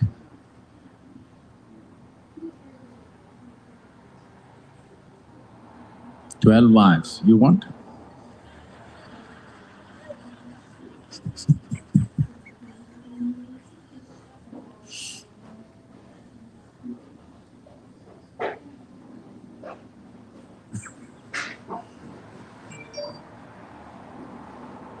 Not my idea of heaven.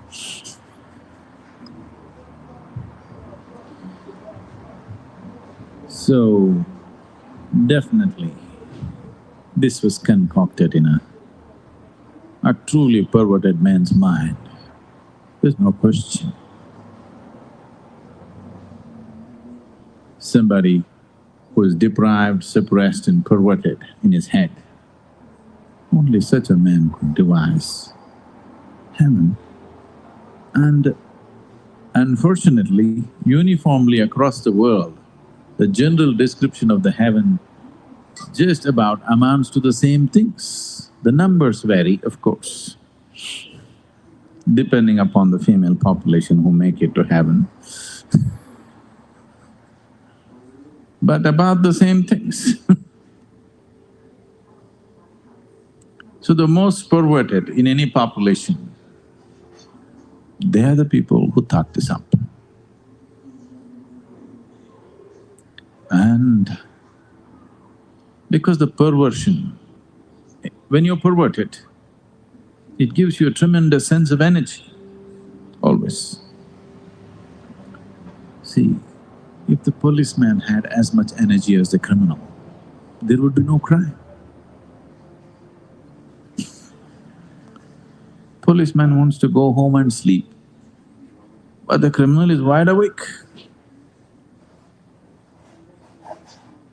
Any kind of deviation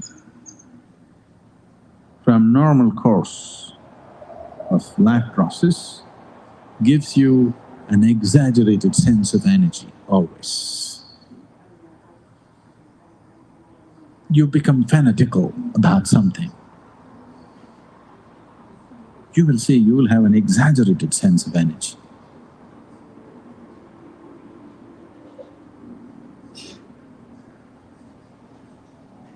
If you become very loving, blissful, you'll have a great sense of energy, but it will not expend itself the way a perverted mind will do.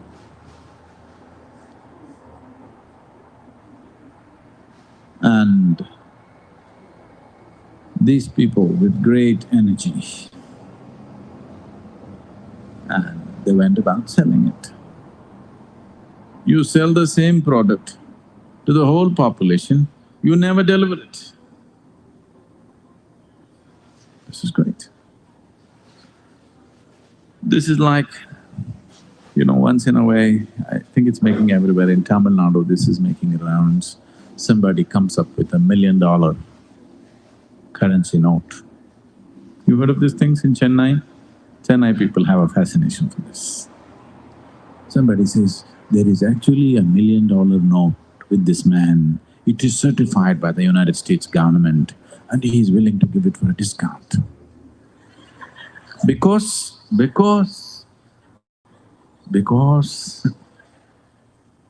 he's going to give away $1 million for just 50,000 rupees. Because he loves you.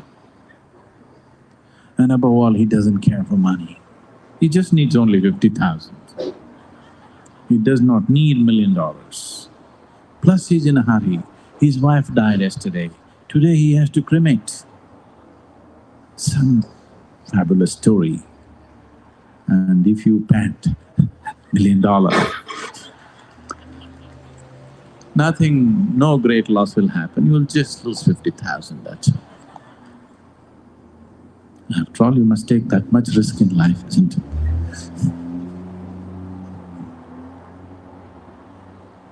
So this goes on and on and on. The same product, sold again and again and again. Just marketing by the power of this. Not delivering anything. So you know all the… the Madoff job. Don't know the Madoff job? The Madoff job.